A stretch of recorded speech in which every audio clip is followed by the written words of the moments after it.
particularly in rural and marginalized areas, lack the necessary resources and expertise to manage the safety risks effectively, which exposes students and staff to potential harm, noting that deploying dedicated safety officers in schools will significantly reduce risks, enhance preparedness, and provide immediate response capabilities during emergencies, and that first aid, Mr. Speaker, please ask my colleagues to consult in low tones. They are louder than me. Senator Kinyua and Senator Gerald. Proceed and don't address the members. I'm protecting you. Mr. Speaker, Senator Karen. Mr. Speaker, noting that You're all protected. Mr. Speaker, noting that deploying dedicated safety officers in school will significantly reduce risks, enhance preparedness, and provide these trained safety officers will oversee safety protocols, provide first aid, conduct safety drills, ensure fire preparedness, manage emergency evacuation, and assist in addressing violence or other threats within school environment. Concerned that there have been increased incidents of insecurity, violence, accidents, and other safety challenges in both primary schools and secondary schools across the country.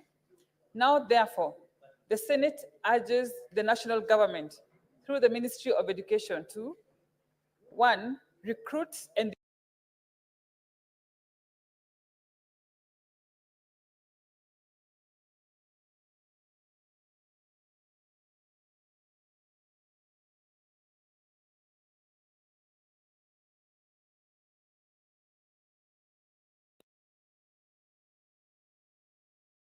areas to effectively deploy and utilize these safety officers.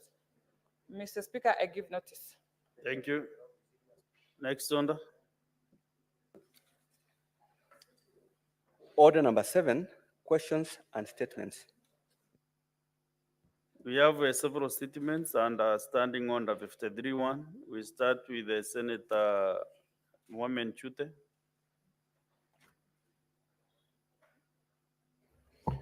Thank you very much, Honorable Speaker. Honorable Speaker, I'm requesting for a statement on the status of KFW-funded drought resilient program in northern Kenya.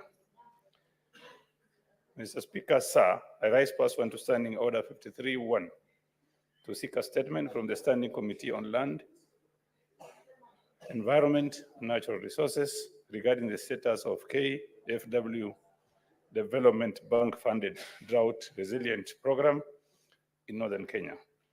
In the statement, the committee should, 1, provide a list of counties where KFW-funded drought resilient program in northern Kenya has been implemented, stating the commencement date, planned implementation period, and the number of project clusters in each county.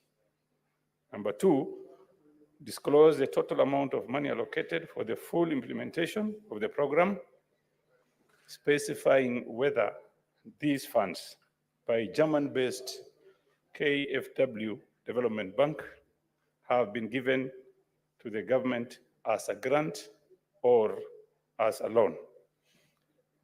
Number 3, Honorable Speaker, provide details of budgets for the first, second, and third annual investment plan, which is AIP1, AIP2, AIP3, indicating the respective contribution of the national and the county governments. Number 4, provide details of all projects under DRP and K, including the respective cost of each project, whether the projects have been initiated, completed, or tendered, but not yet commenced, and clarifying whether public participation has been conducted for each project.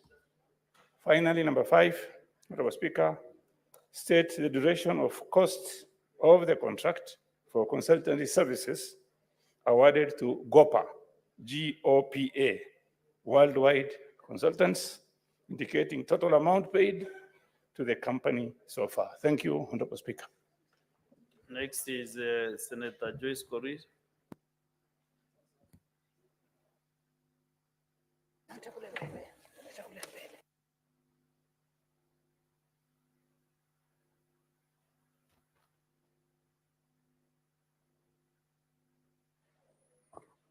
Thank you very much, Honorable Speaker. I rise pursuant to the Standing Order 53-1 to seek a statement from the Standing Committee on Education regarding the incorporation of teachers with diploma qualification to the Teacher Service Commission. In the statement, the committee should explain why the teachers who are currently holding an upgrade diploma in primary teacher education are yet to be employed by the TSC, the Teacher Service Commission, that is TSC, despite their training in pedagogies and CPC learning areas and their ability to teach CPC grades and junior secondary school, that is the JSS levels. Secondly, detail the measures that the TSC has established to prioritize teachers with an upgrade diploma in primary teacher education, UDPTE, during the recruitment process. And finally, Honorable Speaker, outline the actions taken by the Ministry of Education and the TSC to ensure that employed UDPTE teachers are placed in job group C1. Thank you, Honorable Speaker. Good. Next is Senator Gloria Roba.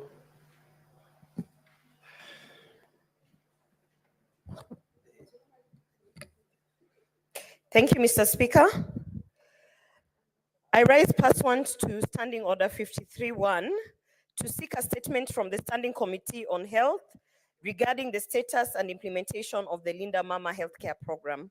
In the statement, the committee should state the current status of the operationalization. Senator Gloria, your statement is on is to the Standing Committee on Labor and Social Welfare. I have two statements. And of employees. I have two statements on 53-1. On this, There are two on the other paper. Okay, I'll start with the one to labor. Proceed. Okay, proceed. Mr. Speaker, I rise pursuant to Standing Order 53-1 to seek a statement from the Standing Committee on Health regarding the status and implementation of the Linda Mama Healthcare Program. In the statement, the committee should state the current status of the operationalization of Linda Mama Program nationwide. 2, give details of the benefits package available to expectant mothers as myself, including antenatal delivery and postnatal services, as well as critical care of newborns. 3, provide a list of hospitals empaneled by NHIF to provide services under the Linda Mama program, including the criteria used for their qualification. And 4, identify the challenges faced by NHIF in fully implementing the program and outlining the government measures to address these issues. Mr. Speaker, I have a second statement on 53-1. Senator Roba, why are you handling issues that are not on your statement? Because I'm looking at the statement and I cannot see where you have indicated like yourself. Sorry? Your statement has no phrase like yourself. You know, you have said. Or about the expectant mothers? Yeah, now that bit is not on your statement. Okay, I stand guided. However, Mr. Speaker, I am expectant. Mr. Speaker, can I go ahead and read 50 on my second statement? Mr. Speaker, I rise pursuant to Standing Order 53-1 to seek a statement from the Standing Committee on Labor and Social Welfare regarding the safety and welfare of employees of Moja Expressway Company stationed on the Nairobi Expressway. In the statement, the committee should clarify whether the Moja Expressway Company provides pickup and drop-off services for its employees stationed on the Nairobi Expressway considering that their workstations are not accessible by public transportation. 2, state the alternative means used by the employees to access the workstations. 3, outline the steps taken by the company to ensure its employees have access to safe and convenient means of transport to and from work. And finally, explain other measures put in place by the company to address the safety concerns associated with its employees climbing over the Nairobi Expressway barricades to access their workstations. Thank you, Mr. Speaker.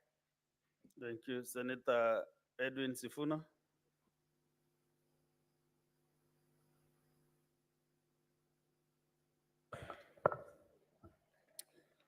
Mr. Speaker, I rise pursuant to Standing Order 53-1 to seek a statement from the Standing Committee on National Security, Defense and Foreign Relations on the alleged kidnap of a Kenyan truck driver, Ms. Florence Wanza Munyao, in the Democratic Republic of Congo on the 27th of August, 2024.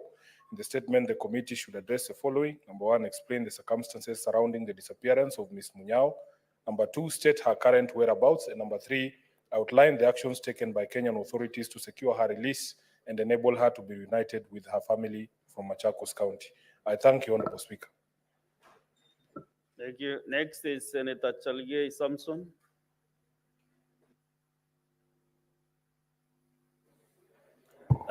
Thank you, Mr. Speaker, sir. Request for statement on audits by the Public Service Commission of Human Resource and Payroll Systems in Government.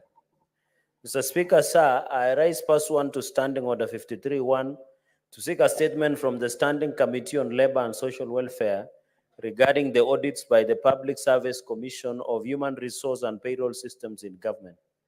In the statement, the committee should, 1, state the legal provisions that gives the Public Service Commission authority to audit human resource and payroll practices, procedures, and records of county governments.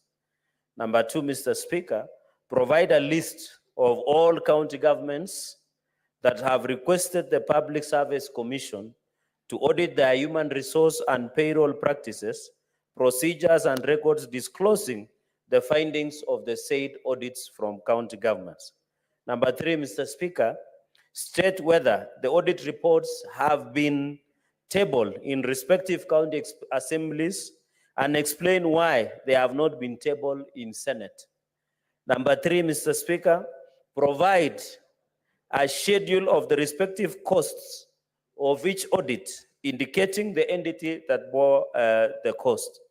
Number 5, Mr. Speaker, sir, disclose the findings of the most recent audit by the Public Service Commission of the Human Resource and Payroll Practices, Procedures, and Records of National Government Ministries, departments and agencies, state corporations, parastatals, universities, and other tertiary institutions, outlining actions taken against individuals found culpable of illegalities, malpractices, or negligence. And finally, Mr. Speaker, outline the measures put in place to enhance transparency in the recruitment processes undertaken by Public Service Commission, which are currently shrouded in secrecy. I thank you, Mr. Speaker, sir.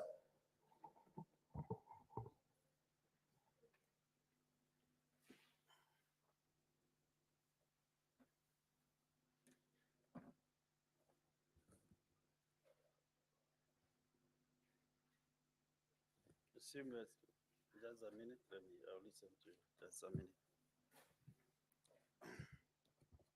Honorable Senators, we have visiting teachers and students from Olptio Boys Secondary School in Bomet County. Honorable Senators, I would like to acknowledge the presence in the public gallery this afternoon, visiting teachers and students from Olptio Boys Secondary School in Bomet County. The delegation comprises 4 teachers and 64 students who are in the Senate for a one-day academic exposition. Honorable Senators, in addition to the tradition of receiving and welcoming visitors to Parliament, I extend a warm welcome to them, and on behalf of the Senate and on my own behalf, wish them a fruitful time for learning. I thank you.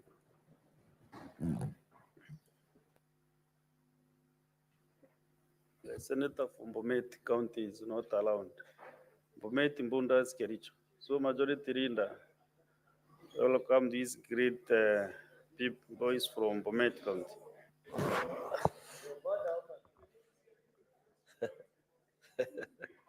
Mr. Speaker, I don't mind welcoming the students from Olbutia. If I got the name correct, I can see them nodding. I know where Olbutio is. Senator Sige was in the House earlier, so it must be somewhere within the precincts of Parliament. On his behalf, Mr. Speaker, I'd wish to welcome the visiting students together with their teachers.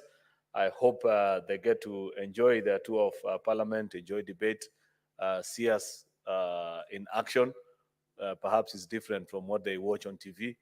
Realize that people can be orderly in this house. You know, the only clips that go out of this house, Mr. Speaker, is when Senator Sifuna is breathing fire from his nostrils, or Senator Cherargei is not seated calm like he is this afternoon. So this is how typically Parliament looks on a calm afternoon. Though I cannot assure what will happen for the rest of the afternoon, because things boil up very quickly. But I wish the students well as they pursue their studies. May they achieve all that they have set out to do. Most welcome to the Parliament of Kenya. Senator Joyce Korir, maybe under 1 minute, you can also welcome them. Yeah, thank you very much, Honorable Speaker, for giving me the opportunity. The senator was just around. And on behalf of my senator and this house, allow me to also welcome the students from Olbutia Secondary School. This is one of the secondary schools that is performing within the county. And I want to say that, Honorable Speaker, that the opportunity that they have gotten to be here is an opportunity that they will get to see what is really happening, because they always say seeing is believing, Honorable Speaker. So I want to believe that they are going to learn a lot, because this is a house of procedures and there are a lot of debates that are taking place. I know the Senate is just a replica of the Bomet Assembly, and a number of things that are being taken there are the same things that are happening here. It's only that the responsibilities or the roles of this house are different. Otherwise, I want to say that they are welcome and they will learn a lot. Thank you. Thank you. Next statement from Senator Professor Tom Ojeda, Senior Counsel. You have 4 statements. How many do you want to read today? Mr. Speaker, sir, I will read all the statements. They are short statements. Okay. Mr. Speaker, as you know, Kisumu County is a county of excellence, and we lead in the broad-based system. Mr. Speaker, I have 4 statements. The first statement is on the state of education in Kenya. I raise understanding order 53-1 to seek a statement from the Standing Committee on Education regarding the state of education in Kenya. In the statement, the committee should, Mr. Speaker, state the factors that have contributed to the ever-recurring strike by teachers, explain how the recent teacher strike witnessed in August and September 2024 has impacted learners and the school calendar, though I can see the teachers are here.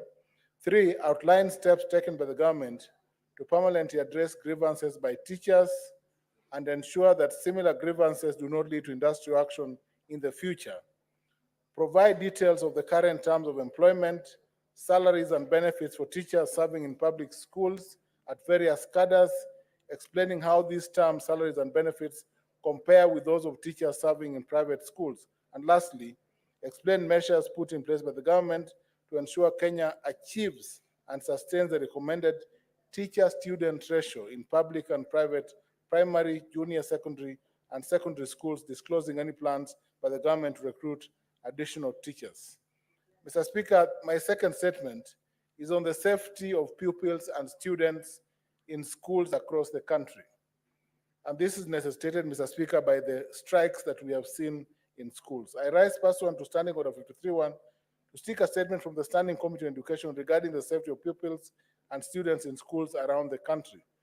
Mr. Speaker, I wish to convey my heartfelt condolences to the families who have tragically lost their children due to the recent fire outbreaks in various schools, and wish a speedy recovery to the children who are injured during these incidences. In the statement, the committee should, one, explain the root causes of student unrest and the increasing number of fires in schools that have been reported across the country.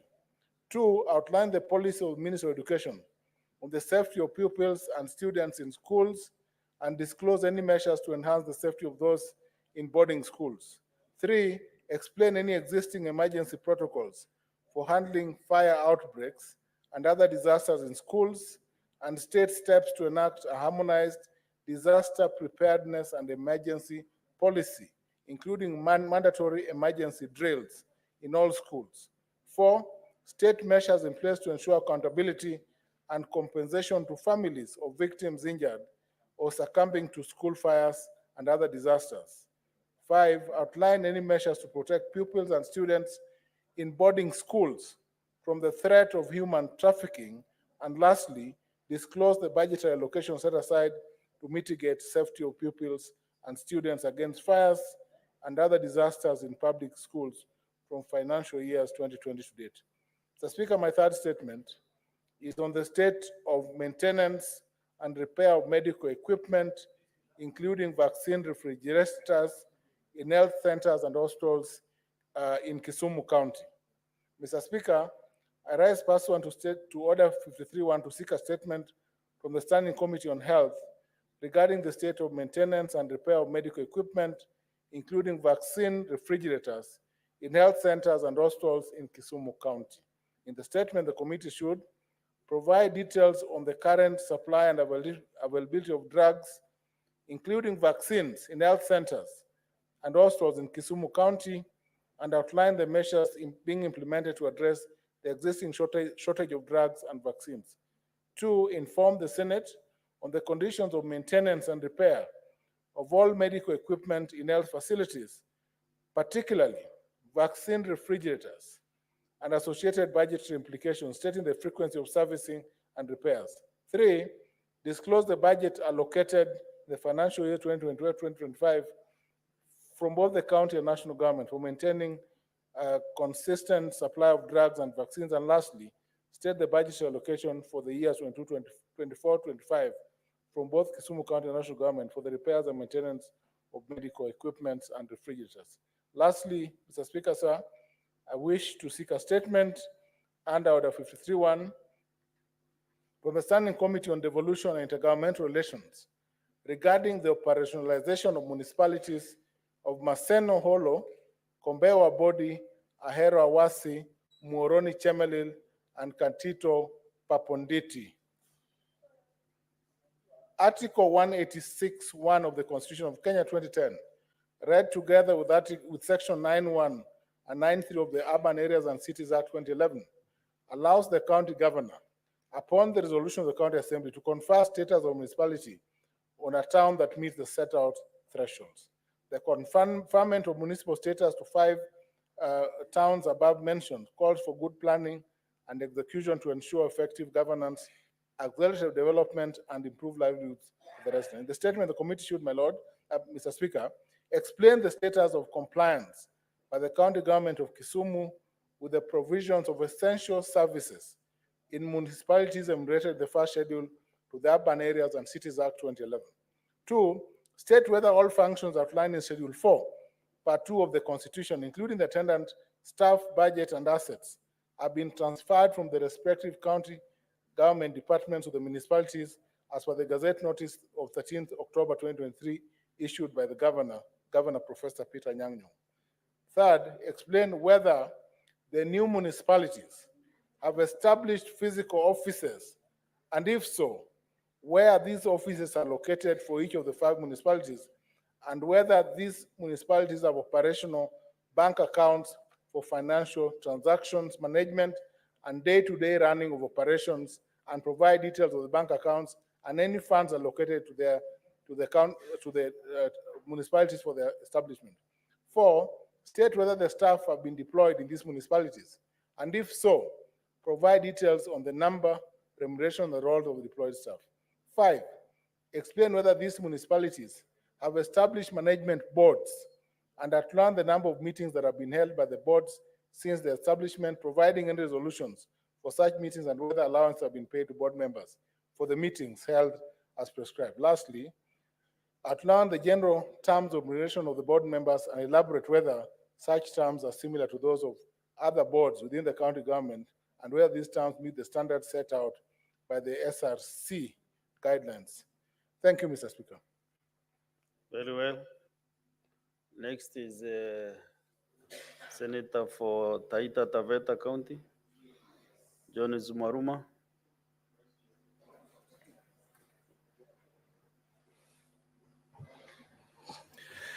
Thank you, Mr. Speaker, for this opportunity to request for a statement on the ongoing strike by medical personnel in Taita Taveta County. Mr. Speaker, sir, I rise pursuant to Standing Order 53-1 to seek a statement from the Standing Committee on Health regarding the ongoing strike by medical personnel in Taita Taveta County.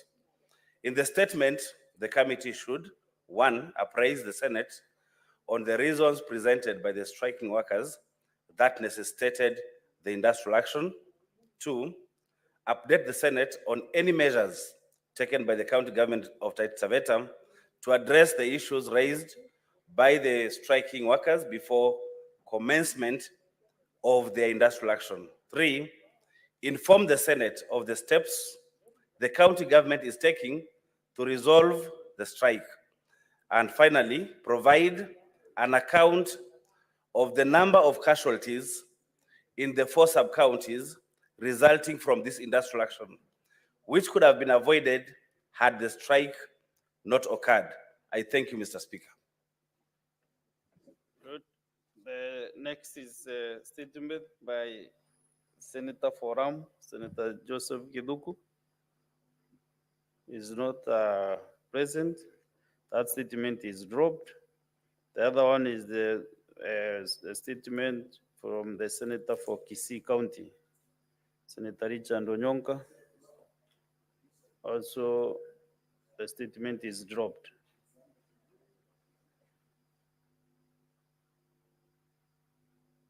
Is your point of order, Senator Munihaji Mohammed Faki. Thank you, Honorable Speaker. I rise on a point of order. Execute your point of order. Thank you very much because you just press the intervention key and you wait for the speaker's attention. Thank you. That is the way to go, not shouting points of order in the chamber. No, I had already placed it. You are leading by example. That's what I'm saying. Yeah, thank you very much. You Thank just you. press and you wait. Thank you. I think Senator Kinyua should take Others note. should read Gloria and the rest. And Chela Senator Chelagay.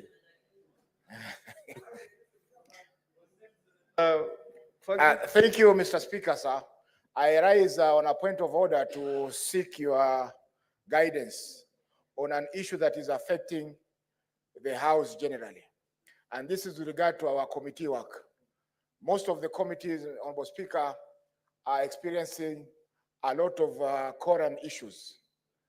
Members appear to be a bit disenchanted, and therefore it is very difficult for the chairs of those committees to be able to prosecute the matters that are before those committees.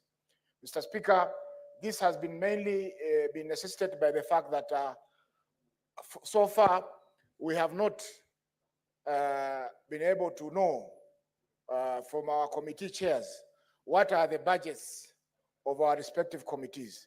We have already done a quarter of the financial year, July, August, September, and so far there has been no movement at all. There are reports that are waiting to be concluded. There are public participation activities that needs to be done, and all this will require members to volunteer and attend those meetings, Mr. Chair, Mr. Speaker. Therefore, I wanted to propose, Mr. Speaker, that we hold a kamkunji so that these issues can be discussed in plenary by all the members and members also and the chairs of those committees. I know you chair the liaison committee, but maybe liaison may not be pushing strong enough so that the interests of those chairs that you preside over can be taken care of. The second issue, Honorable Speaker, is the fact that we have information that the Senate had pending bills of about 450 million in the last financial year. we need to know as a Senate, because you know, the Senate, in my 7 years in this house, I know there's a budget that comes from the Parliamentary Service Commission to the Senate. Now that budget, when it comes to it arrives at the Senate, who now budgets that money? And who amongst the members here makes a decision on how that money is supposed to be used? Because I know we as members are accountable to our people. So what clarification are you seeking from the chair? The clarification I'm seeking, Chair, is that we need to have a Kamkunji Or what as is soon your as prayer? possible.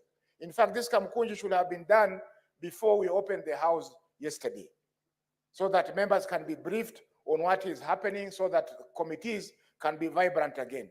Most of the committees that are taking issues, they are taking issues out of public limelight, so that they can get that mileage or in the press. But in reality, most of the committees are struggling in terms of budget, in terms of quorum. And this cannot, because most of our business is transacted through committees. And if the committees are not meeting, then it means we'll only be coming here to. Your point is made, Senator Mohammed. In fact, I've heard you. Thank you, Honorable And Speaker. I'll give guidance on that particular matter. Thank you.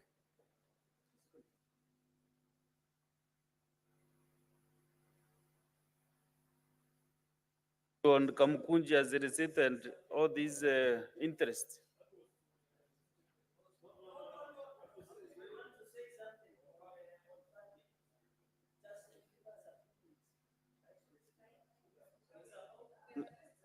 Now I'm not able to differentiate on what issues the members want to contribute here. I want to give just to.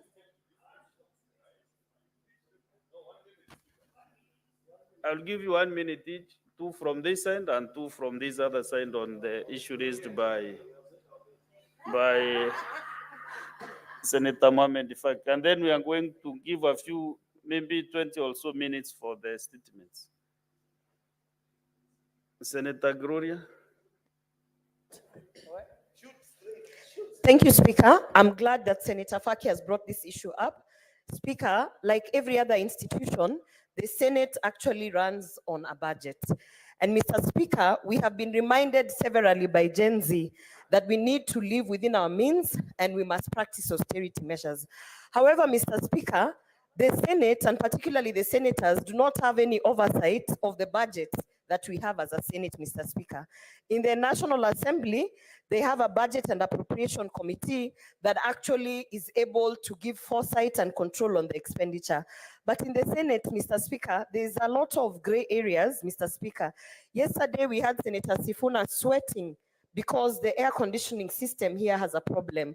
This morning, Mr. Speaker, we could barely hear the Minister for Roads because our sound system here doesn't work. However, Mr. Speaker, for some very weird reason, we are prioritizing the purchases of red carpets, hanging lights, and all sorts of other things, Mr. Speaker. As we speak, I can tell you, Mr. Speaker, we really do not have oversight of even on basic things such as travel, Mr. Speaker.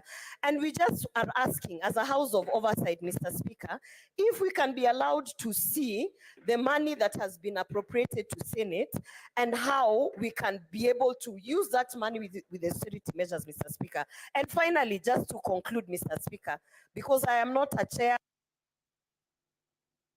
You have been at Senator Moses Kajwan. Senator Kajwan. Mr. Speaker, together with Senator Cheriot, we have been in this Senate from the 11th Parliament. And this Senate has changed. We are no longer able to execute our functions in committees. We are no longer able to even do parliamentary diplomacy, which is a critical aspect of any parliament. Mr. Speaker, the problem is not just the allocations at the committee level. The problem is a global allocation to the Senate. The problem is a global allocation to Parliament as an institution. And Mr. Speaker, we've allowed people to ride roughshod over us, contrary to Article 2493, which requires this Parliament to allocate adequate funds to enable each commission and dependent office to perform its functions. We are allowing the National Treasury to set a budget for us. Mr. Speaker, that is where the problem starts. And Mr. Speaker, I belong to the Liaison Committee, which you so ably chair. I believe this matter now needs to be brought to members because members don't understand. Senator Chalege. Mr. Speaker, one I want to raise that these issues have been saying it in secrecy, but now it's open. I want to thank Senator Faki. Mr. Speaker, it's very unfortunate that we have a pending bill of 450 Kenya shillings million. Who spent that money? I'm not aware. Mr. Speaker, he who comes to equity must come with clean hands. Mr. Speaker, number two, how can you slash that every committee gets 7 million? What will you do with 7 million? We cannot even reach Dandora Stadium to do audit of even toy market, Mr. Speaker, to investigate, let alone going to Kericho or Nandi or Marsabit, Mr. Speaker. Mr. Speaker, this is an affront to the institution of parliament, more so to the Senate, Mr. Speaker. And I'm requesting that we need to adjourn indefinitely and discuss, or Mr. Speaker, I'm proposing, let us only do plenary sittings and do away with committee and parliamentary diplomacy until this matter is heard and determined, Mr. Speaker, through the committee, Mr. Speaker. Mr. Speaker, even finally, we must give us a date. Now, I want to give guidance on that matter. I will request the leadership of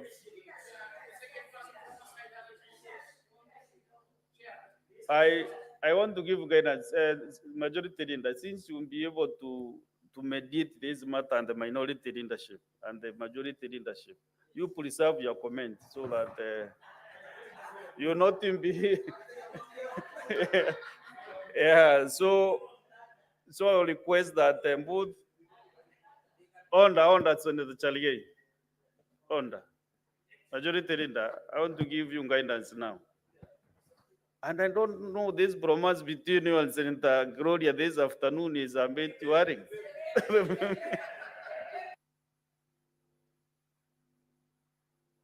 So both the leadership of the majority, leadership of the minority to sit down even this afternoon or tomorrow and agree on appropriate date for the Kamkunji. All parliaments actually are run through Kamkunjis because that is where we do housekeeping. And before things go out of hand, Kamkunjis are very, very necessary in any democracy. So let's now get 20 minutes for comments, brief comments on the statements. And senators, make sure you don't give comments on your statement. Senator Sifuna. Honorable Chair, allow me to begin by commenting on the statement by Senator Gloria and take this opportunity to congratulate her. I think this is the first time in parliamentary history that a pregnancy announcement has been woven into a parliamentary question. And Chair, she did well to disclose because the question was on Linda Mama. And if she had not told us that, we would have accused her of conflict of interest because she's soon going to be a beneficiary of Linda Mama. So, Honorable Speaker, I would like that when the committee takes charge of this matter, they should also appraise us on whether there are any pending bills or amounts that are owed by this program, under this program, to any of our county hospitals. Because I remember last time the CS for Health was here, she had assured us that all those pending bills will be cleared soon. So the committee should take charge of that. Number two, Honorable Chair, it is quite disturbing, and you can see the Senator of Kisumu has brought two questions on the state of education in the country, and if specifically even regarding the safety of pupils and students across the country. Of course, we continue to condole with our brothers and sisters who lost their young children at the Hillside and Russia School in Nyeri. And Honorable Chair, any one of us, whether you are a parent or not, or a parent to be like Senator Gloria, all of us are concerned about the safety of the students, and we would want that matter to be resolved. Honorable Speaker, you'll also be aware that just this afternoon, the students in the universities have issued a 2 weeks strike notice again over the university funding model. Of course, I have very serious reservations about the announcement I saw yesterday or the day before that we are putting together a committee of almost 200 people to deal with a problem that we caused ourselves. I have asked myself severally, what was the problem with the funding model that we went through when I was in the university, Honorable Chair? It was very easy for the chiefs, for the religious leaders, and our close family associates to communicate with the Higher Education Loans Board and tell them the state of our financial, our finances. So, Honorable Speaker, I feel that these are very important statements, and the committee should endeavor to ensure that they come up with proper answers for us to deal with these issues once and for all. I thank you, Mr. Speaker. Thank you, Senator Sifuna. Kindly, if you are making comments, just 2 minutes are enough for brief comment. Senator Omar Sheikh Maliam.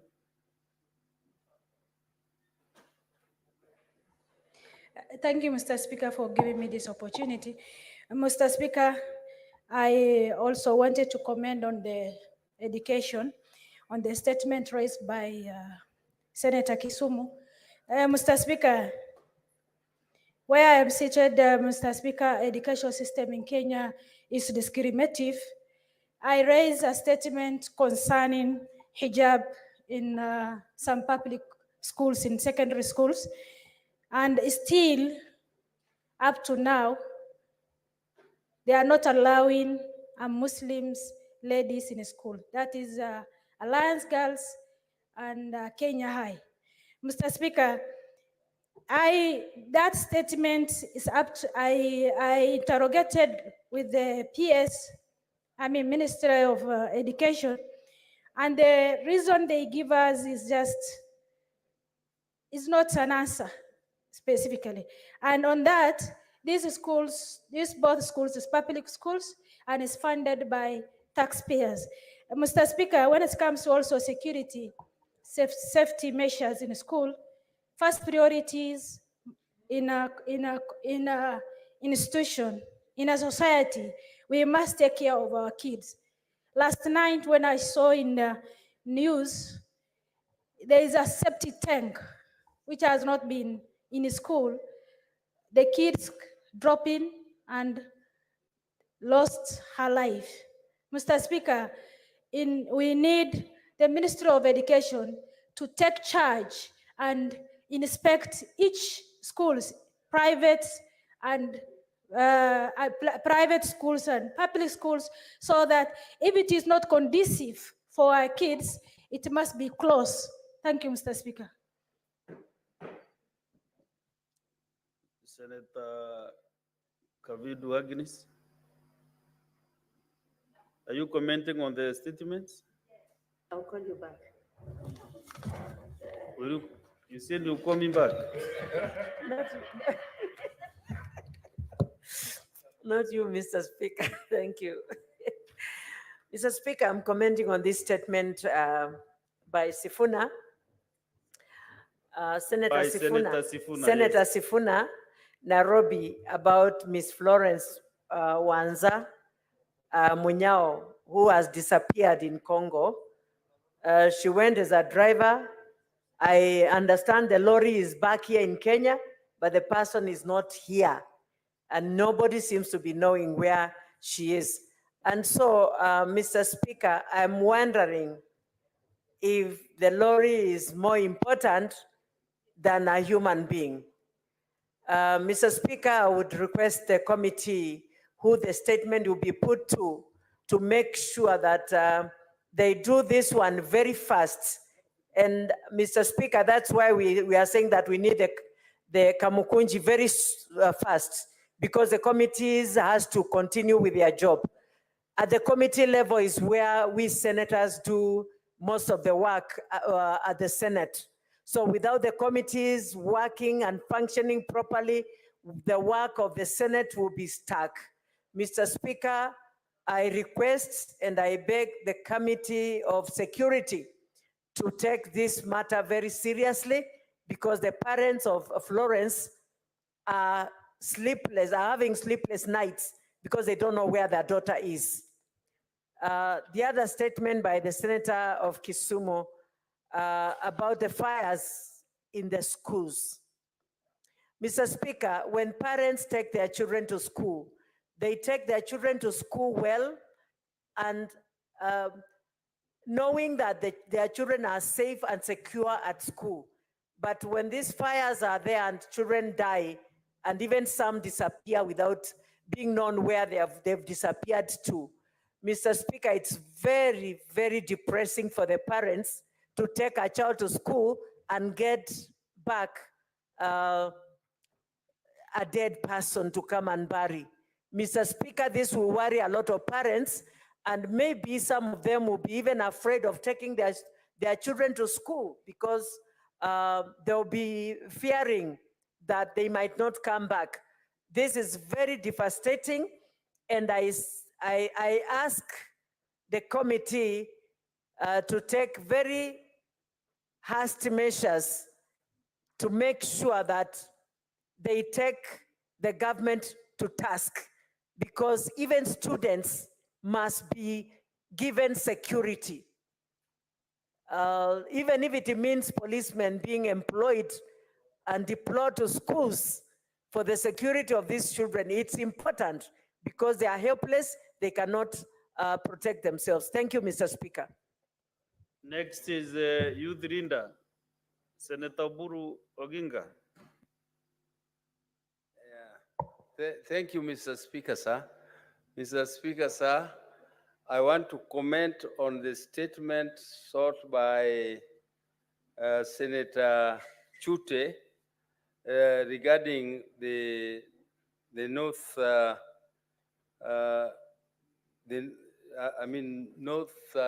northern region of our country. Mr. Speaker, sir, the marginalization of these areas started right from independence. And at independence, Mr. Speaker, there was a sessional paper of 1965, which clearly stated that investments in development of our country will be based on returns, the highest return per shilling. And Mr. Speaker, sir, this was intended to develop only high potential areas of our country, those which were agriculturally viable, and marginalize the northeastern, which was looking as if it was not viable. But the soil there, Mr. Speaker, sir, is very fertile. Mr. Speaker, there are rivers passing through there. Mr. Speaker, sir, there are potential in the mineral resources underneath. And Mr. Speaker, the area has so much of the animal stocks, the animals, which can be taken. So we should establish proper slaughterhouses so that we can export meat. If you go to a country like Botswana, it is a dry country, but they are very rich because they are exporting their meat to Middle Eastern countries. Mr. Speaker, therefore, it is important that the committee investigates this properly and we must find ways and means of empowering the people of North. There was no investment at all, Mr. Speaker, until just a few years ago, when all these organizations called Drought Watch are being established, ASOL and so on, ministries. These ones are now just a small drop in the ocean because they were ignored for many years. There were no roads, there were no dams, there was no electricity. Up to now, big cities are still using generators to get power. So, Mr. Speaker, I think we should increase efforts to make sure that we also benefit from this very rich region, which has a lot of resources, both underneath and very rich soils. We need to establish dams and good roads and electricity so that these people, the resources there can be exploited, and we need not have poverty there. So I support the statement sought by Honorable Chute. Let the committee investigate properly. Thank you, Mr. Speaker. Thank you. I'm wondering, I'm not able to tell exactly. The senators left on my screen are the ones who were agitating for Kamukunji. Are you still on Kamukunji business or you want to make comments? Okay, Senator Oroba.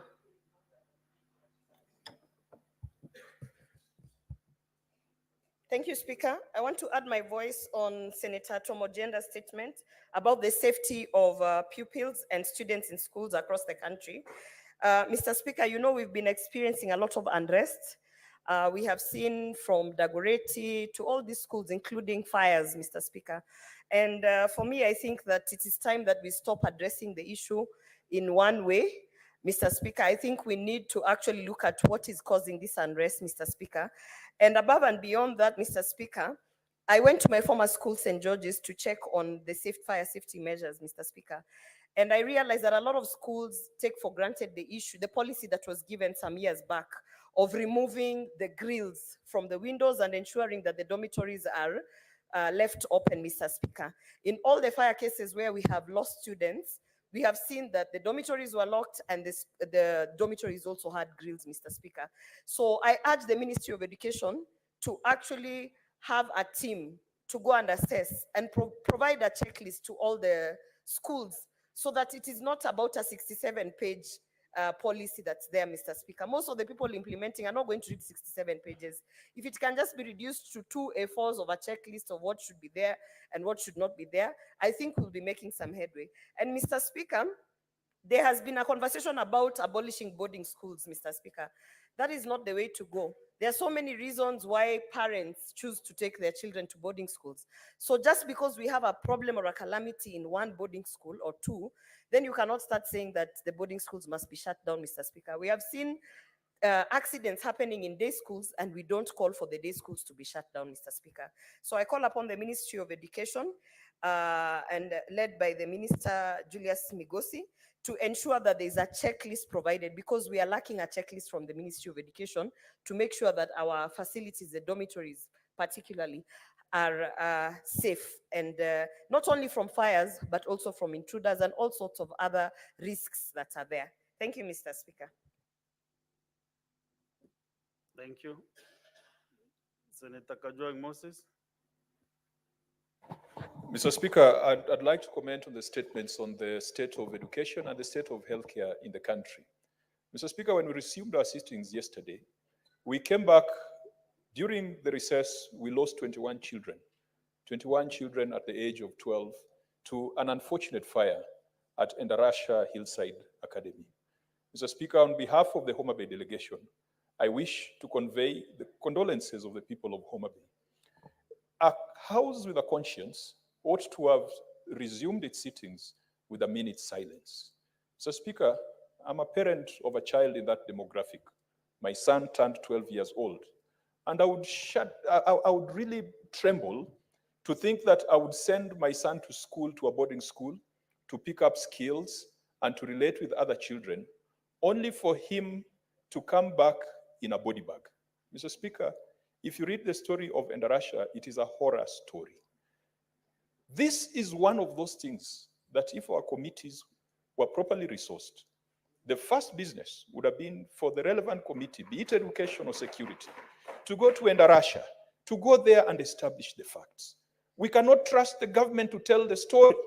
We cannot trust the executive to tell the story. And that is why parliament exists, such that if there is something that has happened in this nation, and Kenyans are very skeptical of the account that the national executive provides. Mr. Speaker, I want to encourage the relevant committee. If all of us cannot go to Endarasha, we must go there. We must establish the facts. We must assure the parents that it is safe to reopen the school. Mr. Speaker, a school where 21 children have been roasted to death, you can imagine the kind of trauma that will visit the other children if they are forced to go back to that school. And why would parents be forced to send their children back to that school? Because they are paid fees for the entire year and they don't have an option to transfer their children. Mr. Speaker, we need to be empathetic, and Endarasha Hillside Academy summarizes the state of education in this country, that it doesn't matter, children can die as long as you don't touch the mountain. It doesn't matter, children can die as long as you don't destabilize the politics. A country that does not put children at the center of its policy and its politics is a country that is dead. Mr. Speaker, this morning, the CS for Labor brought here a redacted summary of Kenyans who have acquired jobs in the recent job-seeking spree that the president has been on. Out of that entire schedule, Mr. Speaker, 60% had secured jobs as housemates. Housemates. We are exporting housemates. We are manufacturing housemates. Mr. Speaker, what kind of education system is that? South Africa, the education system has produced and exported Elon Musk. He's now the richest man in the world. The Indian education system has produced and exported executives of tech companies globally. Kenya has produced and exported housemaids to Saudi Arabia and Qatar. It is a big shame. That is the state of education in this country. Mr. Speaker, I believe that if there is a crisis that we need to deal with today, it is the education crisis that is manifested in strikes at all levels, from primary to secondary to universities. A university funding model that does not make sense, Mr. Speaker. Mr. Speaker, as I conclude on the issue of the state of healthcare, as raised by Senator Mwaruma. Senator Mwaruma, some of these strikes by our doctors, they relate to delays in exchequer releases. But sometimes the county governments deduct money from staff and they do not remit. Mr. Speaker, if you allow me just 1 minute to inform Senator Sifuna, who was very hard on CS Mbadi earlier in the morning. It is unfortunate I was not here to provide that information at that point. Mr. Speaker, CS Mbadi, after meeting the president, had an appointment with his tailor. Yesterday, there was a national outcry about the state of his suits and that he had cut his suits, the cloth too big for his size. And Mr. Speaker, if you all observe, CS Mbadi looks emaciated, he looks stressed, he looks fatigued. Mr. Speaker, we should all pray for CS Mbadi so that his suits can fit him again. We donated him when he was in good health. We donated him when his suits could fit him. In only 2 weeks, Mr. Speaker, CS Mbadi, the suits cannot fit because of the state of the economy. Senator Gloria, what is your Please point give of us order? back our Mbadi. Mr. Speaker, I am an amateur at this house. My point of order is on 101. And I have been learning through these senators on how to conduct myself in this house, a house of procedure, a house of rules, a house of mature people, Mr. Speaker. It is very saddening. 101, kindly refer to your standing order Senator Gloria, 101. proceed. Mr. Speaker, let me... Execute your point of Yes, order. Mr. Don't Speaker, bother the it is very sad when some of us, young people, come here and we observe these other senators breaking the rules, acting misleading, acting very immature, Mr. Speaker, to come to the point of coming to discuss a cabinet secretary's dress code, a man discussing the dress code of another man in chambers, Mr. Speaker. It is shocking, Mr. Speaker. And Mr. Speaker, I want to also say, just allow me to conclude by saying, I wish had Senator Tom Ojen, had Senator Kajwang, if he stood up to tell us that now, after his very extensive point of who we are exporting, Mr. Speaker, and by the way, housemaids are not, kazi ni kazi, Mr. Speaker. All jobs are dignified. I wish that this senator stood and said that the cabinet secretary was busy working and creating more jobs of engineers also, but he has come to discuss the dress code of another man, Mr. Speaker. We need to, first of all, investigate the intention and the interest of Senator Kajwang to discuss and looking at other men and discussing their dress code, Mr. Speaker. That's good enough. Mr. Speaker, it is very strange. As a woman, it is very strange that I come here. He should apologize. As women, we are not complaining. As women who are looking at this cabinet secretary and his dress code, we are not complaining. What is Senator Kajwang looking for in the dress code of our cabinet secretary, Mr. Speaker? He must withdraw and apologize. Withdraw, and that is a dignified cabinet. You know, when the chair talks to you, Senator Gloria, you should just listen and pause. And you did the cracks in front of me. When I call a chair calls a member, you should just switch off the mic so that they can listen to the message that I want to convey. Next is Senator Chalege.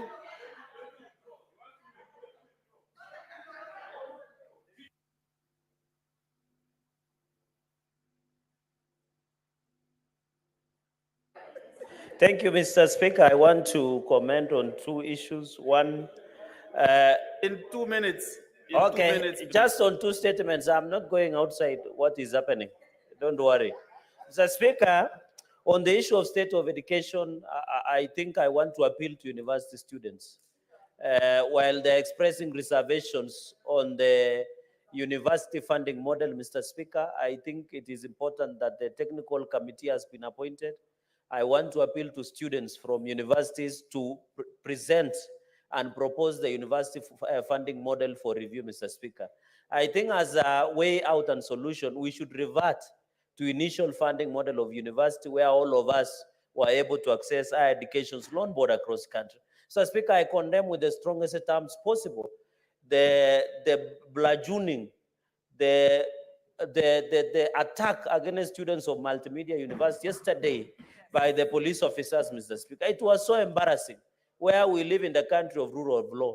But I have law opinion because the acting Inspector General of Police, Bwana Masengeli, is a fugitive of justice. And that shows bad on the police. Mr. Speaker, I have been a victim of police brutality and harassment. I will not allow any other Kenyan to go through what I have undergone, Mr. Speaker.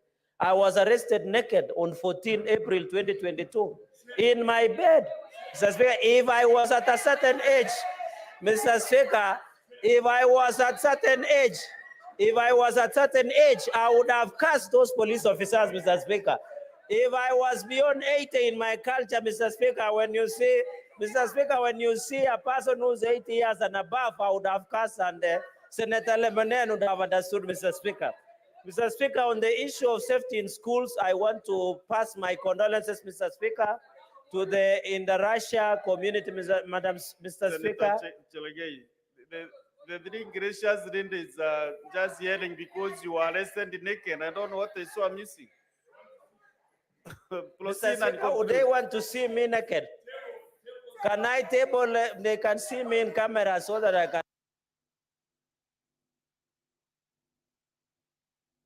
Give him 30 seconds to conclude. Mr. Speaker, you know, Mr. Speaker, the gracious lady might have seen more machines than that they want to see mine. You know, some of Kalenjin propellers are dangerous. Mr. Speaker, in conclusion, I want to pass my condolences. Senator Chalege, what are you referring at? No, they understood. If you see the excitement of Senator Karen, he understands what a Kalenjin propeller is, Mr. Speaker. So, on the issue of the Russia Academy, Mr. Speaker, I want to pass my condolences to the family, friends, and the community of Nyeri, Murima, Mr. Speaker, for the loss of 21 students. Mr. Speaker, the Ministry of Education should give us a proper guidelines on how school safety should be handled. I thank you, Mr. Speaker. Including the statement hour, maybe I want to give Senator Koiti Andrew and one more member from this side, then we conclude that. Mr. Speaker, sir, thank you for the opportunity to address this House. I'll contribute to the statement on our schools. The missing link or the elephant in the room is the way in which school inspectorate or the school inspectors have been sidelined. They have no budgets, they are not operational. So even if we pass these beautiful laws and regulations, there's nobody to enforce them. So we need the education sector to go back to a system whereby they had a robust department of school inspectors who could go around the schools like Senator Gloria did when she went to her former school and found that the grills were not well fixed, so that they can. You didn't clarify that. You just said you went to your school and I don't know what. So we need the school inspectors to come back and begin enforcing these regulations that and laws that are passed by this House to ensure the safety of our children. Also, apart from the school inspectors, we need to look at these private schools, and the public, the taxpayer must go back to funding and providing proper public education so that these private schools are not crowded. The idea that the government only collects taxes and provides no goods and services is anathema to the Republican nature of this state. Thank you. This, but not the last, Senator Mutinda.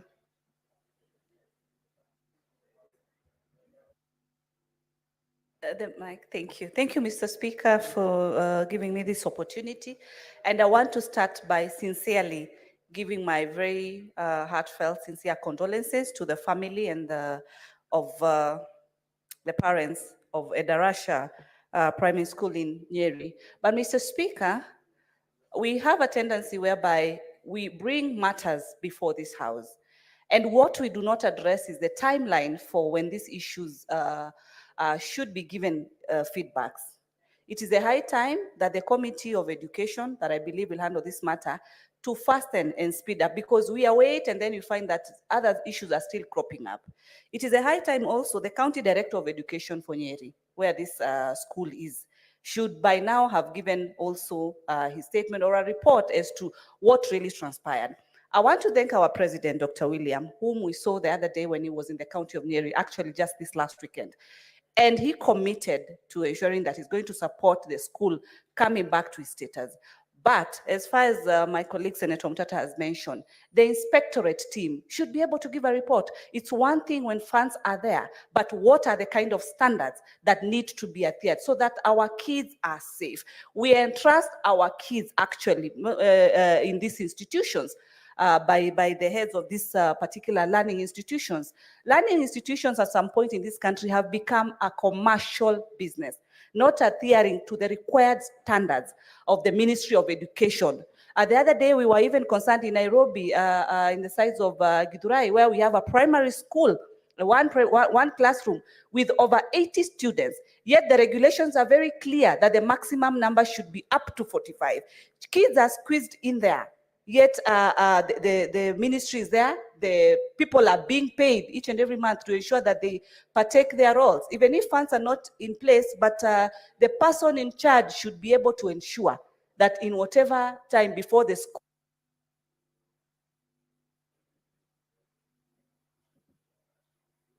Okay, that is that. So next order, clerk.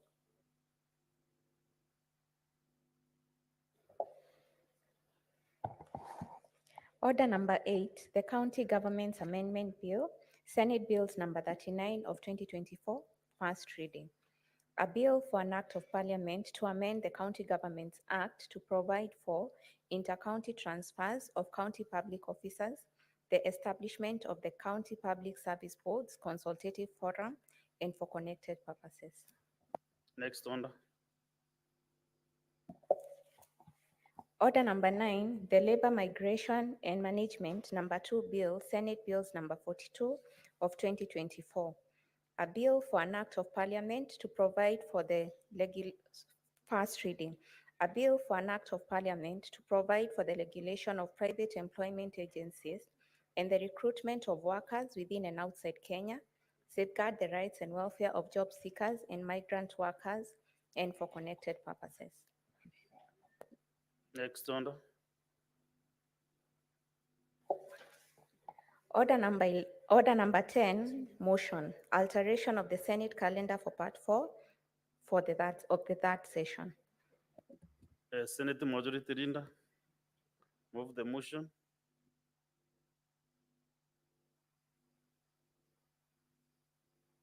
Mike, please. Thank you. Mr. Speaker, I rise to move the motion on the alteration of the Senate calendar for part 4 of the third session.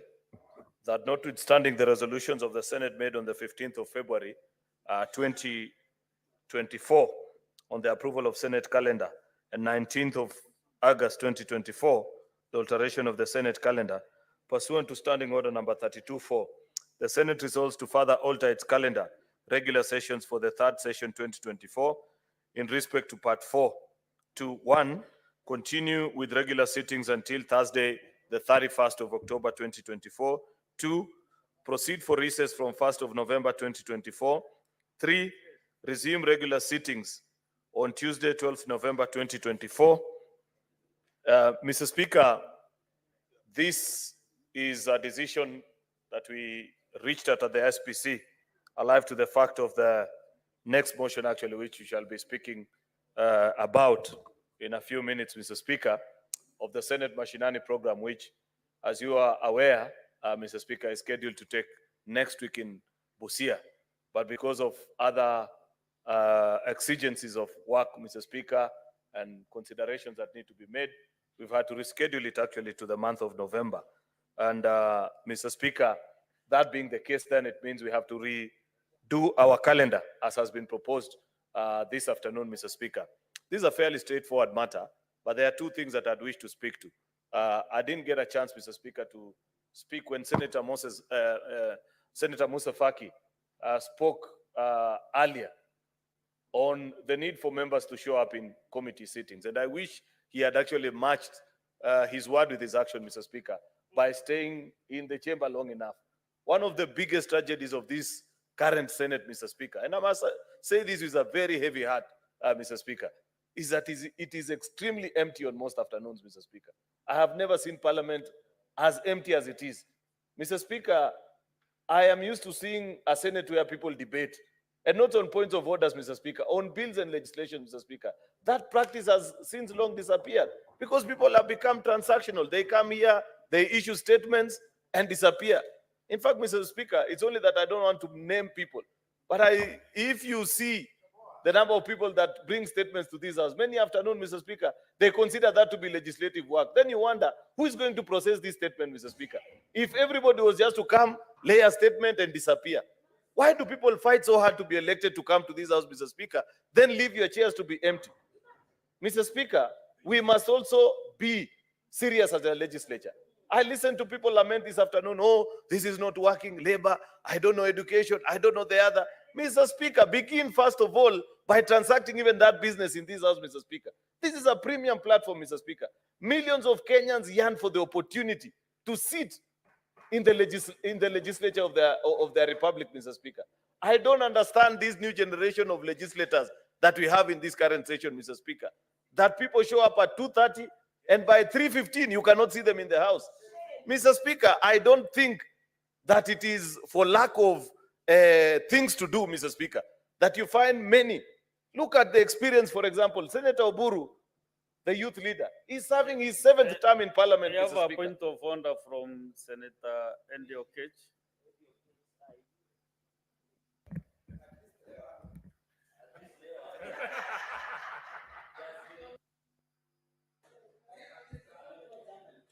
Mr. Speaker, I raise understanding order number 22.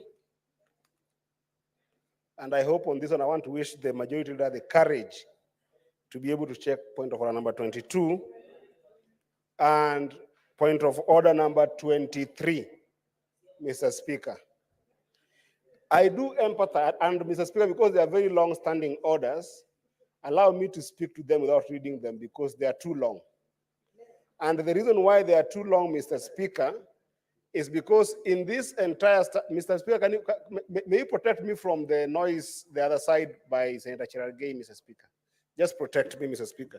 Because what the majority leader is talking about here is very, very important, Mr. Speaker.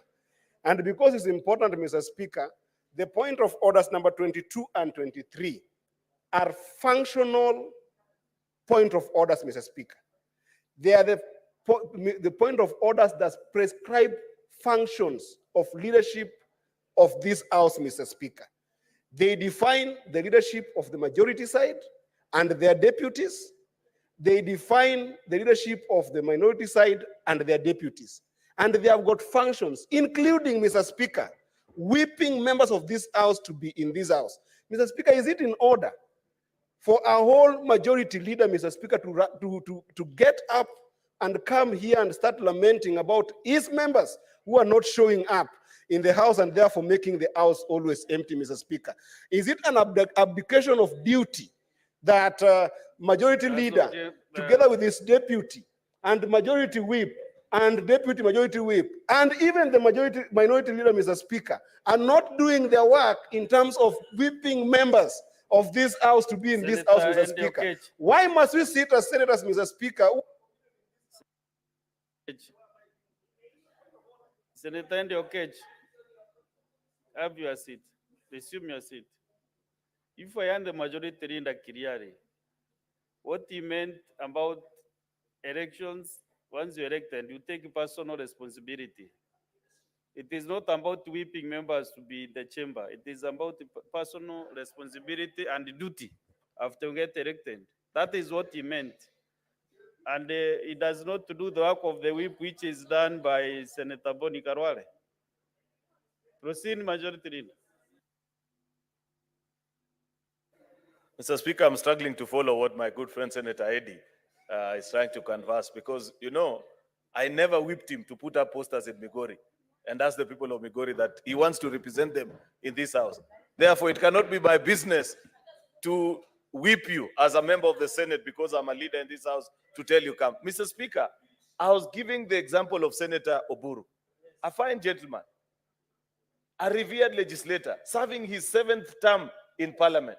But every afternoon, from 2:30 to as late as possible, sometimes, despite his extremely advanced age, Mr. Speaker, he has the energy to sit in this house. But you find young people, Mr. Speaker, that are in this house who show up for 2 minutes, they pick up their call, they disappear. They are chasing 1,001 things, Mr. Speaker, none of which is exceptional and bringing any value to the country. Mr. Speaker, I thought the rule of life, Mr. Speaker, is that you succeed first at one thing so that you advance to the next level.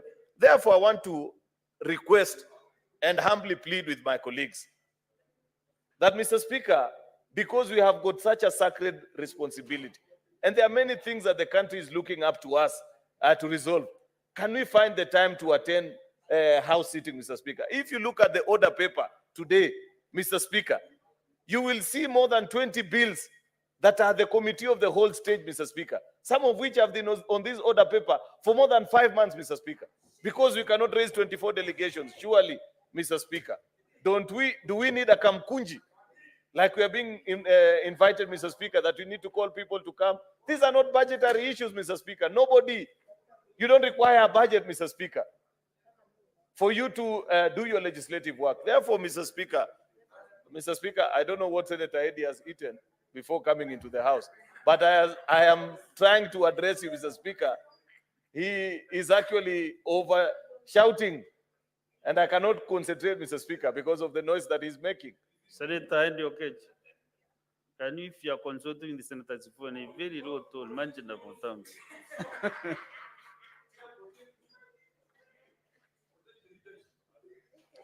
Therefore, Mr. Speaker, I want us to take time, look into the issues that are being raised, and be fair to your country, because your country pays you extremely well. We are told many times that you are among the best paid legislators on the planet Earth. Can we also deliver quality work? You know, and just stop, my good friend Senator Kajwang, even as you expose on the challenges that we have in the Republic, it goes beyond just pointing out to the maladies and the challenges that you are facing. And be fair to it. It cannot remain on record what you said this afternoon, that despite the challenges that we have in our education sector, that our education sector produces only house help. You are not a house help. You went to Moi University together with me. You are here because the education system worked. Therefore, Mr. Speaker, even as we complain about the things that are not working in this country, Mr. Speaker, let us not exaggerate some of these challenges. I believe this country has produced serious professionals on the globe. It's not just housemates, the way Senator Moses Kajwang wanted to paint it, Mr. Speaker. Be fair to your country, Moses Kajwang. Senator Kajwang, what's your point of intervention? Mr. Speaker, on matters of fact, I was with Senator Cheriot, Majority Leader, at Moi University, at the Student Center. We went to address a Kamkunji not too long ago, and the students told us the kind of problems that they are facing. And Mr. Speaker, is Senator Cheriot in order? In the morning session, while he was away, he's lambasting members who are not here. While he was away, Senator Cherarkei and Senator Onyonka put the CS for Labor to task because the CS Labor brought us a schedule showing the jobs that we have exported. Mr. Speaker, it is a fact that report was tabled here that the president has been gallivanting, going all over the world, and the bulk of the jobs that he has secured are housemaids. It is described there, Mr. Speaker. It is a fact that was tabled here. And Mr. Speaker, it is also a fact that India produces and manufactures technical and IT and computer science experts. And that's why Silicon Valley is dominated by Indians. Mr. Speaker, can the majority leader, even in challenging, yes, we had a good education at my university. That's why I'm here. But if we are exporting labor, if that is one of our products, if diaspora remittances are bigger than the returns from coffee and tea, Mr. Speaker, that means that the production of labor is our biggest industry. But Senator if Kajwang. we are producing house girls, Mr. Speaker, we should be ashamed of it. Majority Leader, resume your seat. Speaker, Senator Moses Kajwang has not disputed the fact that I laid bare in the Senate this afternoon, that he is misleading this House by claiming that the only labor that Kenya produces is housemaids. That is not a fact, Mr. Speaker. I know for the record, Mr. Speaker, you didn't speak of the percentage. You said only. Where did you learn your English, Moses? Only means 100%, Mr. Speaker. You can see now, Mr. Speaker is trying to amend his statement because he knows that he has misled this House, Mr. Speaker. Mr. Speaker, that is not the point that I'm trying to converse. I know for a fact, Mr. Speaker, that part of the reason why the foreign remittance, Mr. Speaker, is high is because we have serious professionals that we have produced, from doctors to engineers, that are serving all over the Honorable world. members, order, honorable member, allow the majority leader to address this point. Proceed, majority leader. Mr. Speaker, Mr. Speaker, Senator Korir, Senator Gloria, allow the majority leader to proceed without interruption. Proceed. anyway, Mr. Speaker, I want to conclude, and I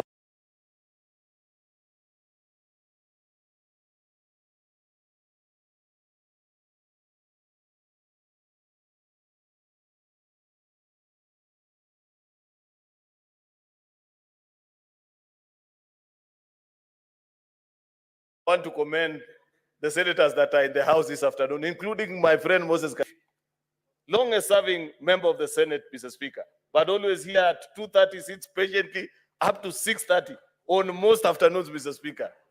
Mr. Speaker, I want to request Senator Mazayo to second this motion. Senator Mazayo. Asante Bwana Spika. Bwana Spika aliposema mwisho kabisa, huo ni ukweli. Bwana Spika, kitu cha kwanza nataka kuunga mkono hoja hii ya kuweza kugeuza ratiba ama taratibu ya kalenda yetu ya nyumba. Bwana Spika, kitu cha kwanza ni kwamba kunazo sababu ambazo zinafanya tuweze kugeuza kalenda hii. Cha kwanza ni kwa sababu tumekuwa ile tarehe ambayo ilikuwa imewekwa katika kupeleka Senate mashinani imeweza kugeuka sasa na ikawekwa tarehe zingine za mwezi wa 11. Bwana Spika,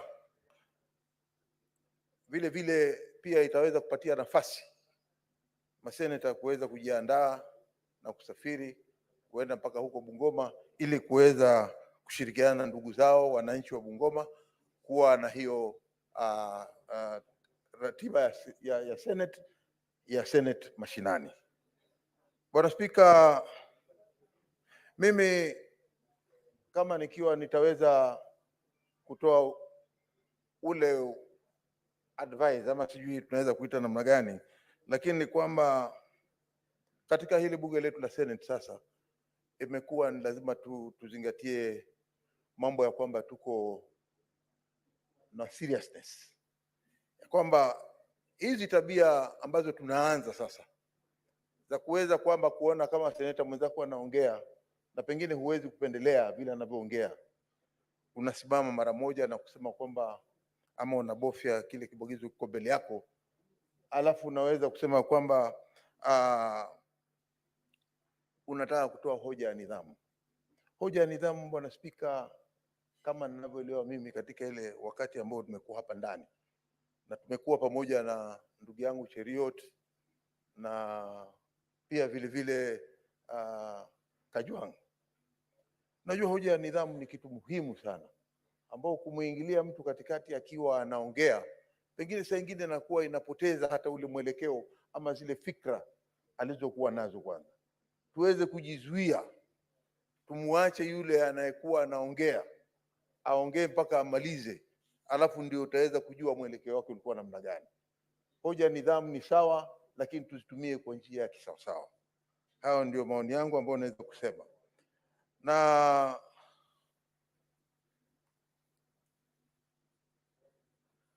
cha mwisho ambacho mimi ninaona ya kwamba ni cha muhimu, Bwana Spika, hivi sasa tutaenda katika Senate mashinani, tutakuwa na watu wengi kule na ukiangalia hapa ndani hivi sasa utapata ya kwamba maseneta walioko hapa pengine ni kidogo kuliko ile nambari nitakana kuwa.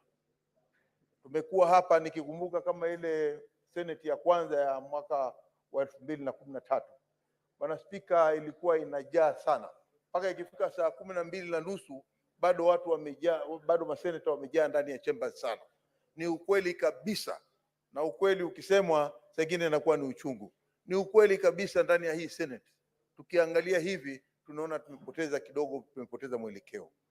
Naomba ndugu zangu, ni muhimu sana kuona ya kwamba tukiwa hapa ndani tunajifundisha na tunajua, wale ambao wamekuja hivi sasa waweze kujua.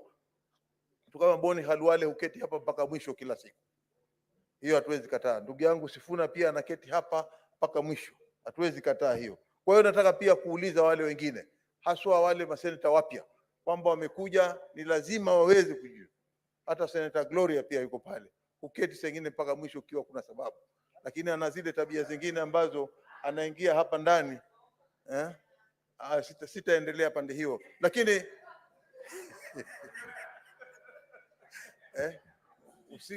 usije na vile vitisho vyako hapa vya kuvaa sijui namna gani, umepaka sijui rangi gani.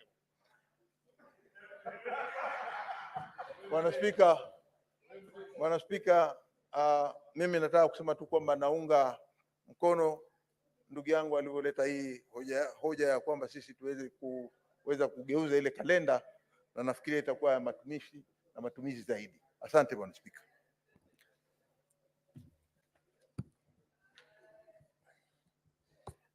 Honorable Senators, I now propose the question that notwithstanding the resolutions of the Senate made on 15th of February 2024, approval of the Senate calendar, and on 19th of August 2024, alteration of the Senate calendar pursuant to Standing Order 32-4. The Senate resolves to further alter its calendar regular sessions for the third session 2024 in respect of Part 4 to 1, continue with regular sittings until Thursday, 31st of October 2024. 2, proceed for recess from 1st of November 2024. And 3, resume regular sittings on Tuesday, 12th of November 2024. Honorable members, I will allow members to contribute to this particular motion. I have a number of members who've requested to contribute.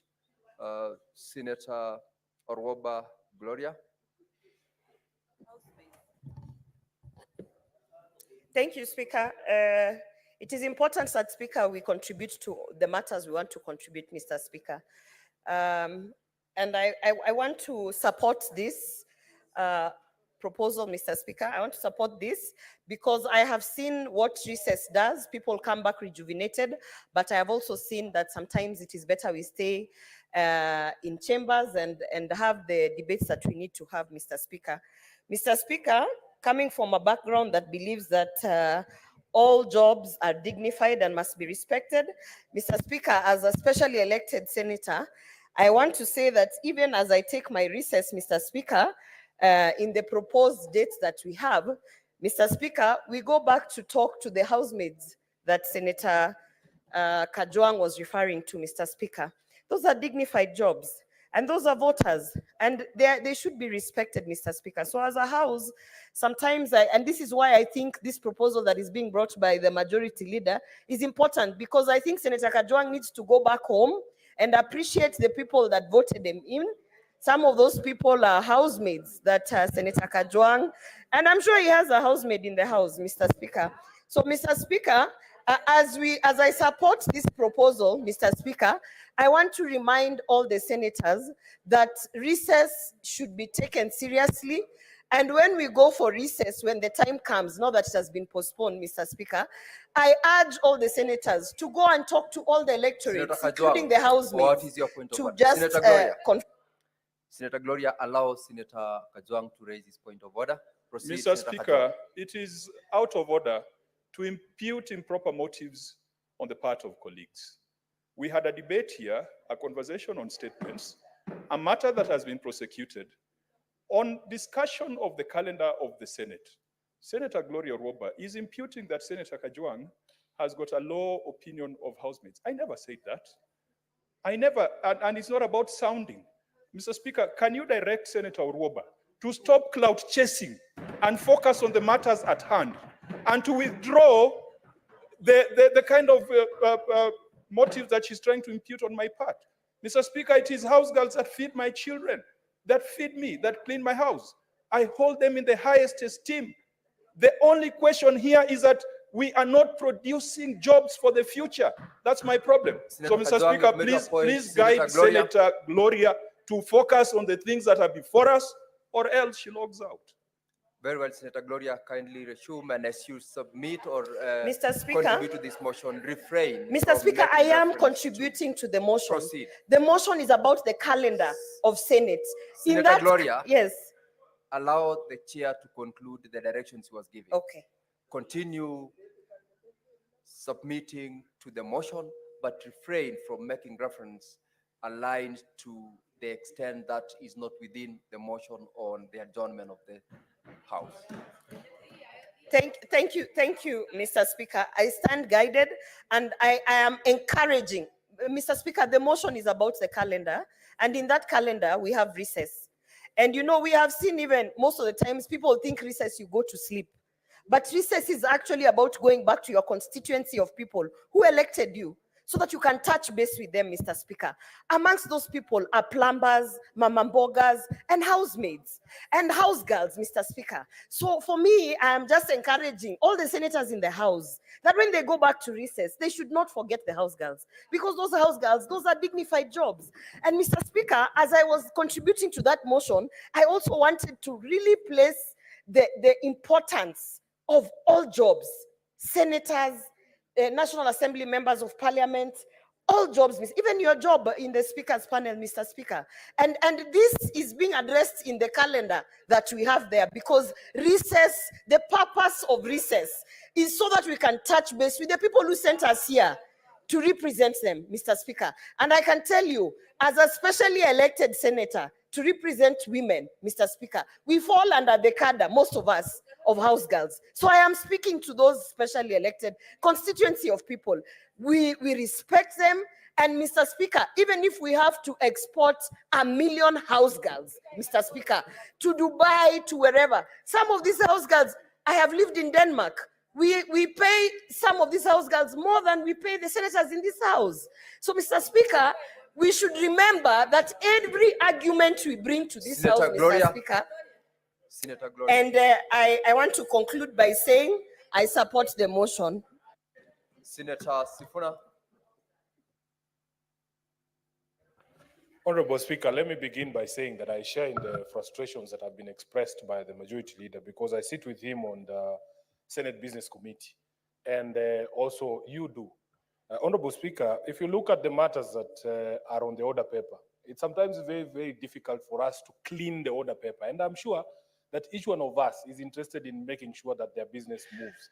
At least I can speak for those senators on the minority side. We have tried to develop a system where they tell us in the leadership, especially the whips, when people are traveling, when it is likely that we can have matters put to a vote and so on and so forth. Honorable Speaker, of course, this calendar alteration has been necessitated by the matters that came before us during recess. After the extension of the 2 weeks, Majority Leader, it was also my expectation that at least yesterday, we would have a full house so that we would be able to transact some of the business. And that was a bit disappointing. But the chair, and I'm happy that the speaker who's on the chair today was here with me yesterday, and we prosecuted the matter until the last order.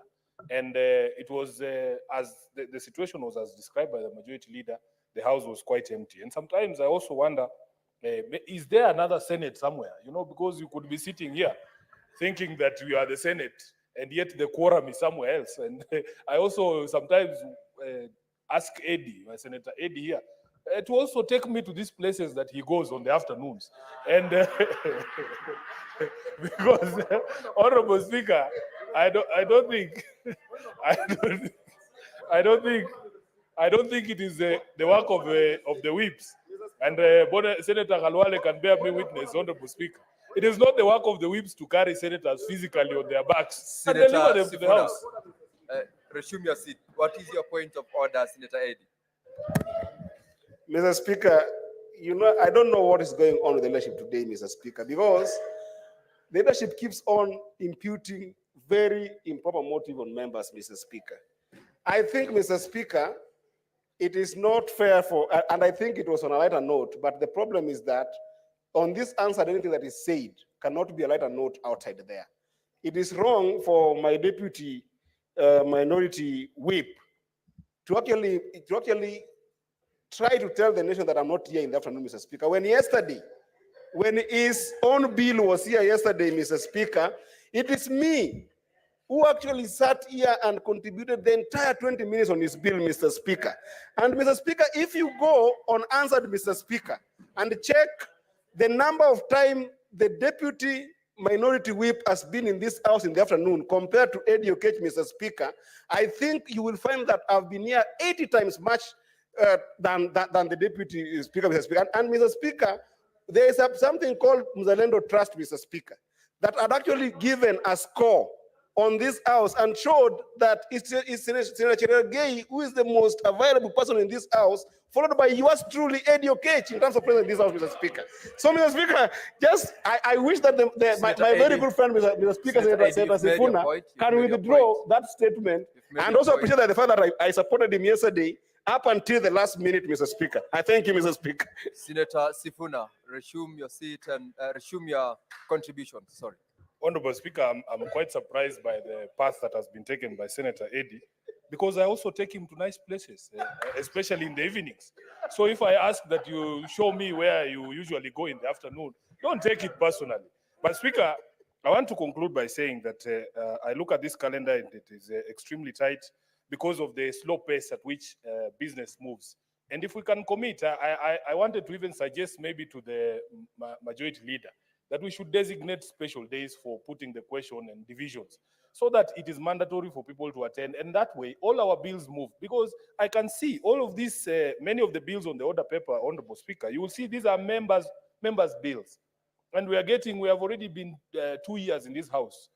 At this particular point in time, you have to demonstrate the sort of legislative work that you have done. So when we say these things, Honorable Speaker, it's not to impute negativity on our colleagues. We know that the senator's life, it is a harrowing job. I understand that. And especially, I feel especially, sensitive for those who have to travel long distances to come to Nairobi for house business. But at the end of the day, Honorable Speaker, it is for the benefit of all of us to be able to be in the house. And a few things that the majority leader said that I have a different perspective on.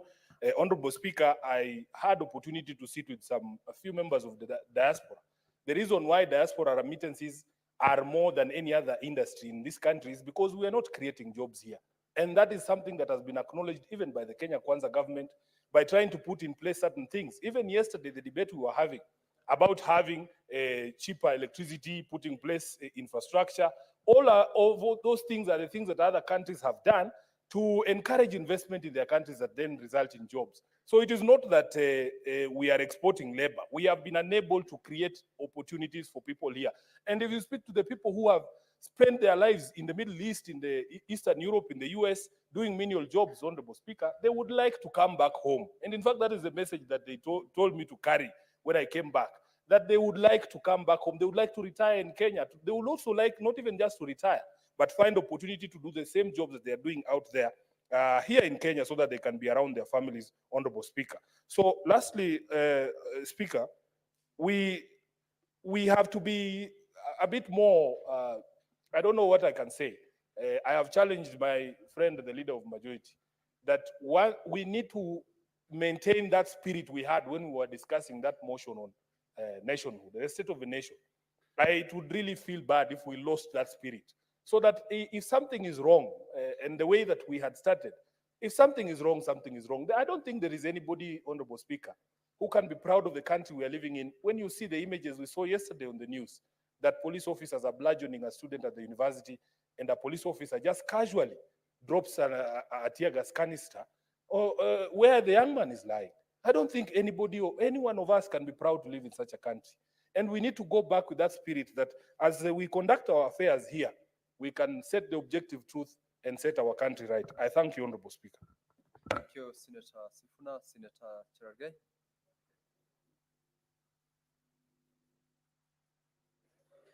Mr. Speaker, thank you very much. I think this is a procedural motion. I want to support Majority Leader on this procedural motion on the review of our calendar. I think I agree and share with the frustrations. I'm proposing that, and the Minority Leader is here and Majority Leader is here. Is there a possibility, Mr. Speaker, to develop a system within the caucuses of both minority and majority to alert members? Because looking at the order paper, 90% of the people who own bills in this today's afternoon are not in the house. So it means if those people are not here, Mr. Speaker, we can't proceed. It means the House will adjourn prematurely, Mr. Speaker, and we know the effect of prematurity. Mr. Speaker, the secondly is that, secondly, Mr. Speaker, is as I am wondering, because today, Mr. Speaker, Senator Faki raised an issue of resources within the running of committees. And you are aware that senators are pending bill of 450 million. You sit in the liaison committee. You are aware that because of budget constraints, every committee will get 7 million for domestic travel, Mr. Speaker. I am wondering how will our facilitation to Busia, for example, be? Because the Senate looks like to be struggling in terms of facilitation and finances in terms of it. Even as we applaud the Senate machinery, Mr. Speaker, because we want to understand the people. We are a byproduct or the product of the evolution, Mr. Speaker. We want, when we want to go to Busia, people should understand the workings, the functionality, the ability of the Senate, Mr. Speaker, through Senate machinery. What we need to be told is that are we well resourced enough to avoid a sitting? Because this rescheduling of Busia, myself, I had made proper arrangements because the calendar, Mr. Speaker, the calendar I had been given was to be in Busia on 23rd September, Mr. Speaker. Mr. Speaker, you can imagine the financial and emotional anguish. I'll go through, Mr. Speaker, in reorganizing the diary, Mr. Speaker. You know, my cows are calving at that season, Mr. Speaker, so it will be hard to balance to be in Busia and taking care of my cows and also harvesting maize, Mr. Speaker. And we have a small matter of sugar matters, Mr. Speaker. So at the end of the day, Mr. Speaker, I want to appeal to Senate Business Committee because some of us do not have a privilege in sitting there. Can they find a way of engaging members so that we don't need to be having a conversation? I'm agreeing, Mr. Speaker, I want to protect members. Most members, Mr. Speaker, who step out, especially in the afternoon session, I want to inform the Majority Leader, They always go to the Senate launch, and some of them have health challenges. Maybe they want to use restrooms, Mr. Speaker. They want to make phone calls to follow issues with their members of public in various counties, to console us as stakeholders like cabinet secretaries, console their party leaders, like Secretary General of ODM. Maybe there is a matter on the floor of the House. Mr. Speaker, when you see Senator Eddie Okech stepping out of the Senate, even you, I normally get you calling Bomet to find out issues, to clarify a few issues before you come and cooperate. So I want to ask Majority Leader if he was imagining other things that members are doing. I can confirm to him that members are doing very good things when they're in the Senate launch, Mr. Speaker, when they are taking tea and mandazi, when they are consulting, Mr. Speaker. Sometimes you get emergency from your family, Mr. Speaker, and you cannot make phone calls from the floor of the House. Some people raise, and Mr. Speaker, and you have to appreciate that as young legislators, Mr. Speaker, we have more business than youth leaders like Senator Oburu Odinga, Mr. Speaker. You know, most of them have how do you say it in English? Most of them, Senator Mr. Speaker, Cherargei, kindly refrain on the language. that sorry, you sorry, use. Mr. Please Speaker. use parliamentary They language. are finished. they are finished in giving birth, Mr. Speaker. So they don't have many problems like young legislators like Senator Eddie, Mr. Speaker. Some of them are still trying to find relevance and footing in politics, Mr. Speaker, in this country. So I want to appeal that I agree with Majority Leader. We have our caucus as Kenya Kwanza. We mobilize ourselves. If Senator Cherargei has a business, or Senator Sigei, there's the Majority Leader, if Senator Karen Nyamu, be alert in advance, and Secretariat kindly, because and this is special appeal, most of our colleagues who have bills, sometimes they don't have moving notes. I want to ask your office of the Speaker to also come in handy and assist members who have bills but do not have moving notes, so that when you ask them if they are ready to move their bill, they are not even ready to move. So I want to appeal, even as we look at the challenges, Mr. Speaker, but I want to challenge Senate Majority Leader. The way Senator Eddie has said, even as leadership, from the House leadership, chairpersons of the committees, they should lead by example and be present in the House. Like the Deputy Majority Leader, I want to challenge the Senate Majority Leader to work closely and encourage the Deputy Majority Leader to be always here, so that we can get that inspiration. If the Majority Leader and Deputy are not here, Mr. Speaker, the people who are ordinary members might not feel the motivation to be here. I'm not saying she's not there, but she's always there, but sometimes held up in other engagements of parliamentary duties. So we need, at the end of the day, Mr. Speaker, to ensure that as leadership, we lead a way forward and allow that cohesiveness, Mr. Speaker. And if we can borrow the spirit of Minority Leader, Mr. Speaker, I can tell you the Senate will change. But we have agreed, let us move forward, Mr. Speaker. Let us engage, and moving forward, this motion will ensure that it goes into place. With those very many remarks, I support this motion and I thank you. Thank you, Senator Cherargei. Senator Keroche Tabitha. Thank you, Mr. Speaker, sir, also for giving me this opportunity. And I rise also to support the alteration of the Senate calendar for the part 4 of the 3rd session. I think the senators should work on targets to ensure that the business for the 2024, meant for 2024, should be complete before the end of the year. So I like the way the Majority Leader has said that we need to push to alter the calendar so that we can ensure that we can finish the business. And I was surprised to see Senator Kajwang mentioning of the job, and giving a description of the job when he's a well-exposed man. I know he moves all around the world. He knows the maids of Canada, the maids of UK drive cars. They work on hour. 1 hour, you cannot afford to pay them when it comes here to Kenya. So when you present them there, they will get better pay. And when they're coming back, the way they will help their families, I think we'll see progress in this country. What we should be working on is to ensure we grow our economy to meet those standards. Because here, our maids, the way we pay them, to me, I should be fighting how they should be paid more. You can imagine how many hours they work. But when you go there, you have a maid that can work for the hours that Kenyan maids work here, you cannot afford. They earn more than 100,000. I think more than teachers, more than even I don't know who. So I think when we were doing the Kenya Kwanza, we were saying kazi ni kazi, and we ensure that we dignify all the jobs that are here, and we should work very hard to ensure we grow our economy so that we can meet the international standard. The reason why we are sending ours outside there is because our economy has an issue. So let's fix our economy. You'll see our maids and the teachers and the senators, parliamentary, whatever, they are equal. But today, here in Kenya, we have that gap. But when abroad, there's no difference. Whether you're working as a maid, you're working as a waiter, you're a manager, you earn the same. You park the same cars outside there at the parking. That is how we should ensure the Kenya will be.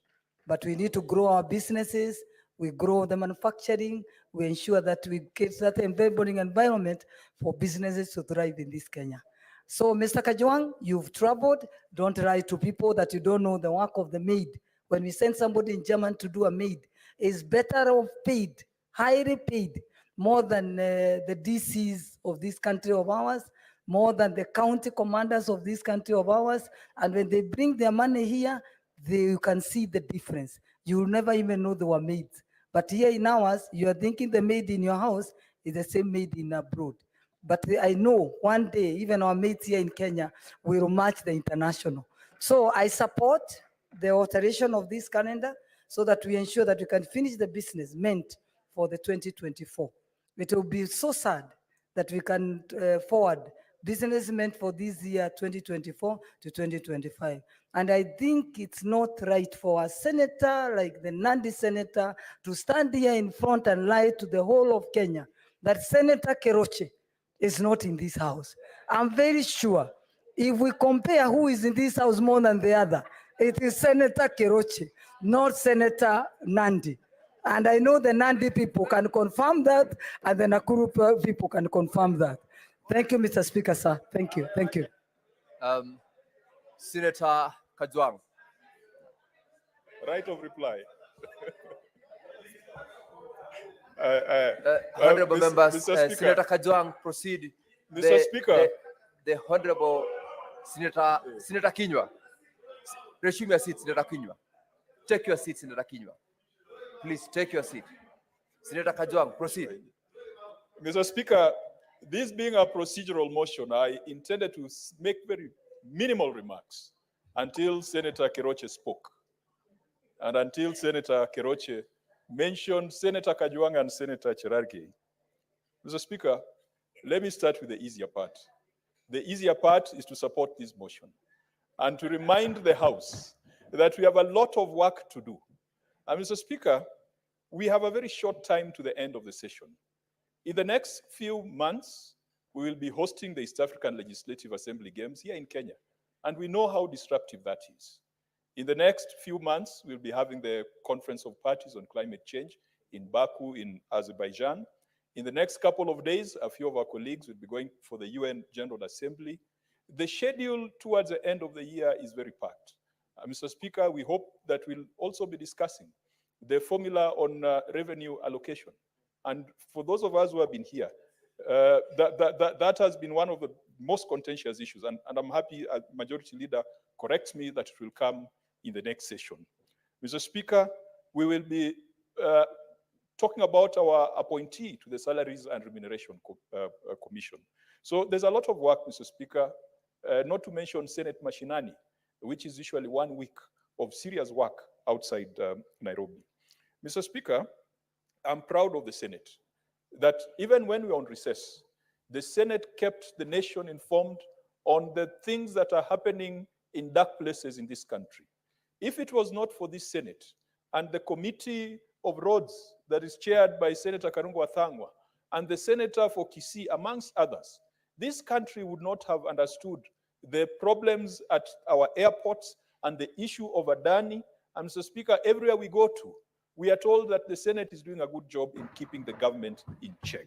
I want to congratulate all those senators who have come out to speak about the excesses of those in power. During the recess, Mr. Speaker, the Senate has held to account governors, those imperial lords in our counties. When they come to the Senate, we have held them to account and put them in their place. And Mr. Speaker, I'm so happy that yesterday, when the cabinet sat, when the first broad-based government cabinet sat, one of the first things that they communicated in their resolution was the invocation of the constitutional principle where if someone makes a decision that leads to the loss of public funds, that person is held liable. And Mr. Speaker, for the first time, I saw from the cabinet a statement that public officers who contribute to loss of public funds shall be surcharged and shall be held individually responsible.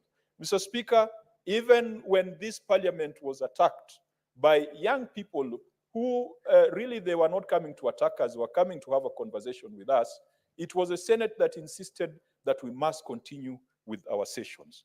Mr. Speaker, I want to urge the House Business Committee that there are certain motions, certain bills that have been in the order paper for quite some time, that we need to prioritize them so that even senators can report progress. And Mr. Speaker, I want to congratulate Senator Cherargei. The other day, I saw that he's one of those senators who has brought more legislative proposals and statements to this House. I believe all of us have got burning and pressing issues that can be brought to the floor of this House. Mr. Speaker, as a House, let us agree to sort out this issue of the oversight mechanisms for senators. I don't want to call it an oversight fund because it is not money that you'd call a fund. It is oversight mechanisms and arrangements or giving senators the instruments and tools that can allow them to go around and carry out their constitutional mandate. Right now, as we speak, Senator Omtata has been forced to go to court to compel a county government to produce accountability records. Mr. Speaker, we need to give ourselves teeth. No one is going to give it to us. If other parties were to have their way, they would detooth this Senate. If we donated our powers, or if we donated the space to any other institution, they are not going to give us more. They are going to take away from the Senate. And so we must find a bipartisan way of sorting out this issue of oversight arrangements so that in between our sessions, because on Friday, Saturday, and Sunday, we are out there in the counties, we should be able to facilitate senators to carry out their constitutional duties. Mr. Speaker, as I finalize, because this was a procedural motion, I think this Senate is expected to have a fairly adult conversation on issues affecting this nation. And Mr. Speaker, the issue of jobs has come up. And I don't want to take a personal approach to it. And I'm glad that Senator Keroche is in this House. Perhaps I might not know about every other senator, but I believe that Senator Keroche is one of those who's creating jobs in this republic. Mr. Speaker, and I want to disclose this. When Senator Keroche joined this House, she talked to most of the senators. She talked to me and told me, I'm expanding my operations. Could you get me someone with certain qualifications so that I can consider them to push my organization to the next level? Very few entrepreneurs will tell you that. Very few entrepreneurs will reach out to colleagues and tell them, I am expanding, I am scaling up. If you have someone, recommend them to me. Because some people will go to their relatives and family, and those are the ones who kill industry. Senator Keroche, I'm very proud of you, and I'm very proud of what you've been able to achieve in a tough environment.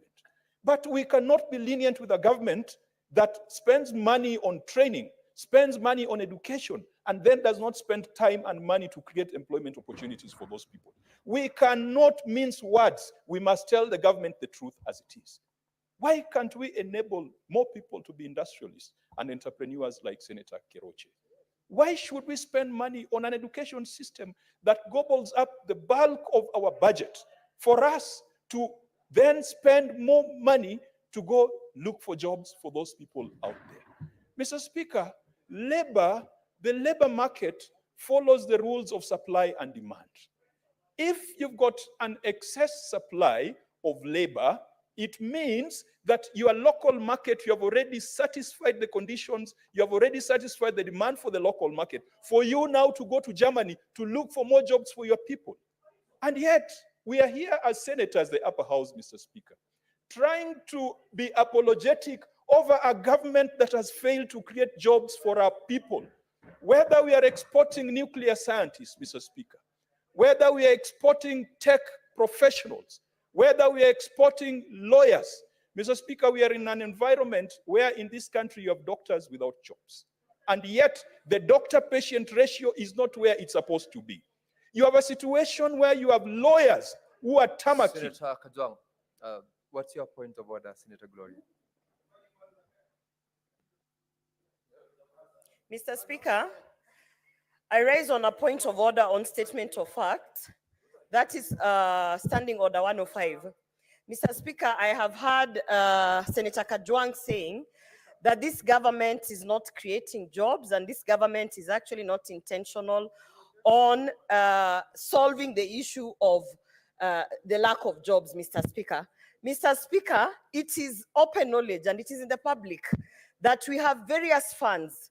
We have the Wezo Fund, we have the Women Fund, and all those funds are intentional to ensure that we create enterprises. To be able to make jobs, Mr. Speaker, we must push enterprises. We even have a new ministry of micro and whatever Gloria, enterprise, Mr. Speaker. you have made So your is it in order for someone to stand and say that this government has made actually no intention in creating jobs when we are spending a lot of, including the Hustler Fund, Mr. Speaker.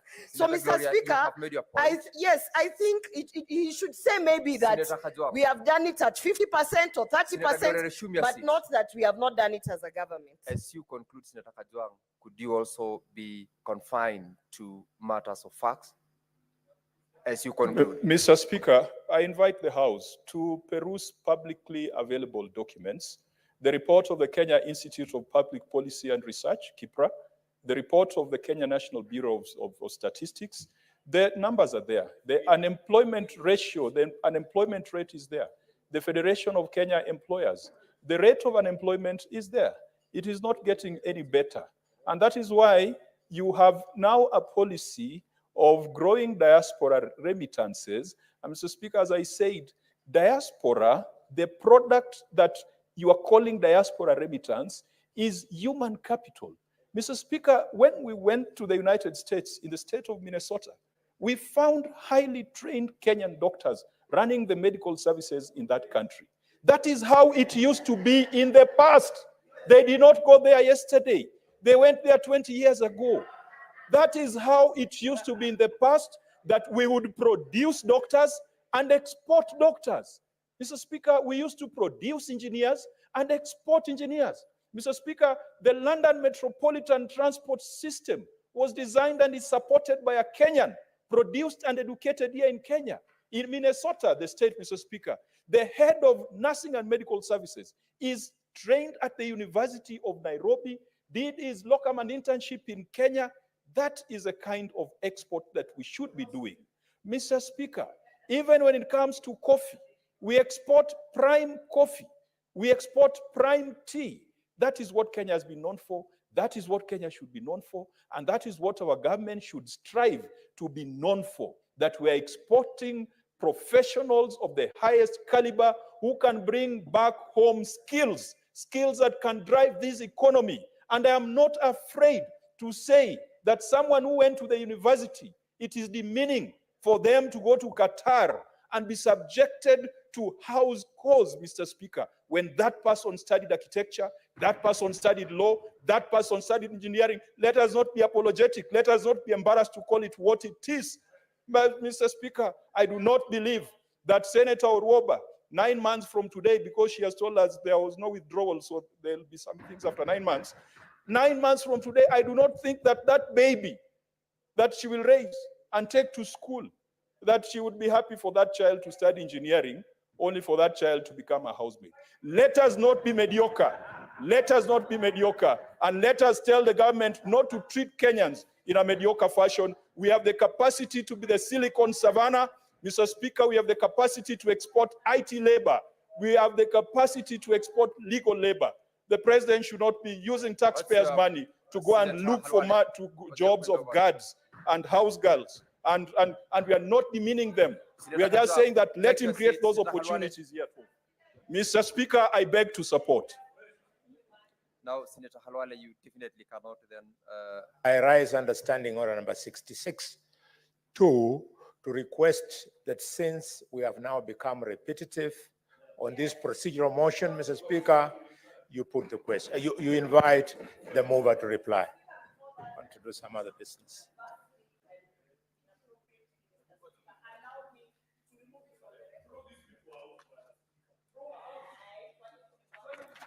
Senator Gloria, order, Senator Gloria. Senator Sifuna, order members.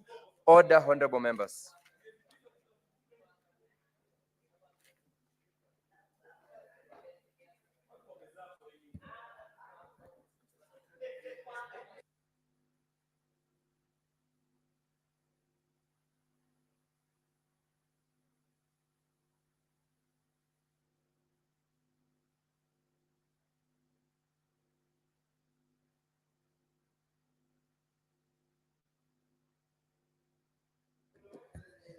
Honorable members, pursuant to the provisions of Standing Order 109, I call upon the mover to reply so that we can progress on this motion.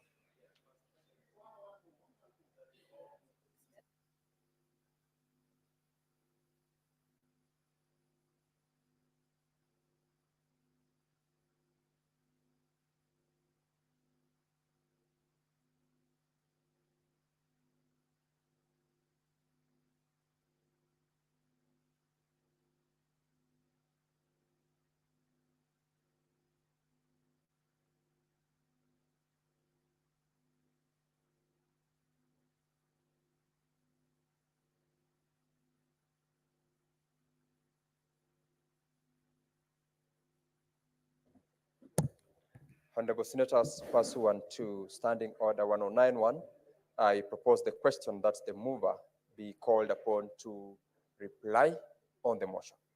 Majority Leader. Honorable members, will as many as of the opinion that the mover be called upon to reply say aye? Aye. The ayes have it. Majority Leader, proceed to reply.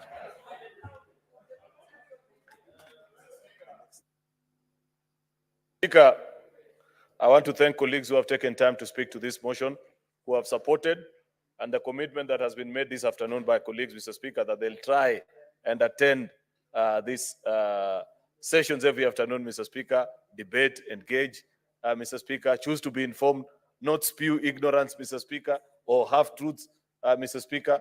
I want to appreciate, Mr. Speaker, the interest with which many of our colleagues have on the government programs of Kenya Kwanza.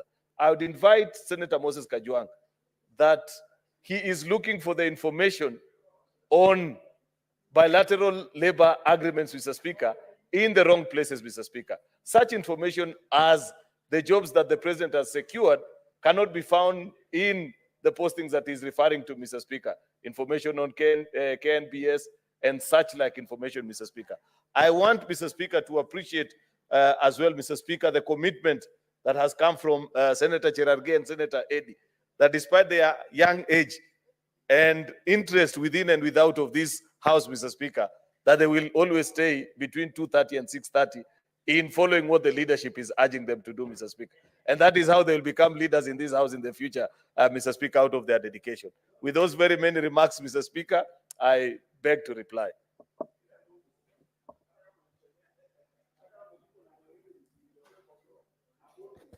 Now, Honorable Senators,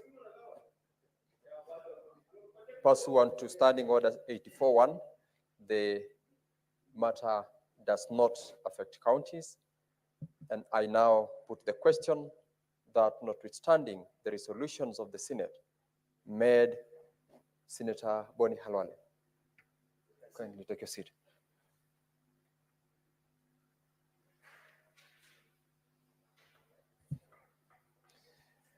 I now put the question that notwithstanding the resolutions of the Senate made on 15th of February 2024, approval of the Senate calendar, and 19th of August 2024, alteration of the Senate calendar, pursuant to Standing Order 32-4, the Senate resolves to further alter its calendar, regular sessions for the third session 2024 in respect of Part 4.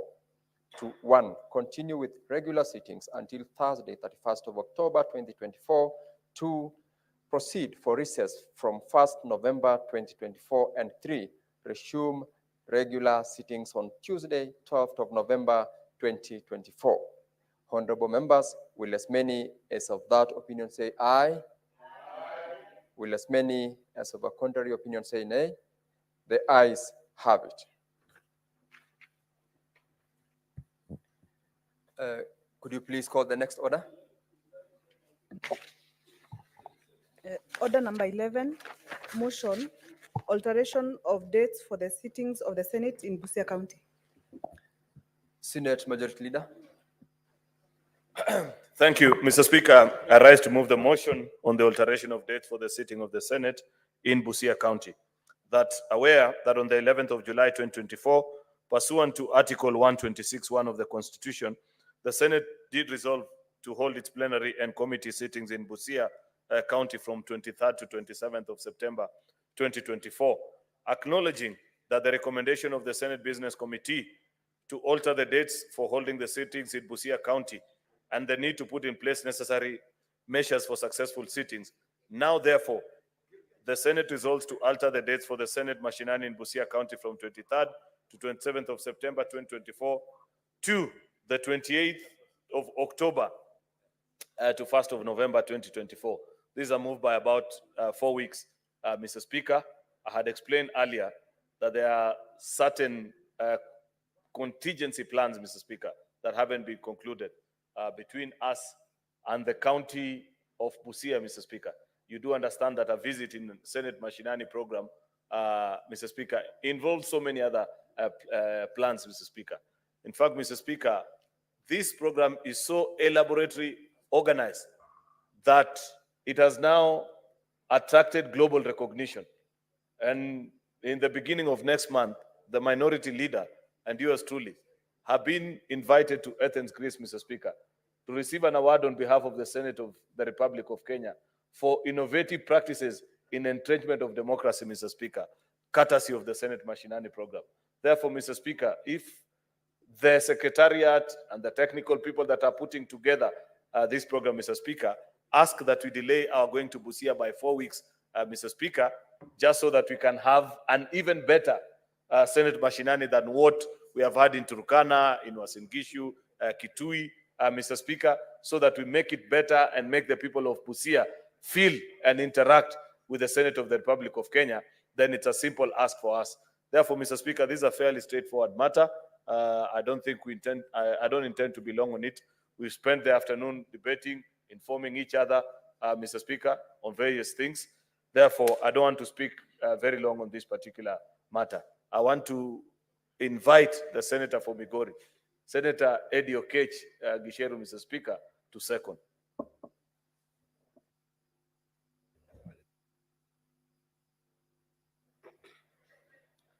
Mr. Speaker, it's an honor to second this motion, and I think it's in order, given that in the wisdom of the leadership of the House, Mr. Speaker, there are some assessment that has been done with regard to probably resource constraints, Mr. Speaker, that definitely we need to look into.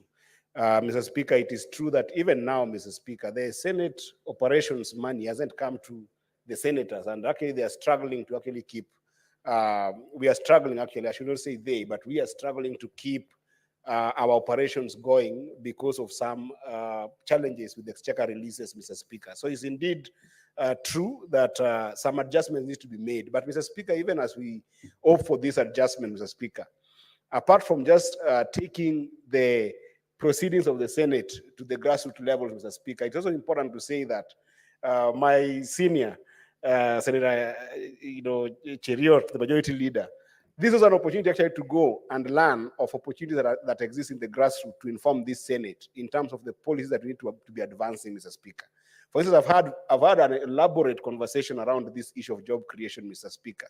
And Mr. Speaker, sometimes when you go to these grassroots communities and be able to genuinely engage and involve yourself in the economic ecosystem in those regions, Mr. Speaker, you will be able to identify areas that should be able to inform our policy framework and the kind of legislation we need to pass in this house that can interact with issue of job creation, Mr. Speaker. For instance, I know that Senator Cheriot likes Mursik so much, Mr. Speaker, but when he goes to Busia, which is very close to the great county of Kisumu, and also extend to the border of Kenya, Uganda, Mr. Speaker, you will realize that the economy of fish is very big there, Mr. Speaker.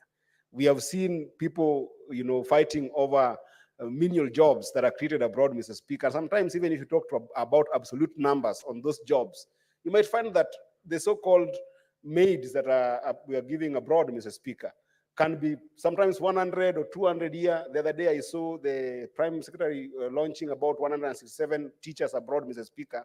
But actually in those local communities exists a very big opportunity to create a lot of jobs for our young people. For instance, I want to invite particularly the majority leader that when you're in Busia, take a keen look at the fish economy in that region, Mr. Speaker. The fish economy in this country, Mr. Speaker, we are being told by experts, to be specific, the GASP research have shown that the gap that we have in this country in terms of demand for fish, Senator Cheriot, is about 600,000 metric tons. These 600,000 metric tons, locally we only produce about 200,000 metric tons. About 400,000 metric tons is being filled in by actually our neighbors in Uganda, where we are going to spend our time in Busia, and China, to be specific. But GASP has also indicated that Lake Victoria alone, Mr. Speaker, has got the capacity of holding the entire 400,000 metric tons in terms of fish production, and not just fish production in terms of wild catch, but also in terms of just growing fish through what we call cage farming, Mr. Speaker. In that region, Mr. Speaker, when you go to the neighborhood called the Homa Bay County, there is a farm called Victory Farms. Victory Farms is currently doing about 10,000 metric tons, and it is considered the biggest in that region. Can you imagine, with only 10,000 metric tons of fish production per year, Mr. Speaker, I'm informing the majority leader through you, Mr. Speaker, through that alone, the Victory Farm is able to employ 1,000 people directly as permanent and casuals in their farms. But also, through that, they have been able to create 200 outlets that employs another 700 people. If just one investor in that region can be able to put about an economy that employs 1,700, why should we be fighting about abroad jobs when, even if you think about people like Rio Fish is the biggest aggregator of fish in Homa Bay County, Mr. Speaker, and Rio Fish does only about 300 metric tons. We are talking about a gap of 400,000 metric tons. And Rio Fish can be able to employ further 600 people through their casuals and permanent opportunities in that fish industries. What am I saying here, Mr. Speaker, as I finish? I'm saying that as you go to that grassroots community, Mr. Speaker, let's fetch for those opportunities that can be able to come and legislate in terms of creating job opportunities for our people. And Busia, I believe that if you look at it, it's going to be an eye-opener for the Senate when we go there. Therefore, I support this, and I hope that we will get the resources needed to make sure that senators can spend time in Busia for those 4-5 days we'll be in Busia. But more importantly, Mr. Speaker, the same character of people missing in sessions here, Mr. Speaker, I hope that will not extend to people missing in Busia, because that will be a learning opportunity for senators to see and bring back. I second, Mr. Speaker, and I really, really appreciate the fact that this has been considered and is going to be in our calendar this year. I thank you, Mr. Speaker. Senator Karen Nyamu, resume your seat. Senator Gloria, Senator Mutinda, resume your seat. Honorable Senators, I now propose the question that, aware that on 11th of July 2024, pursuant to Article 126(1) of the Constitution, the Senate resolves to hold its plenary and committee sittings in Busia County from 23rd to 27th of September 2024. Acknowledging the recommendation of the Senate Business Committee to alter the dates for holding of the sittings in Busia County and the need to put in place the necessary measures for successful sittings, now therefore, the Senate resolves to alter the dates for the Senate Mashinani in Busia County from 23rd to 27th September 2024 to 28th October to 1st of November 2024. Honorable Senators, considering that this particular motion is similar to the earlier motion, I will only allow from those who order members. There are members who requested in earlier debate to speak to this motion. I will allow only 2 members and under 2 minutes each to contribute to this motion. And Senator John Kinyua.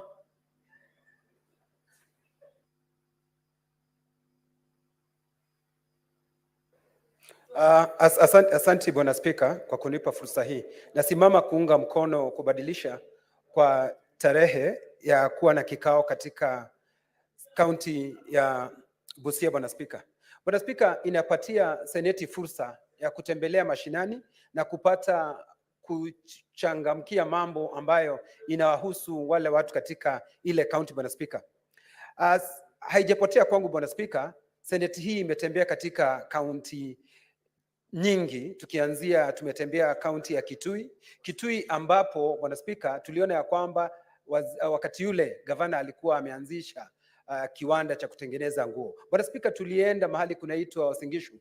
Bwana Spika, Uasin Gishu tuliona wakulima wakati ule walikuwa wamejawa na ghadhabu wakisema ya kwamba wanataka bei yao ya mahindi iweze kuangaliwa. Bwana Spika,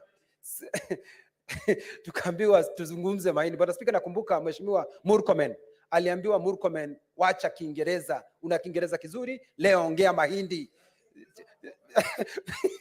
Bwana Spika, tukienda mashinani tunaweza kupata haya mambo moja kwa moja kutoka kwa wananchi. Vile vile tuliweza kutembelea hospitali ya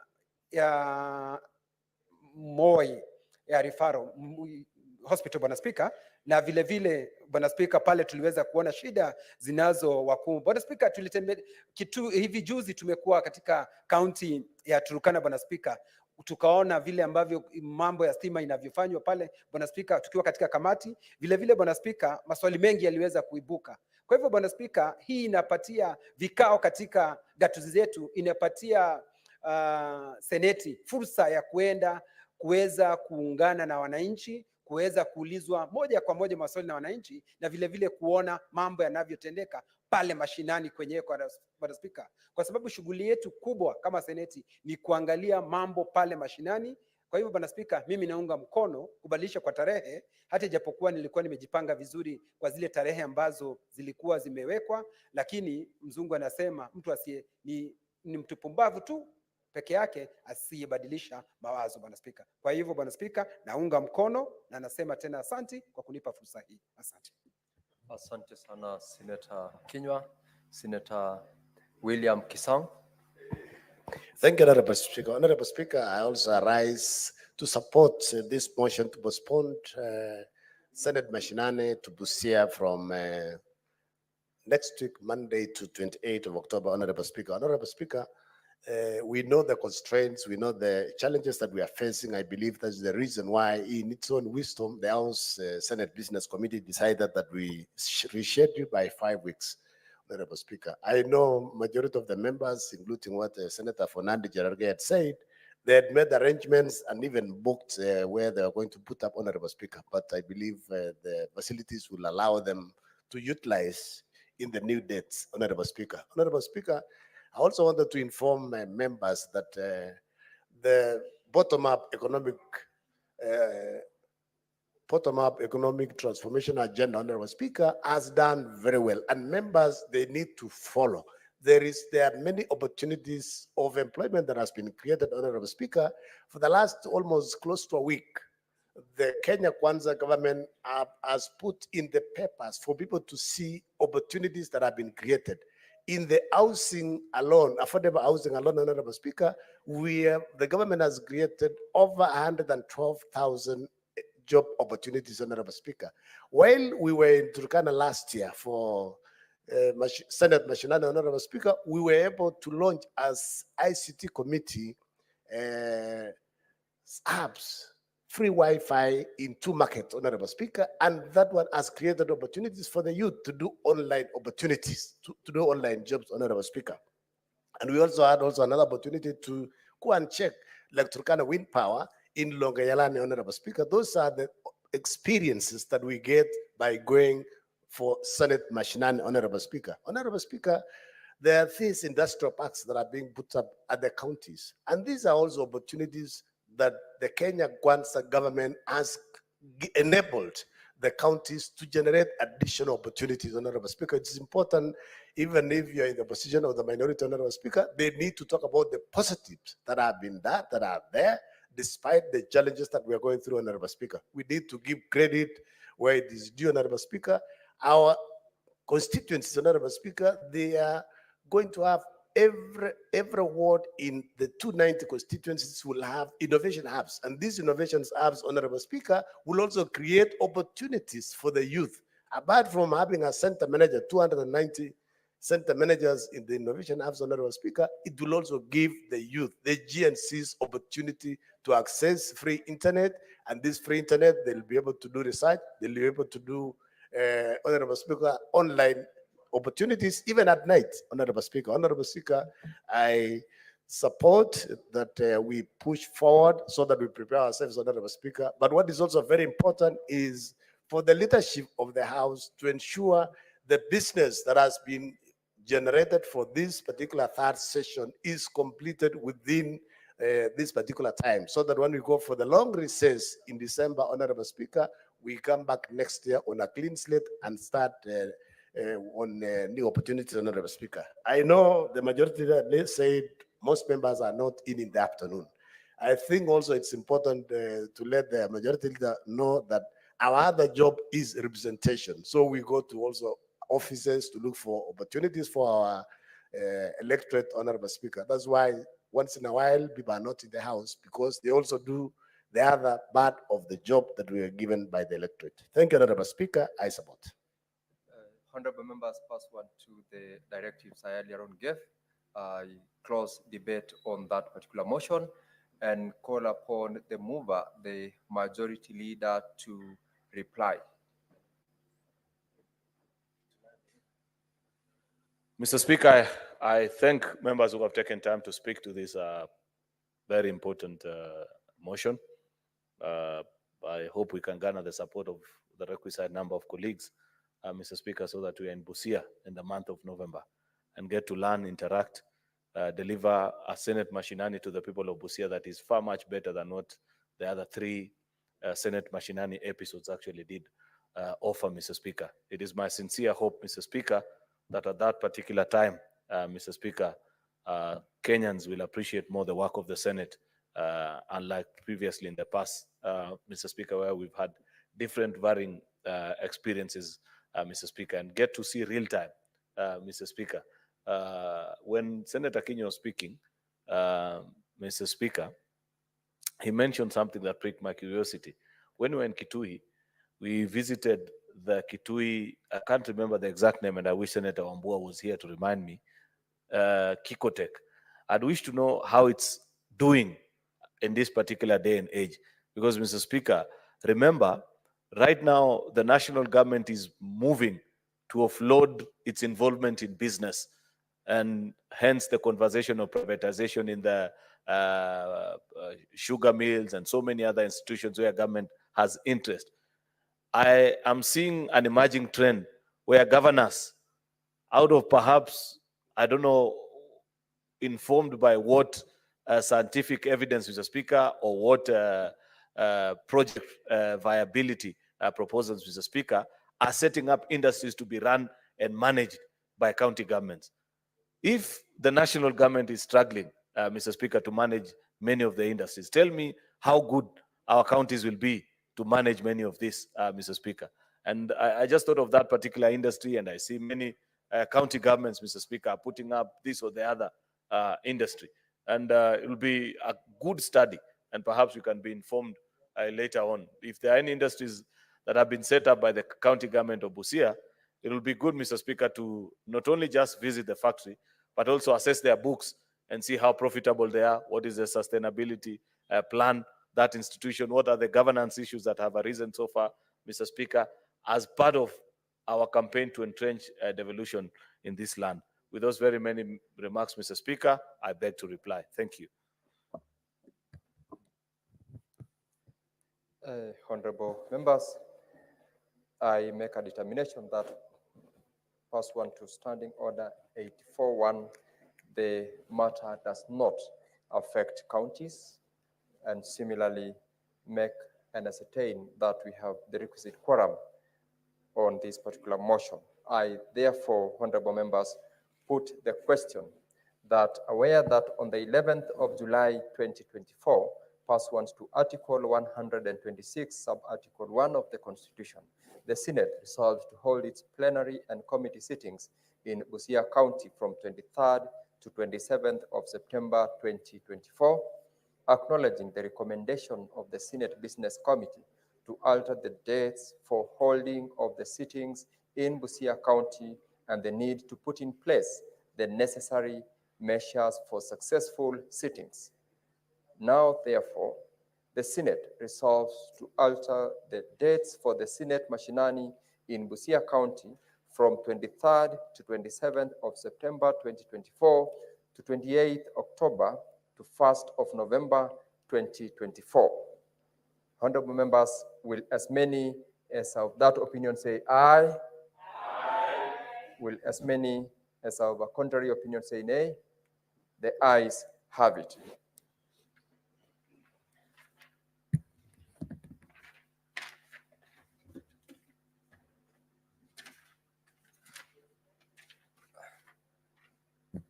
Now, honorable members, would like to rearrange the order paper, and I defer order numbers from 12 to 27. Order 12 to order 27, I hereby defer and rearrange so that we call order 29. Order 29. Clerk. Senator, please approach the chair. Order number 29, the National Disaster Management Bill, National Assembly Bills number 24 of 2023, second reading.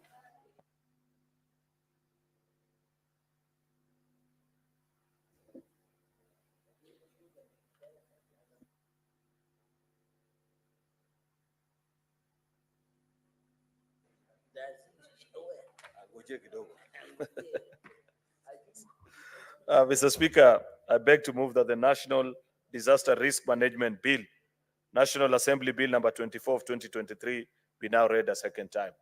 Mr. Speaker, this is not the first time that this bill is coming to this House.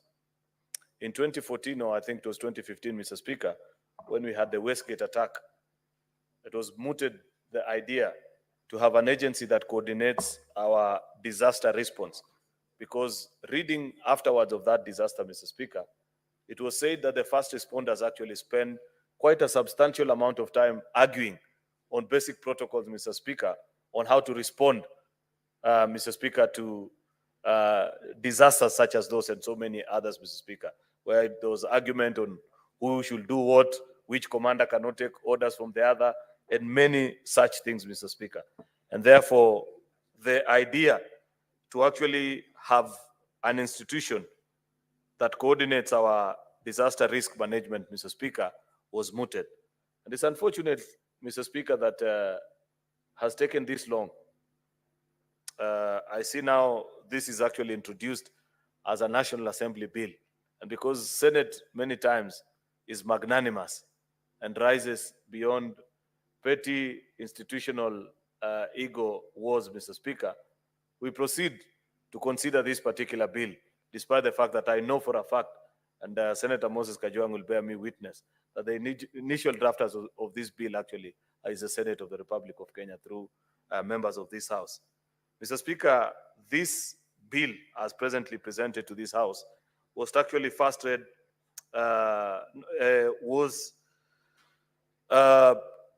published actually, rather, that's the title I was looking for, in the Kenya Gazette Supplement number 80 of 2023, in the 31st of May 2023, and read the first time here in the Senate on the 3rd of July 2024. As I have pointed out, Mrs. Speaker, the principal object of this bill is to provide a legal framework for the coordination of disaster risk management activities in both levels of government. And it's important to point out, Mr. Speaker, that this has actually evolved because at that particular time, and if you follow through many legislations, Mr. Speaker, if you're a keen follower of our legislative processes, Mr. Speaker, you know that even in that particular time, despite the fact that we're in the devolution cycle, we didn't do legislations, Mr. Speaker, with county governments in mind. I want to appreciate the improvement that has come of late, Mr. Speaker, where when you replicate or when you do a body at the national level, you try, much as there's still a lot more to be done, Mr. Speaker, and replicate a similar institution at the county level, Madam Speaker. The only concern, and I agree many times, Mr. Speaker, I know I am the mover of this bill, and therefore I move the bill as is and leave it to the House to inform the second stage and the third and the final stage on how to amend and perhaps make the bill better, because a good idea can always give a way to a better idea, Mr. Speaker. But I must put a disclaimer, Mr. Speaker, that I have insisted and I have said this to all authorities, including to the highest office of the land, Mr. Speaker, that I am not comfortable at all with the creation of any new agency in this country, Mr. Speaker. That we have sufficient agencies to do all or anything that arises. Therefore, if there is thinking, Mr. Speaker, that a certain new agency needs to be brought on board, like now this particular National Disaster Risk Management Agency, Mr. Speaker, then such legislations must be accompanied by transition clauses of which other institutions we are folding up. Otherwise, if we continue with this practice, Mr. Speaker, to the best of my count, we have more than 350 state agencies, Mr. Speaker. And you wonder doing what? We have county governments, we have ministries, we have state departments, Mr. Speaker. Therefore, I want to challenge the committee actually that is considering this legislation to particularly point out and establish many of these institutions that we are trying to help them coordinate and come together, Mr. Speaker, on the transitional amendments that shall come out of this bill, Mr. Speaker. We need to wound up those institutions so that even the staff actually can be part and parcel of this institution. Because, Mr. Speaker, we keep on talking about the wage bill, the struggle that we were talking about a few minutes ago, why we are not creating jobs locally, Mr. Speaker, is because it is extremely expensive to run government of Kenya, Mr. Speaker. And part of the reason that makes it expensive to run government, Mr. Speaker, is because of recurrent expenditure. We are employing too few people, Mr. Speaker, at the expense of millions others, Mr. Speaker. Therefore, I hope actually that when our committees retire to bring a report to this House on this particular bill, Mr. Speaker, they will be guiding the House towards the merger, Mr. Speaker, of different agencies. I know there are different agencies that respond actually to the various disasters actually. National drought, I don't know which one, and this and the other, Mr. Speaker. We must, if we are creating an agency, Mr. Speaker, then all those institutions must be folded up, Mr. Speaker, and come into this one institution that responds to disasters, Mr. Speaker. The bill further seeks to establish the county disaster risk management committees in each of our counties, as a role of disaster risk management is a shared function between the national and county government under the fourth schedule of our constitution, Mr. Speaker.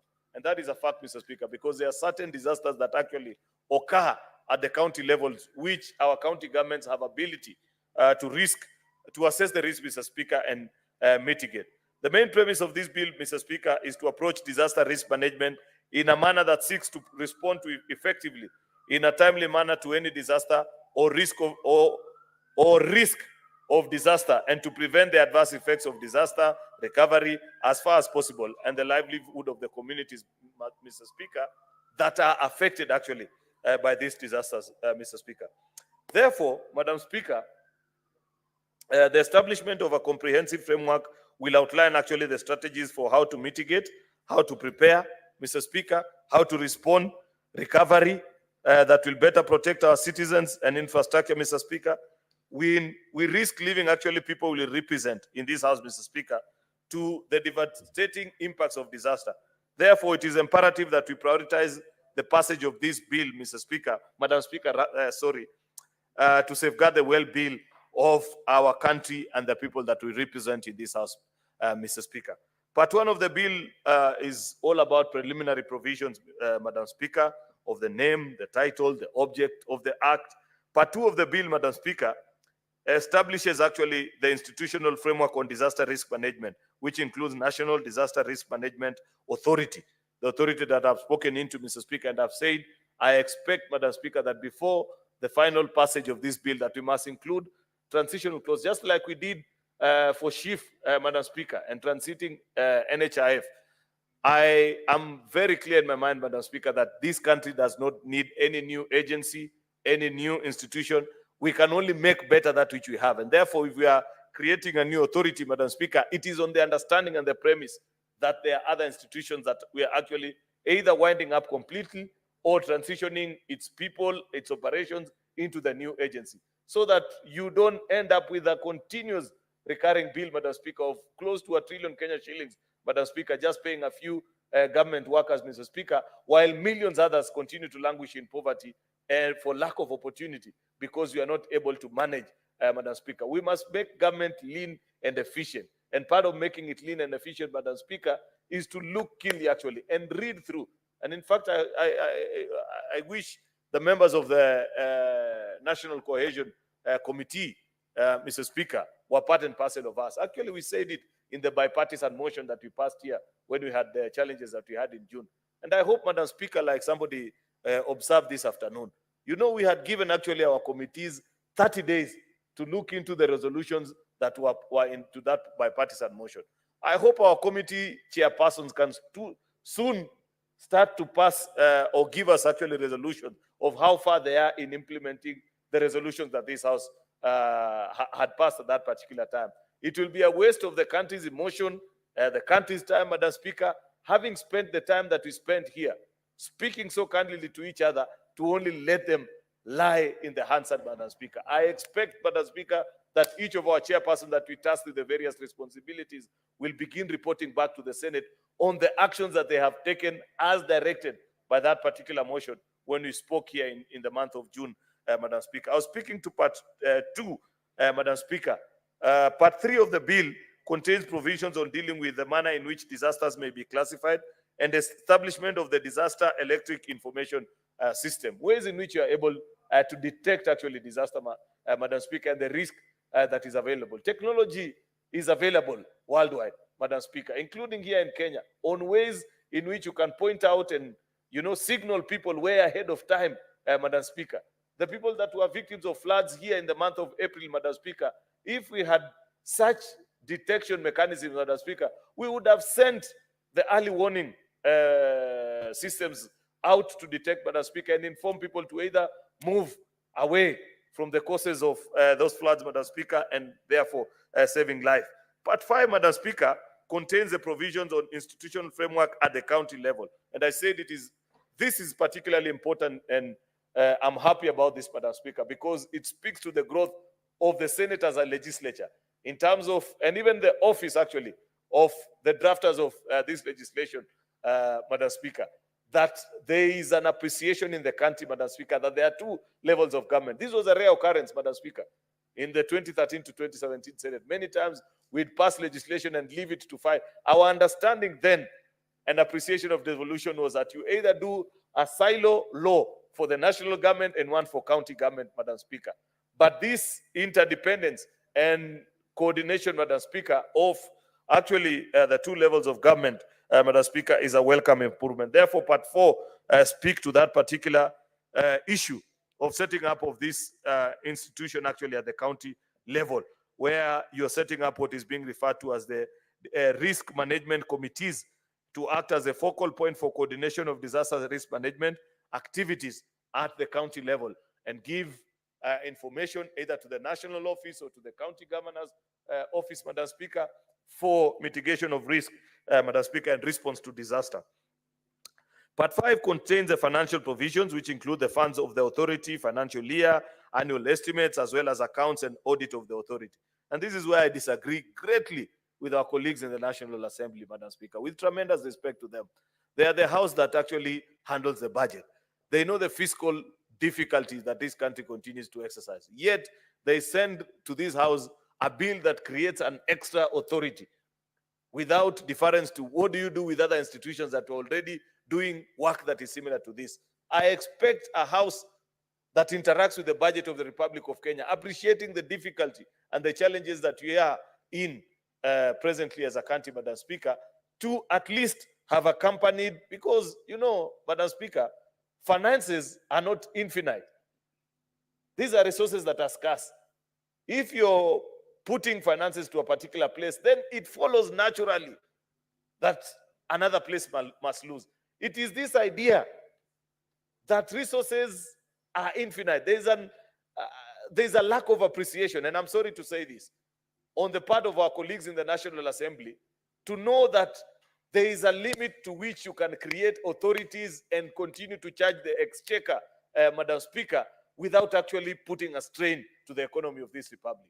I expect them, Madam Speaker, that anytime you propose an authority, unless there is no other authority or state agency, Madam Speaker, including a ministry that speaks or addresses matters that are being proposed in that agency, Madam Speaker, to remove, because it's an addition on one side and a subtraction on the other, Madam Speaker, because these are resources that are scarce, and therefore I expect a lot of work to be done on part 5 of the bill by members of our committee. Part 6, Madam Speaker, as I draw to a close, contains miscellaneous provisions on the protection of information held by the authority and county committees. These also create offenses and prescribes penalties thereto. You know, Madam Speaker, I have seen, for example, when the national government has issued directives, you remember that here in Nairobi, where Senator Sifuna represents, there are many people that died along the banks of Nairobi River when it banks. When the government issued directive the other day and said that we need to move people who are living within the riverbank, you find some third-grade politicians, Mr. Speaker, some occupying very high offices in this country, Mr. Speaker, reducing it to be an issue about tribe. How tragic can it be, Mr. Speaker?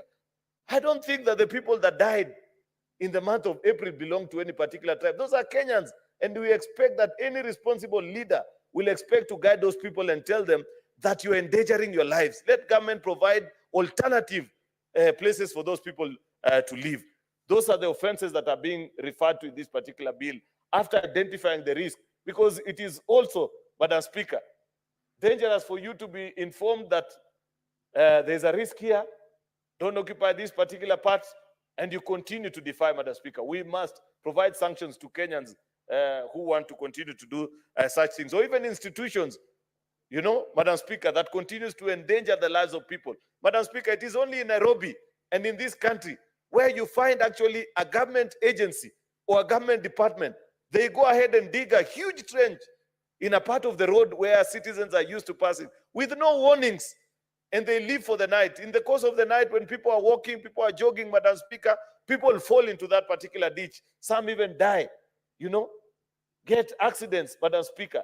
Yet there are no sanctions against such institutions. That's part of the risk occurrences, Madam Speaker, that we need to point out, so that any agency that causes harm to people by creating a risk and not providing the proper mechanism through which you ensure that you don't put the lives of others at risk while undergoing either repairs or creating something, Madam Speaker, we need to sanction such institutions, Madam Speaker. And that is part of what is being provided in Part 6. Part 7, Madam Speaker, contains the provisions of delegated powers. In terms of these powers, the CS responsible for matters responsible of disaster risk management may, in consultation with the Council of Governors, make regulations generally for the better carrying effect of the provisions of this Act, Madam Speaker. As I conclude, I wish to state that this is a very important bill, and therefore I urge honorable senators to read, internalize, and improve on this particular bill, Madam Speaker, so that we can conclude on it and ensure that our citizens actually live in a safer country. With those many remarks, Mr. Speaker, I beg to move and request the Majority Whip, Senator Boni Halwale, to second. Senator Halwale.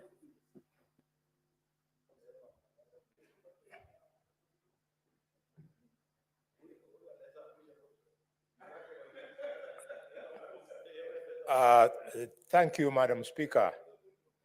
Madam Speaker, I rise to second the leader of the majority having ably moved this motion, and I do so as moved. Madam Speaker, I'm doing this not as an opportunity to express my personal thinking of whether this legislation is good or bad, but because we have a constitutional mandate to ensure that a bill which has come from the National Assembly as a message, we must deal with it. I therefore second, and I want to put all my hopes, not only in the debate in this House, but on the proceedings that will take place in the committee when deliberating on this, because, Madam Speaker, creating yet another authority will come with expense. I have gone through. It is creating boards. All boards come with expenses. They are put their chairs. They are put their director generals. They are put their members of the board who will all be deserving payment. A responsibility which in my view, Madam Speaker, can be taken by the ministry, the departments, and agencies responsible for disaster management. Madam Speaker, I say this with due respect because I know that today you might be sitting pretty, next week, next month, even up to the whole year, and nothing happens. But when it strikes, it can be extremely devastating.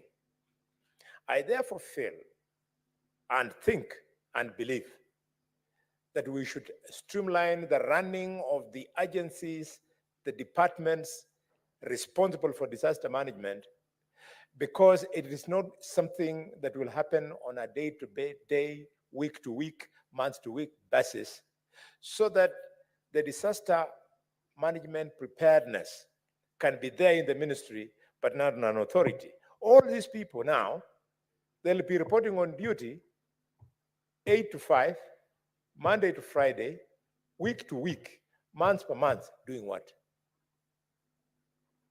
We can put our resources to better use. But because we have a committee that will sit on this matter, maybe for the first time, it should be the decision of this Senate that we have completely disagreed with the need of establishing an authority for this purpose, disagree with the National Assembly, and then the mediation committee will eventually come together and say that let's streamline the way government does its work without necessarily putting together another authority. Madam Speaker, having said that, I hope that the committee will see how flawed it is that counties that are the seat or the home of disasters have been allowed, for example, in this bill, to have only one person representing the interests of the 47 counties on the board. If we have recognized that disasters take place in counties, then we must allow counties to have proper representation. If then there will be need for this authority to be in place. Having made those reservations clear, Madam Speaker, I conclude by seconding the motion. Thank you, Madam Speaker.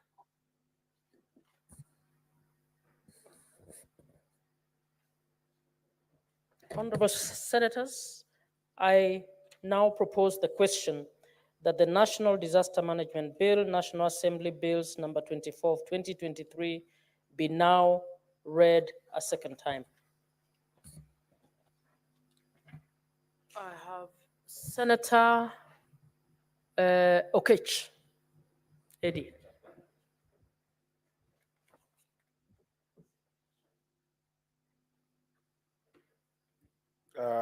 Madam Speaker, thank you so much for giving me the opportunity to also chime into this bill and actually a proposal to create yet another body to look at our national disaster management issues. I am persuaded that in the spirit of what the Senator of Kakamega has presented, which is we want to avoid as much as possible any tussle or any lack of collaboration with the National Assembly in the bills that come from National Assembly. And therefore, sometimes it's important to support some of these bills. But Madam Speaker, I really, really appreciate the thought process that the Senator of Kakamega has expressed himself on this bill. Because, Madam Speaker, disaster is not something that you can put an omnibus bill on. Disaster by nature and by design occurs at different levels, Madam Speaker. We have got natural disasters, if you like, you can call them vagaries of nature, and we have got human-made disasters, Madam Speaker. All these disasters that we see having in this country, Madam Speaker, have got their own specific causative factors and therefore their own specific response mechanism. In fact, in some cases, even preparedness that they must have. Creating another body to actually come and cluster, take each cluster and then put all of them together under one body, Madam Speaker, will do a disservice to how, as a country, we approach disaster readiness and response in this country. Madam Speaker, let's take, for example, drought in this country. The strategy for dealing with drought in the country cannot be given to one authority to be able to figure it out. It's just very simple as such, because you will need a scientific approach to that particular disaster on drought, including sometimes a place whereby you need to predict and advise farmers on, for instance, should you be able to change your season for planting? Should you be able to change the kind of seeds you're going to plant? And in some cases, if we have got drought that has affected us to the extent that needs us to look for opportunities for getting seed or getting other resilient seeds from abroad, or even getting food to intervene for those who have gone without food, then it will mean that naturally a drought-resistant agency should be in place to respond to that particular drought problem. If you look at fire, for instance, Madam Speaker, how would a fire disaster that we keep on seeing mushrooming everywhere in a place like Nairobi depend functionally on an authority nationally to be able to respond to it properly? Madam Speaker, I have seen the governor of Nairobi struggle even to identify the causative factors that are causing fire in Nairobi, that are causing a lot of havoc, health hazards, and even wastage of property in the county of Nairobi, Madam Speaker, to the extent that for you to scientifically be able to deal with fire disasters that we are seeing in Nairobi, perhaps it's not the same way you're going to deal with the fire that is happening in Migori County, which could be an issue of forest fires that are caused by charcoal burners. This cannot be vested in an authority, Madam Speaker. And even to be very, very disappointed with this bill, if you want to classify terrorism as a human caused disaster, and then you give it to this particular authority, Madam Speaker, to deal with issues of counterterrorism and to figure out the nuance of dealing with terrorism, which is an issue that should be dealt with in the Ministry of Interior and the Ministry of Defense, so that you can be able to deal with it awesomely. How do you vest this in an authority called National Disaster Management Authority, Madam Speaker? It defeats my understanding. My proposal, Madam Speaker, would be, we have got Ministry of Special Programs. That ministry must then be able to classify all departmental agencies that can deal with specific clusters of disaster that we are experiencing in this country, and be able to devise prompt and most modern ways of engaging with those specific clusters of disasters that happen within our borders to the extent that we can have a cutthroat strategy operationally to be able to respond to disasters in this country, Madam Speaker. We saw when floods came about, people were running helter-skelter because there was this notion that you feel like if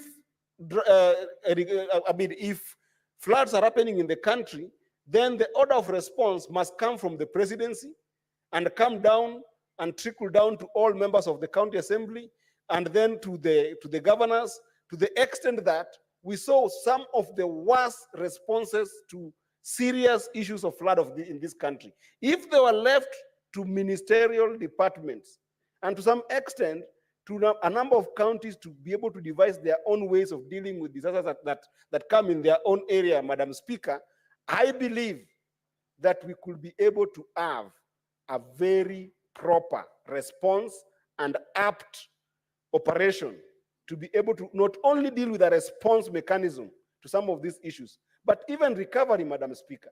You would understand that when disasters happen in this country, Madam Speaker, you will see the political notion of responding to them immediately with some kind of bravado and some kind of PR mechanisms to the extent that within that 1 week that a disaster happens, everybody is active. The president is active, governors are active, every politician is active, everybody's talking about it, corporations are active, raising money to respond.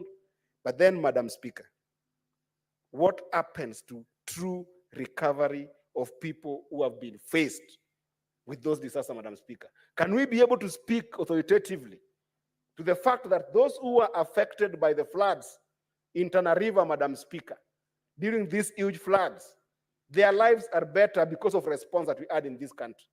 Can we be able to speak authoritatively that families that were affected by serious floods in Nyatike constituency in Migori County, where I come from, Madam Speaker, in Kabuto, in places like Luanda, where I come from, Madam Speaker, just because the government responded with issues of giving them some donations in terms of food, blankets, and a few things here and there, solve their problems of the impact of those floods, Madam Speaker?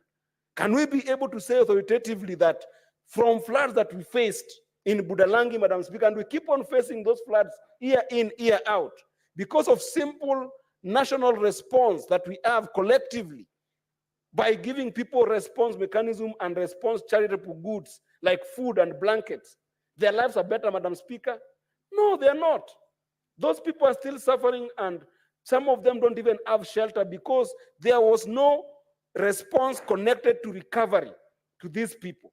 There are people in Madare, Madam Speaker, there are people in Mukuru kwa Jenga, there are people in Mavoko who are still facing serious impact of floods that we had.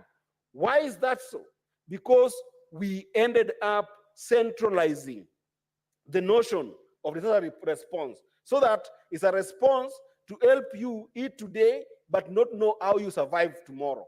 For you to survive tomorrow, there has to be a proper recovery plan, Madam Speaker. And that recovery plan can only happen if you avoid putting all these clusters of disasters in this country under one omnibus authority that then is supposed to respond to it. Therefore, Madam Speaker, this bill is really a dangerous bill because apart from just wasting taxpayers' money and being able to put people and creating for them jobs, Madam Speaker, this bill will be the one big hindrance that will be able to make sure that we never properly prepare and respond to disaster in this country. I'm disappointed, Madam Speaker, that in this bill, there is even proposals that that authority can run as a corporation.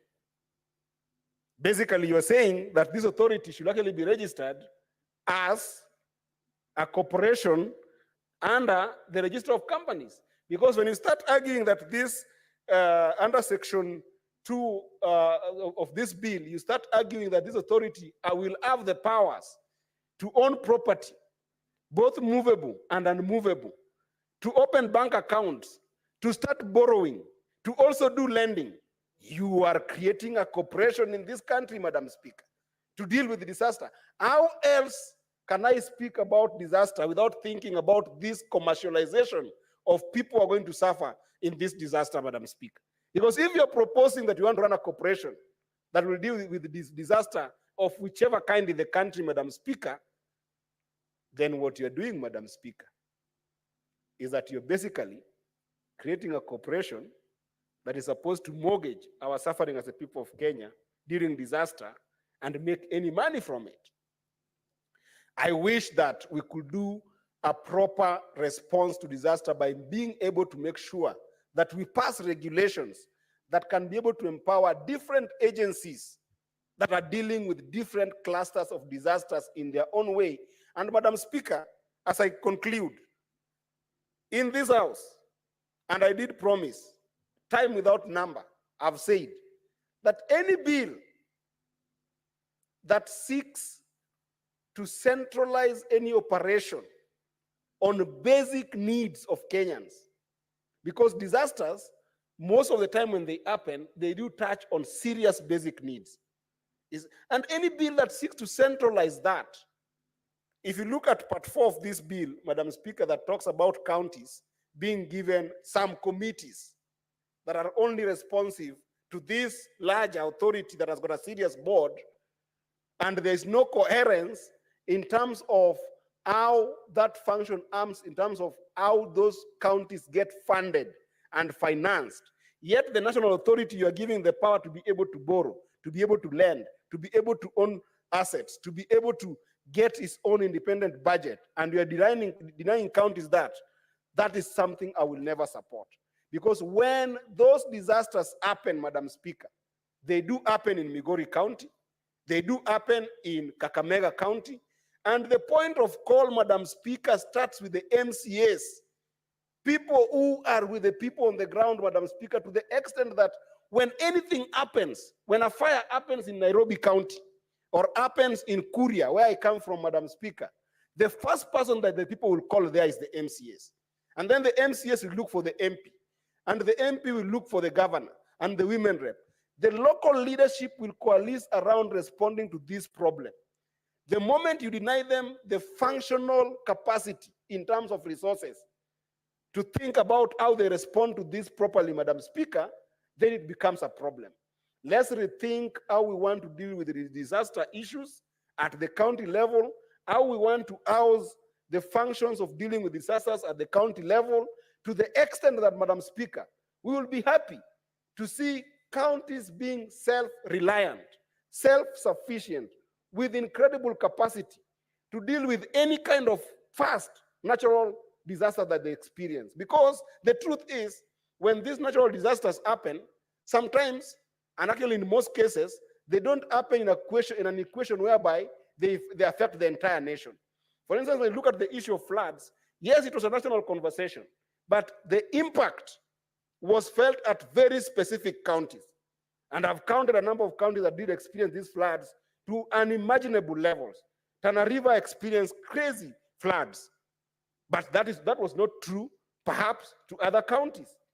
Migori County experienced incredible floods. Nairobi experienced incredible impact of floods.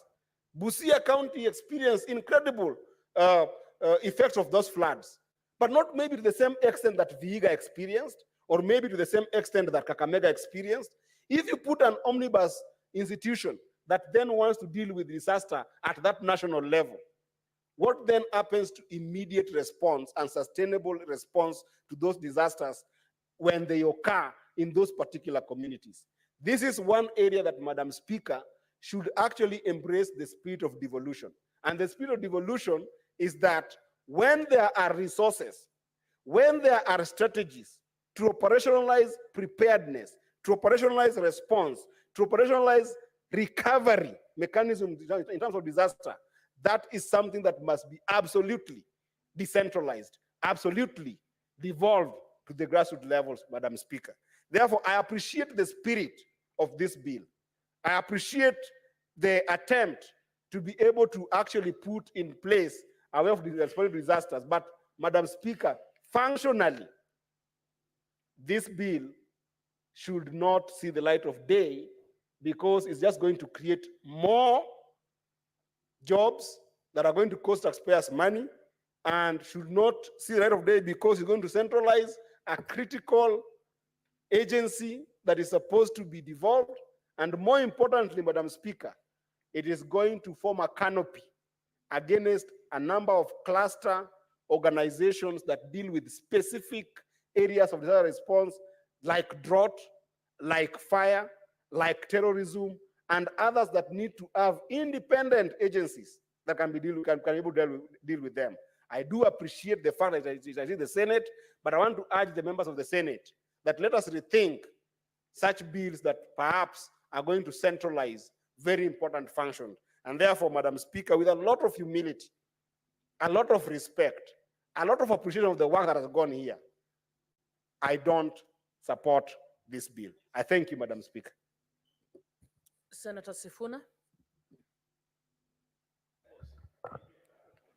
Thank you, Madam Speaker. I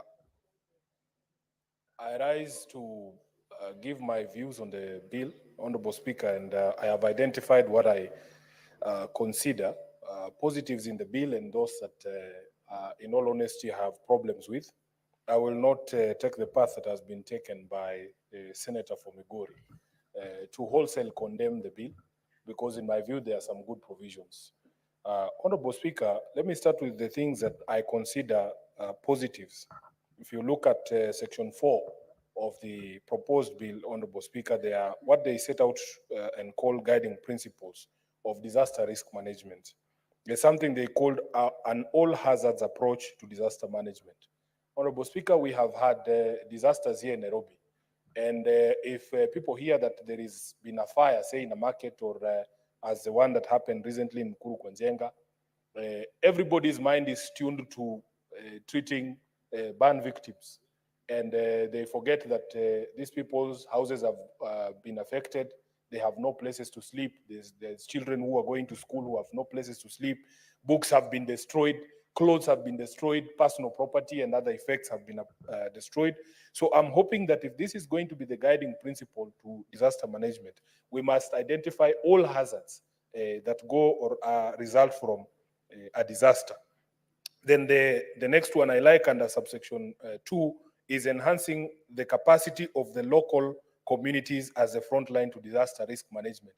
Honorable Speaker, many speakers here contributed, have given examples of the disasters that have happened in Nairobi. In fact, Honorable Speaker, if you take the example of the floods that we experienced, if you speak to the people who are living in those structures along the rivers, there is no person who just puts themselves at risk voluntarily. They have been forced into some of these risky accommodations because of their financial standing, Honorable Speaker. You will find that the accommodations that have been offered closer to the river, on top of bridges and all the other, unsafe areas, are actually cheaper. If you ask for the rental prices of those accommodations, they are cheaper than the others. And if you speak to the community there, Honorable Speaker, they will tell you that if you have conversations within the community and they are told this is not an area you should be occupying, many of them are willing to cooperate, Honorable Speaker. And if you enhance the capacity of the local communities there and train them, as is proposed in the bill, as frontline actors in disaster risk management, I think it would be something that is positive, because we should be looking more at the preventive side other than being reactionary and coming down to offer assistance when the disaster has happened. Then there is a third one of transparency and accountability. Honorable Speaker, after the floods that we experienced here in Nairobi, many homes were affected, especially in Mathare and Ruaraka. One of the things that we have continued to say as a leadership in Nairobi is that there was no transparency. There was no transparency, Madam Speaker, on how even government response was coordinated. There was no transparency in what was required of the community to do. If you speak to the member of parliament for Ruaraka, the Honorable TJ Kajwang, he is still livid, Honorable Speaker, because initially the communication that came from government was that they were going to demolish structures up to 30 meters away from the high water line. And how that moved to 50 meters and then to 60 meters, and then structures are being demolished way beyond what we had been told is the area that would be affected, is something that nobody gives us an answer. And this is what we're saying. We would like that there be transparency and accountability in disaster management and approach to disaster risk management, Honorable Speaker. Then there is the question of the protection of the vulnerable. And I like this as a guiding principle, especially the old, the disabled, the women and the children in these areas must be treated very specially. Then, of course, Honorable Speaker, number 5, it says supporting, under subsection 5, support of the national governments and the county governments, including the local communities in disaster risk management. If you look at the 4th schedule of the Constitution, Honorable Speaker, this is one of those functions that is co-shared. If you look at function number 24, disaster management is listed as a national government function. Under function 12 of the county governments, firefighting and disaster management is a function of the county governments. So that support, Honorable Speaker, is critical. And I will discuss some of these, the challenges and between, when it comes to the support from national government to county governments, Honorable Speaker, and we're hoping that there would be greater synergy in making sure that these disasters are managed in a prudent way. Honorable Speaker, the next thing that I consider positive in this proposed bill is found under section 48, where we are introducing a fine for people who make false claims, who claim that they are victims and they are not victims, because we have seen this specter even here in Nairobi. Our communities there, the Nyumba Kumis and the chiefs and the local administration have tried their best, Honorable Speaker, but there is this specter here in Nairobi, because the problems of the people are so entrenched and they are bigger than what is actually put out there, Honorable Speaker, so that if somebody even who was living in another constituency separate from where it happened, say Mradi fire, if you call a meeting at the chief's office there saying, oh, everybody affected by the Mradi fire should come there for assistance, you find people who are not even living in Mradi also showing up. And sometimes we don't blame them, because they know at least when they go to those centers, there will be something to take home, there will be food. But at the end of the day, we want now people to know that it is going to be a criminal offense for you to make false claims. If you are not a victim, you have not been affected, please allow those who have been affected to be helped without you coming to, again, reduce even the share of the help that is supposed to get to the victim. So there's a proposal to have a 1 million shilling fine for false claims, or a 1-year jail term, or both for people who make false claims. And we must address the broader question of the state of our people, Honorable Chair, because as I've said, it is not always the intention of people to make these false claims, but they find themselves having to do it in order to survive. Another one, Honorable Speaker, and this is the last positive that I have seen, is under section 50, the bill proposes a 10 million shilling fine or a 10-year jail term for people who misappropriate relief food and relief equipment. Because this is another problem, Honorable Speaker. The people in possession of relief food and those who have been given even the equipment to be able to help. You find people selling relief food on the market. You find people selling mosquito nets and mattresses and other things that have been meant for the people. And I want to thank the Senator for Migori here, because at the ODM party, he is our disaster manager. And he has done a fantastic job. There have been no complaints. In fact, he has done a good job. Even the Red Cross is jealous of the work that has been done by Senator for Migori. So the people who misappropriate, and there have been no complaints. As SG, I am here to assure the House that I have not had any complaints as regards the job that was done by Senator Eddy during the disaster response by ODM. But those few who want to take away what has been donated by Kenyans in good faith to be able to help their fellow countrymen, now they will face a jail term of 10 years or a fine of 10 million or both. Now, Honorable Speaker, if you allow me, I will touch very quickly on the things that I consider negatives. The first negative, honestly, Honorable Speaker, has been touched on by the people who've spoken before me, the senators who've presented before me, on this desire to always come up with new authorities and new boards and new, structures at the national level, Honorable Speaker. So under section 5, subsection 5, you will see that there's a new authority that has been created there for disaster management. This is a big problem for me, and I always look at the composition of those authorities. I have always had a problem with them. If, Honorable Speaker, the role of disaster management is shared, you should see that reflected in even the composition of the board or the composition of the authority. But if you go to section 9 or on the composition of the board of the authority, 5 out of the 9 members are direct national government appointees. And yet, this is a shared function. In fact, Honorable Speaker, there is only one representative from the Council of Governors. And this is an imbalance that we continue to protest as a Senate. We feel that if a function is shared, then it should reflect even in the balance of the numbers in the management of the authority. Then you go to section 29, Honorable Chair, that attempts to classify disasters as either national or county disasters. I do not I do not see the wisdom behind classification of a disaster, because if you look at section 29, subsection 4, it attempts to classify a county disaster as a disaster that only affects, if it affects a single county, then that is a county disaster. Honorable Speaker, I think this is totally unnecessary. You cannot tell me, for instance, a disaster that befell the people of Mai Mahi, because it was confined to one county, is a disaster that should be relegated to a county disaster status. Also Lida, or in fact Hillside and Russia, or Toy Market, Westgate, or Garissa University.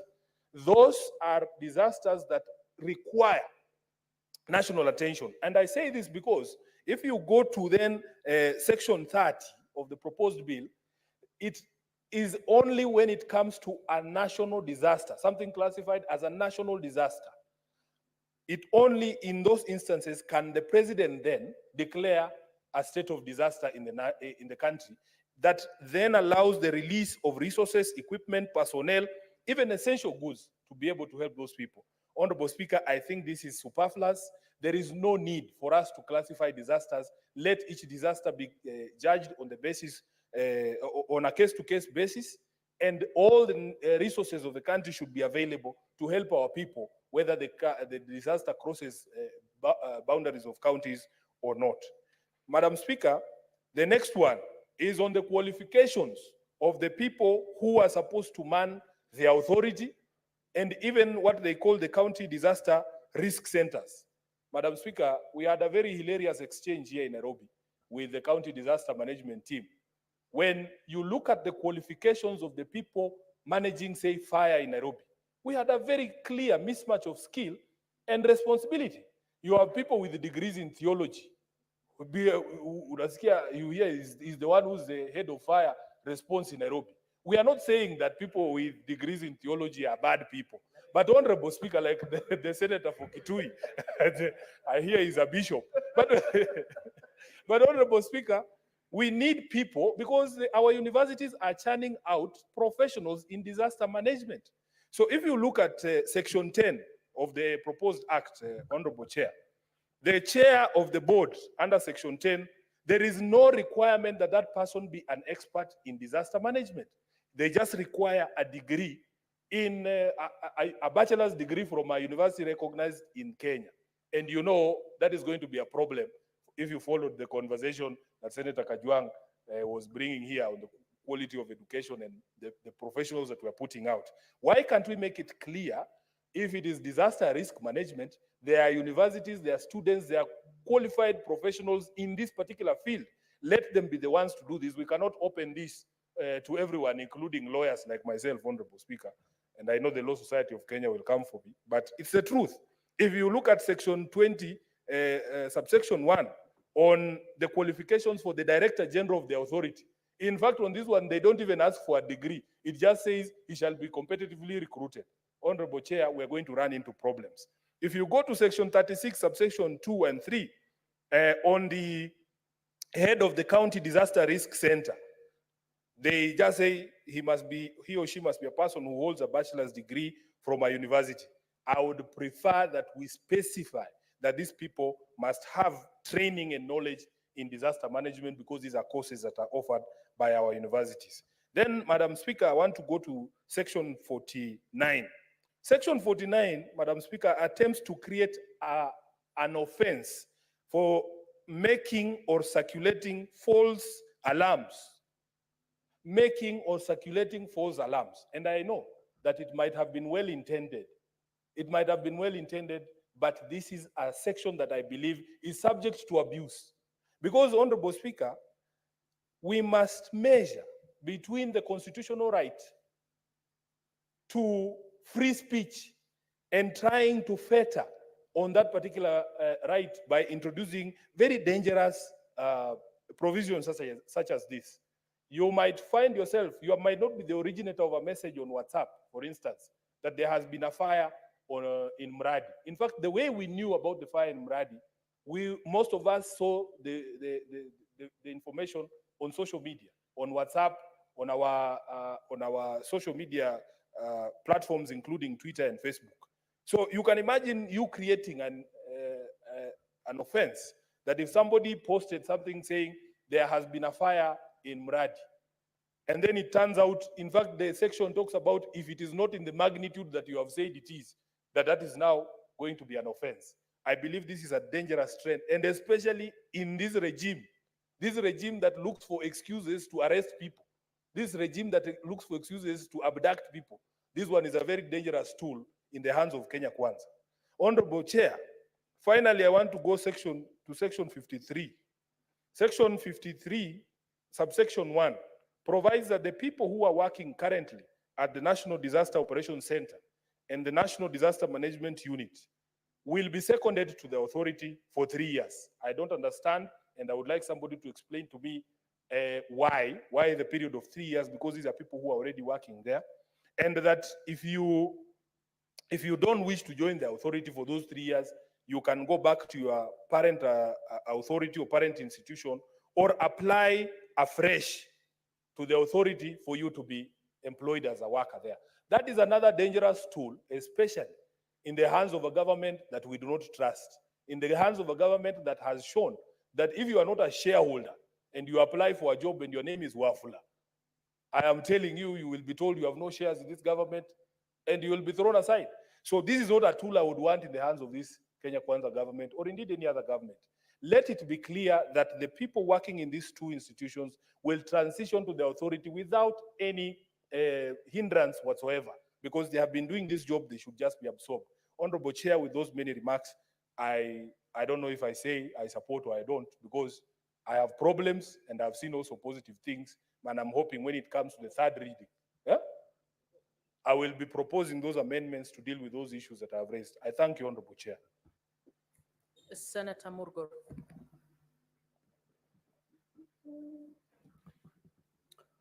Thank you very much, Madam Speaker. I join my colleagues in airing my views, and I support the bill, even though I have suggestions to make, knowing that disaster management or disasters are sometimes weather-based, and therefore they may occur in an occasion or a part of a year, and yet in the next may not occur. And because of that, it is different from one area to another. Some areas as dry as West Pokot and many other places,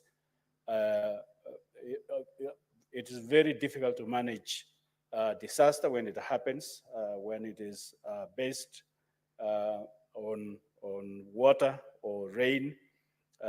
When floods take place, it is very difficult because sometimes it gets a bare ground that doesn't have trees to keep the water from catching momentum or speed.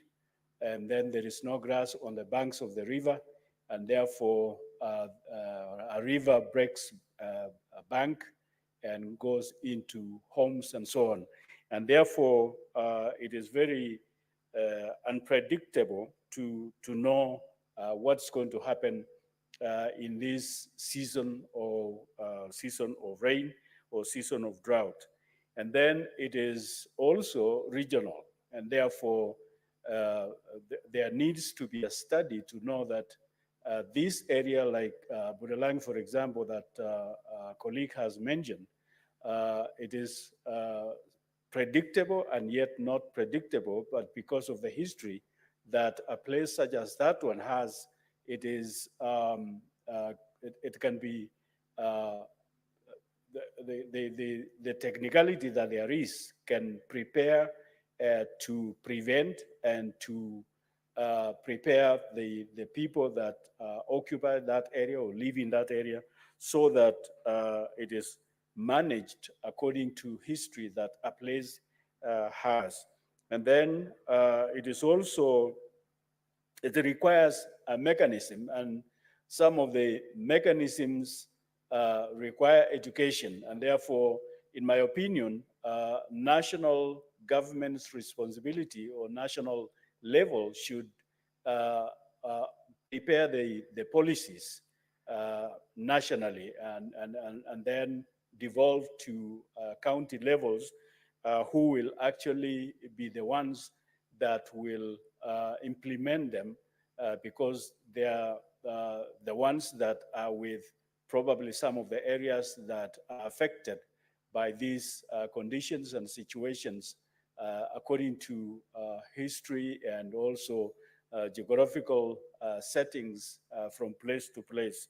And then also the county should be prepared and should be given the capacity to be able to manage because they are the ones that are living with the people that are affected. I remember in West Pokot there was a landslide that affected many areas, many divisions, more than 2 divisions, and washed out homes, washed out people, and killed a lot of people.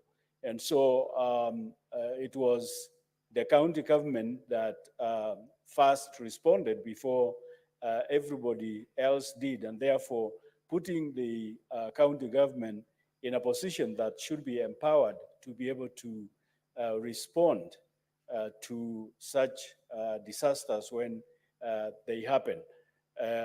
Even though there are challenges that come along with that, and one of those challenges is the speed at which government responds, either nationally or local, county level, because sometimes the faster the action is taken, the better, and the sooner it will help the people that are affected.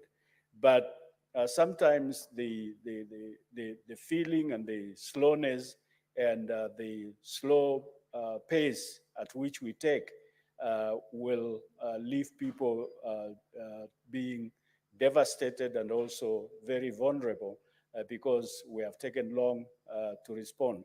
And then some of the shortcomings include corruption. When somebody mentioned about stealing food and selling food and so on, a lot of that happens when there is disaster and there is contributions made and there is whatever blankets and food and so on. And people take that and take advantage to kind of take those things for themselves rather than distributing and making sure that it goes to the people who deserve it. And so disaster, sometimes we create another disaster by taking the contributions that are made for the disaster. And so while we think about managing a disaster, we should learn also how to be transparent so that we manage corruption because a lot of exchanging of hands that are not needed at that time really happen and take place such that whatever is meant to reach a certain group of people does not reach there because of people taking advantage. And then some of the disasters happen because we have created the situation ourselves. Cutting off trees of falling trees for the purpose of burning charcoal has also brought about a lot of some of the disasters that take place. And then cutting trees along the rivers have really devastated some of the situations because when it rains, a lot of rivers flood and break banks, and without trees along the banks, it just goes out way into shambas and homes, and you can imagine, having a flooded river and bank broken and goes into homes, especially at night. The nightmare that will take place is just terrible to feel, your floor and your bed being wet because the whole area is flooded. You don't even know where to run to, because even if you get out of the house, you could be running into a deeper problem if you do not know, do not see. And so some of the effectiveness is sometimes credited to churches and NGOs and so on. Honorable Senators, it's now 6:30 p.m., time to adjourn the Senate. The Senate therefore stands adjourned until tomorrow, 19th September, until tomorrow, Thursday, 19th September 2024 at 2:30 p.m. Senator Murgor, you have a balance of 11 minutes when this debate resumes.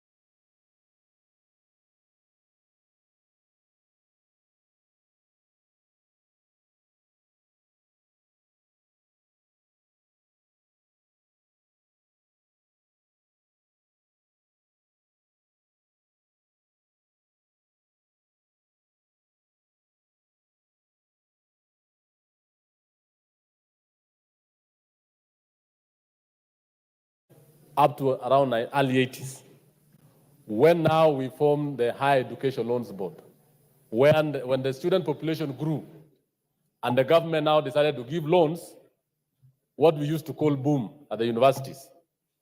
In the 90s, we had now the family component, I think in our group, where we are paying about 6,000 to 16,000 shillings as a form of family contribution. Along the way, Mr. Speaker, the student population increased a lot. In the 60s and 70s, there were less than 1,000 students in the only national polytechnic, that's the University of Nairobi. In the 80s, it was in a group of 20,000, 30,000. In the 90s, it was almost 100,000 students at the universities. In the early 2000s, around 2010, the universities realizes that the money that was being paid was not by the program. They introduced what we call the DUC, the differentiated unit cost. This differentiated unit cost funded programs depending on the level of infrastructure at the university, the level of lecturers they have, the number of professors they had, and even the cost of the program. However, as a result of this, the government was not able. They were trying to fund students almost uniformly. If it is 80,000, 80,000, everyone. From social sciences courses to the degree program, to the medical and engineering courses were very expensive. Along the way, the universities got a lot of debt, accumulated debt, because the government was not funding adequately the amount of the cost of the program. As we speak, about 5 years ago, the universities have accumulated debt amounting to over 70 billion shillings. In that matter, the State Department for University Education then sat down and said, what is the solution to this? They said, therefore, can't we look for a new funding model? And in this new funding model, they are actually to cost a program at the exact market cost. And two, to make sure that we have three aspects of funding: the household, the loan, and the scholarship or bursary. All of it be paid to the university so that the university students, who is the center of funding, be able to pay, and then the universities will be able to run adequately. In this funding model, there are several variables that are put into consideration. One of it is the family income and many other things. And the key component in this particular, the key aspect in this particular form of funding is what we call the mean tester or the mean testing instrument. To know, how do I give Meli a particular loan and a particular scholarship? You will give him based on the school you attended, the parents, and all that. There are so many variables in that particular mean testing. This particular thing has caused a lot of problems in our homes and in our children, and even amongst ourselves, because we do not understand how it works. To explain this very, very well, I felt that it could not be good from our committee, because we've handled it a lot, that, Honorable Speaker, you can let members listen. You can actually have this from the horse's mouth. And we have the members, we have the PS State Department, and we have the CEO University Funding Board, and the CEO Higher Education Loans Board. I'd request members that kindly listen to each and every aspect of this funding process. Listen to each and every aspect of the funding process. I know it's a new funding model. It has some teething issues, especially on the mean testing. And what are we going to do so that we can build it and become a better model to address not only now, but going into the future? So, Mr. Speaker, the discussion this morning is actually from the state officers. They will take us through the technical aspects of the whole process. Members, I know you are from constituencies, you have even live cases of some students who are complaining, they don't understand it. We shall be ambassadors of it. You will give proposals on how to make it better and how we can mitigate on problems that we have. For the universities fund. I thank you, Honorable Speaker. Go on.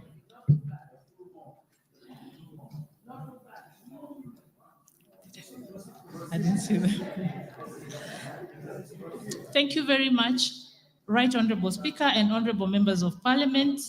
I will introduce the new funding model for higher education. It is founded on principles of equity, inclusivity, and leaving no one behind.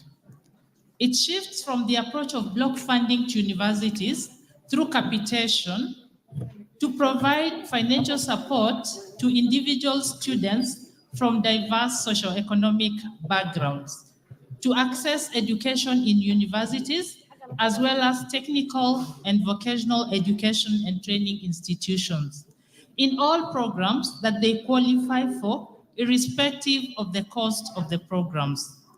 Financial support to students is based on their levels of need, as illustrated by their family incomes highlighted in 5 bands. For the first band, those are families with a monthly income of up to Kenya shillings 5,995. For the second band, that is families with a monthly income of between 5,996 to 23,670. The third band is for families with a monthly income of between 2,680 to 70,000. The fourth band, loans and scholarships are distributed across the various bands and households expected to meet a small proportion of the program cost. For the first band, the government supports up to 95%. That is 70% scholarship, 25% loan, and the family contributes 5%. For the next band, the government supports up to 90%. That is 70% scholarship, 60% scholarship, and 30% loan, while the family contributes 10%. Allow me also to emphasize that there is what we used to enjoy called boom for the students in the various bands. So for the first band, the students get a boom of 60,000, and the second band, a boom of 55,000. In the third band, the government scholarship covers 50%, the loan 30%, and the family contributes 20%. The boom or upkeep loan is 50,000. In the fourth band, the government scholarship covers 40%, the loan 30%, while the families contribute 30% and the students receive a boom of 45,000. And in the final band, the government covers 30% scholarship, a loan of 30%, while families contribute 40%, but the students also receive an upkeep loan or boom of 40,000. So in this report, Honorable Chair, Honorable Speaker, and members of Parliament, will share more information on the new funding model to deepen your understanding and that of other stakeholders, and also to highlight the extent with which the model is meeting the financial needs of eligible university students across Kenya. I appreciate the key issues that were raised in this House, Honorable Speaker, and I'll go straight to them. The first question was the accuracy of the means testing instrument in assessing students' financial ability and determining which band to place them. Honorable Speaker, the means testing instrument is the engine of the new funding model. It evaluates the financial capacity of families to determine appropriate financial assistance to the students to meet their level of need. The MTI has been used by the Higher Education Loans Board to award loans to students for over 25 years. As such, Honorable Speaker, the MTI, it is not new. However, it has evolved to provide funding based on the 5 bands explained above, which are aligned to the needs of individual students. The model has undergone rigorous review and validation to ensure accurate categorization. In 2024, a task force whose members I have introduced here, comprising officers from the Higher Education Loans Board, the Universities Fund, the State Department for Higher Education and Research, university vice chancellors, and university lecturers also undertook a review to enhance and validate the MTI. I have attached a report and I'll just summarize it at the end as an annexure. However, allow me to emphasize, Honorable Speaker, that the MTI determines the level of need of students based on the following 10 parameters. The first one is parents' background, and here varied weights will be assigned whether a child is orphaned or from a single parent or has both parents. Gender, we have varied weights whether the child is male or female. And course type, we are working out on affirmative action for government priority programs, and this year we began with agriculture. Previous school type, varied weights are assigned to whether public or private and the nature of the private school considered, because some of them are very low-cost private schools. Then there's also the aspect of expenditure on education, whereby varied weights will be assigned on the number of siblings in schools. But also, we look at this variable in terms of how much you're spending on, let's say, private education or national schools, because that then also speaks to how much you're worth. Then there's the family size and composition with varied weights assigned to whether you are polygamous, monogamous, number of dependents, highest education level, and age of parents. Marginalization, varied weights are assigned to students from marginalized counties. And persons living with ability, we apply affirmative action. Chronic illness, we apply affirmative action, and the income as well. And allow me, Honorable Speaker, to emphasize that income has been really problematic to determine because they are from the information that students provide, you can tell that they are able to live, so they can sustain themselves, they're able to go to school, but then when it comes to income, most of them will put zero. Actually, 70% of the students declared that their incomes were 5,995 and less.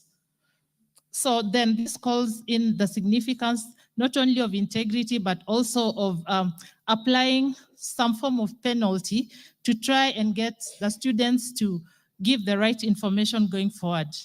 So each student is scored on each of these parameters and the weights analyzed in a mathematical model. So all of these variables that I have mentioned, they have been given weights, and these weights are determined by stakeholders. So we put stakeholders in a room, students, parents, lecturers, members of society, and ask them, how significant do you think family size is in determining the financial capacity of a family? So each student is scored on each of these parameters and the weights analyzed in a scientific mathematical model that determines the student's level of need and the associated band. In 2023, Honorable Speaker, the MTI was used to determine allocation of loans and scholarships based on the new funding model with a high level of success. Out of 112,741 students who applied and were allocated funding last year within the 5 bands, only 9,720 students appealed, and of these appeals, 5,087 were successful. That means that we were able to evaluate the additional information they provided and to ascertain that we needed to reband them. And some of these grounds for appeal are, for example, if a student went to a high-cost school, but they were sponsored. So it is usually not very obvious to us until they provide additional information to show that either there was a harambe or they had a guardian or a sponsor, or their family circumstances have changed. Maybe the parent has lost a job or died. Honorable Speaker, let me highlight some of the challenges in the table which constrain the efficacy of the means testing instrument and therefore the new funding model. The first one is the accuracy of the MTI in determining the level of need relies heavily on the information provided by the applicant. Many applicants have been using cyber cafes and depending on the operators to submit their applications, often without thoroughly verifying that the information is correct. As I stand before you today, Honorable Speaker, I want to tell you that our children have declared that 80% of them, 80% of the 125,000 who applied are from single mothers. Yes, and 70% have declared that their families earn 5,995 and less. So we are dealing with issues of accuracy with data. And there's an operational, so because of this, sometimes there'll be problems in categorization when we penalize them on account of data, but there's an operational mechanism for appeal through the portal. The second issue, Honorable Speaker, is that for the number of siblings as a factor in determining dependence, the MTI cross-references data from NEMIS for primary and secondary school siblings and from HELB and the Kenya Universities and Colleges Central Placement Service for those in colleges. However, some individuals may not have applied through the COOPS or for a HELB loan. Further, the NEMIS only records students from grade 3 and above. And so the students who are in grade 2 and below are excluded. As a mitigation, a comprehensive Kenya education management education system is being designed to address the gaps in data. Then we have a third problem, Honorable Speaker, about errors that may occur when universities communicate banding. And we have provided some two unfortunate cases whereby the correct bands were not communicated. This is a general problem associated with handling data at the different levels. And the universities have instituted a process of screening and confirming the accuracy of the letters because they are usually generated electronically. Students are also asked to verify their loan and scholarship awards on the portal of the Higher Education Fund. And students have a chance to appeal. The fourth and last issue is that our allocations will always be limited by the available budget. And here, enhanced collaboration will help us to streamline the available resources. And Honorable Speaker, I want to thank the members who are collaborating with the Higher Education Loans Board to provide additional resources for the students. The second question, Honorable Speaker, was how public participation was conducted in the sensitization of stakeholders on the higher learning sector. Honorable Speaker, the Presidential Working Party on Education Reform was commissioned by His Excellency the President of the Republic of Kenya in September 2022. One of the terms of reference of the Presidential Working Party on Education Reform was to review and recommend a governance and financing framework for TVET and also development of university education, research, and training. The Presidential Working Party conducted massive public participation, collecting the views of Kenyans on what kind of reforms they wanted to make in the education sector, and specifically in the financing of education. It was noted, Honorable Speaker, that the higher education, particularly university education, had become unsustainable as the public universities could not meet their financial and statutory obligations to their staff, suppliers, students, and other government agencies, including the Kenya Revenue Authority. It was public knowledge, and as expressed by Kenyans during the meetings organized and held countrywide by this task force, that the differentiated unit cost model was not working.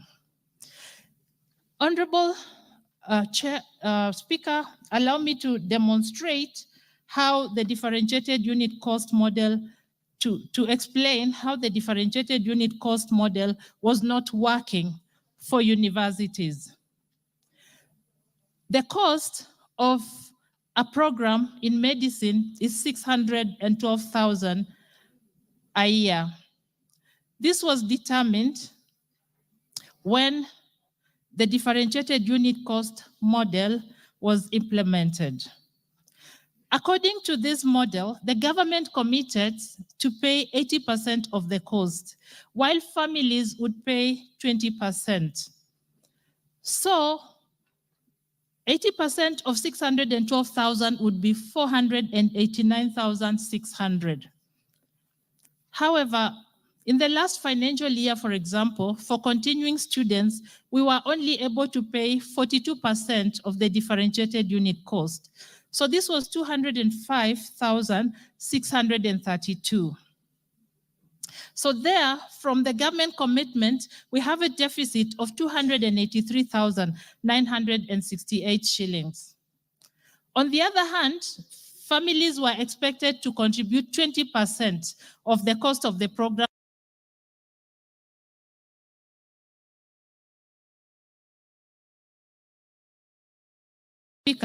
Most universities were charging an average of 50,000. So even with this average, there's a funding gap of 72,400 from the family side, Honorable Speaker. So when we add the gap from the government side and from the family side, there's a total deficit of 356,368. So what is paid of the total cost of the program, both from the government and from the household, is 255,632. With that deficit, Honorable Speaker, it became difficult for universities to meet their obligations in terms of paying lecturer salaries, buying the reagents needed for the laboratories, sending students for excursions, and even employing an adequate number of highly qualified teachers, lecturers. So these were the problems that were presented to the Presidential Working Party on Education Reform. Kenyans were unanimous that the allocation of funding and resources remains a critical issue in the education sector. Inadequate financial resources impeded infrastructural development, provision of learning materials, and student and teacher support systems.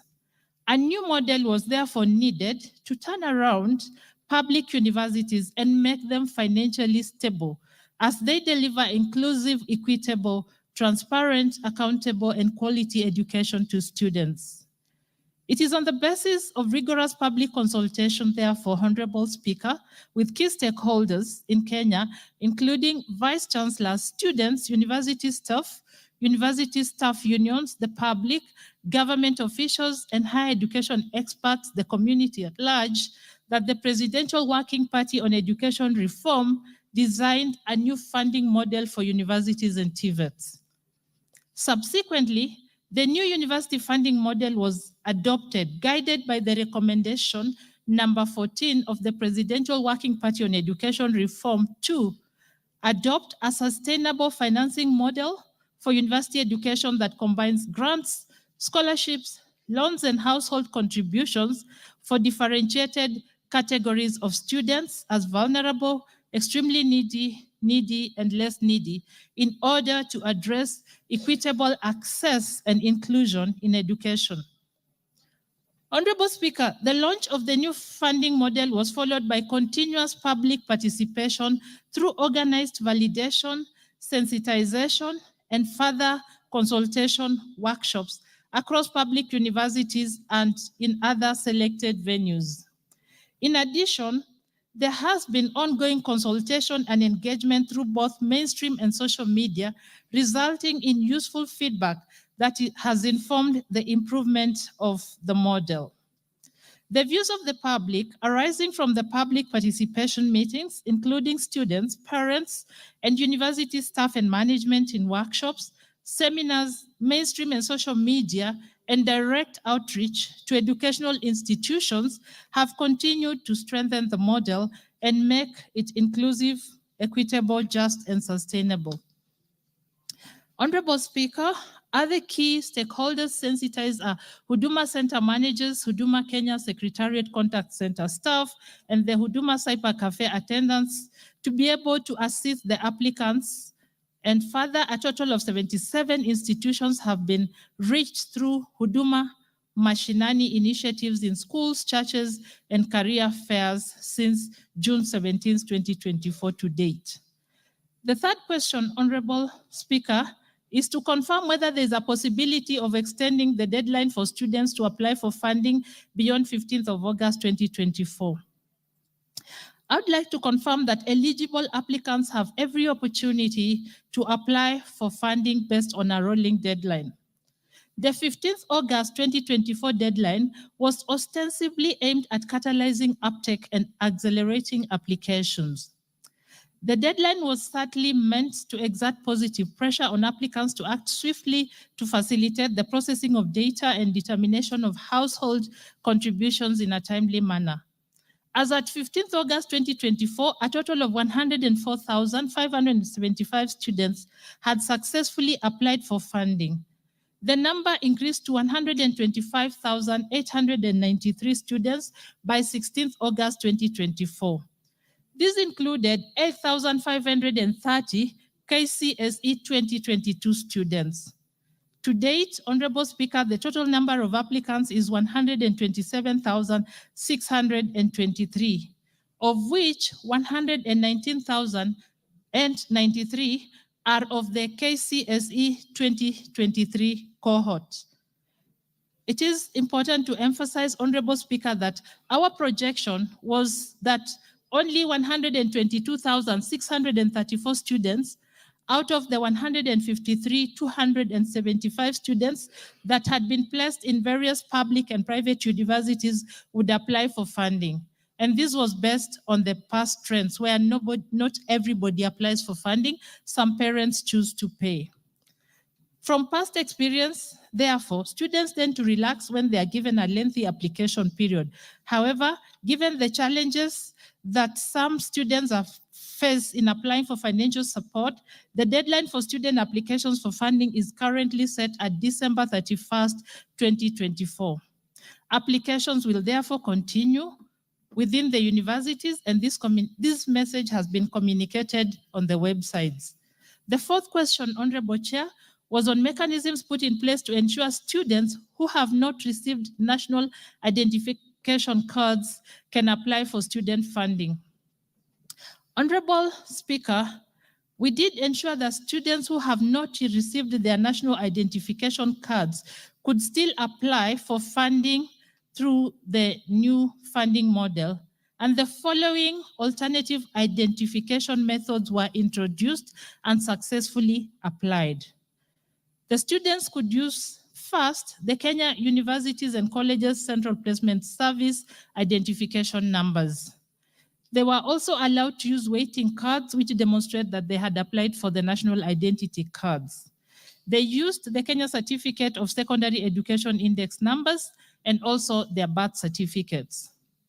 Honorable Speaker, the fifth issue was how information regarding the funding model was disseminated, including the role of education officers in clarifying application processes to students and institutions. Honorable Speaker, information regarding the new funding model has been disseminated through a comprehensive and multi-channel approach, including mainstream media engagements, workshops, and direct communication with the students. The objectives are to sensitize the public on the nature and benefits of the new funding model, to mobilize eligible students to apply for scholarships and loans, and to counter misinformation and disinformation. Digital communication campaign targeting first-time applicants joining universities, their parents and guardians, higher learning institutions, and the public is ongoing through the digital platforms, the websites, portals, social media handles, WhatsApp of Higher Education Loans Board and the Universities Fund. Additionally, students are engaged using targeted bulk SMSs, and through these SMSs, the students are guided to the Higher Educational Fund portal. The sixth issue, Honorable Speaker, was clarification on whether universities and institutions are to liaise with the students when applying for funding, or if students lose out due to inadequate communication, poor information transmission, or misinformation. Honorable Speaker, there have been instances when universities and institutions have not effectively communicated with students regarding the application process for funding, leading to missed opportunities. To address these communication issues, funding agencies have intensified sensitization efforts, resulting in the training of personnel within learning institutions, including the deans of students, registrars, and finance officers to support students in applying for funding more effectively. Additionally, the funding agencies have assigned at least 2 relationship officers to each institution. These officers work closely with deans of students, helping to guide students through the government financing process and resolving any associated challenges. Despite being constrained by resources, the funding agencies have committed to maintaining a presence in learning institutions, particularly as new students report. A successful example, Honorable Speaker, is what was happened in Dedan Kimathi University, where 600 students were successfully guided to apply for funding through the combined effort of university staff and funding agencies when they reported to the institution, not having applied for the resources. Universities have engaged the students continuously through WhatsApp groups and virtual meetings. The institutions have also set up help desks to guide the students through the application process and, where applicable, the appeal process as well. Through the Mashinani approach, universities scaled up support for all eligible students, going beyond the students admitted to their respective institutions, but also university vice chancellors engaging stakeholders through the mainstream media. The seventh issue, Honorable Speaker, was to clarify whether the new funding model applies to university entrants for this financial year or if it also applies to continuing students. Honorable Speaker, presently the new funding model applies to two cohorts of university students. That is the students who are sat for KCSE in 2022 and those who sat for KCSE in 2023. That is year 1 and year 2 students. Students who sat for their KCSE in 2021 and earlier, that is those in year 3 up to year 6 for those taking medicine, will continue to be funded under the differentiated unit cost model. Through this model, universities are funded through a capitation grant determined by the number of students enrolled in each program, the cost of specific programs, and the available government resources. Honorable Speaker, the eighth issue was whether students will be required to pay the household component of the fees during admission, or they'll be admitted based on the scholarship component of the funds that will be disbursed by the government. Honorable Speaker, under the new funding model, students are required to contribute a portion of the total cost of university programs as fees based on the financial capacity of their families. Universities have established policies on fee payment with inbuilt flexibility that allows students to pay in installments, but they must complete this before the end of the semester. The operating principle is that no student will be denied admission based on their inability to pay the household component in full upfront. To date, unfortunately, Honorable Speaker, 3 cases were cited of universities that were demanding a down payment upon admission of the students. As a ministry, we engaged the respective vice chancellors, and I'd like to confirm to this Honorable House, Honorable Speaker, that the students were subsequently allowed to register without paying the fees. This problem was attributed to challenges in internal communication from top down. The ninth question, Honorable Speaker, was whether the old funding model will continue with the calculation of the household component in the fees for the existing students, and whether this may lead to non-payment of the government funding for continuing students. Honorable Speaker, based on the differentiated unit cost, the old funding model will be phased out and gradually be replaced by the new funding model. But presently, both models are applied simultaneously, with the new funding model applied to year 1 and year 2 students, while the old one applies to year 3, 4, 5, and 6 students. The 10th issue, Honorable Speaker, was whether HELB will continue to offer bursaries in addition to loans, as was the practice previously. Honorable Speaker, eligible students under the differentiated unit cost model, that is year 3 to year 6, will continue to receive HELB bursaries as well as their upkeep loans. In the present financial year, 2024-2025, a total of 37,125 students under the differentiated unit cost model will be allocated bursaries totaling to Kenya shillings 237 million. Honorable Speaker, allow me to draw the House to a typo on the second last sentence as I read out. So, however, students under the new funding model, that is those in year 1 and year 2, will not. So the typo says will only, but it is will not benefit from Higher Education's Loans Board bursaries. Funding for these students will be limited to scholarships as well as tuition loans and upkeep loans only. Allow me, Honorable Speaker, to thank the honorable members of this House for the support they have delivered to enable us overcome so many challenges in the higher education sector. I thank you, Right Honorable Speaker and Honorable Members of Parliament. Members, you've had the explanation from the PS. PS, you'll respond to requests for clarifications. We'll take 4 at a time. Millie Odhiambo. Yes. Avoid making speeches, just say clarifications.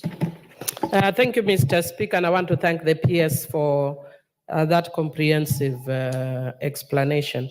I just want clarification on whether there is a working and effective appeal system for students that have been placed in the wrong band so that they don't waste a lot of time getting entry.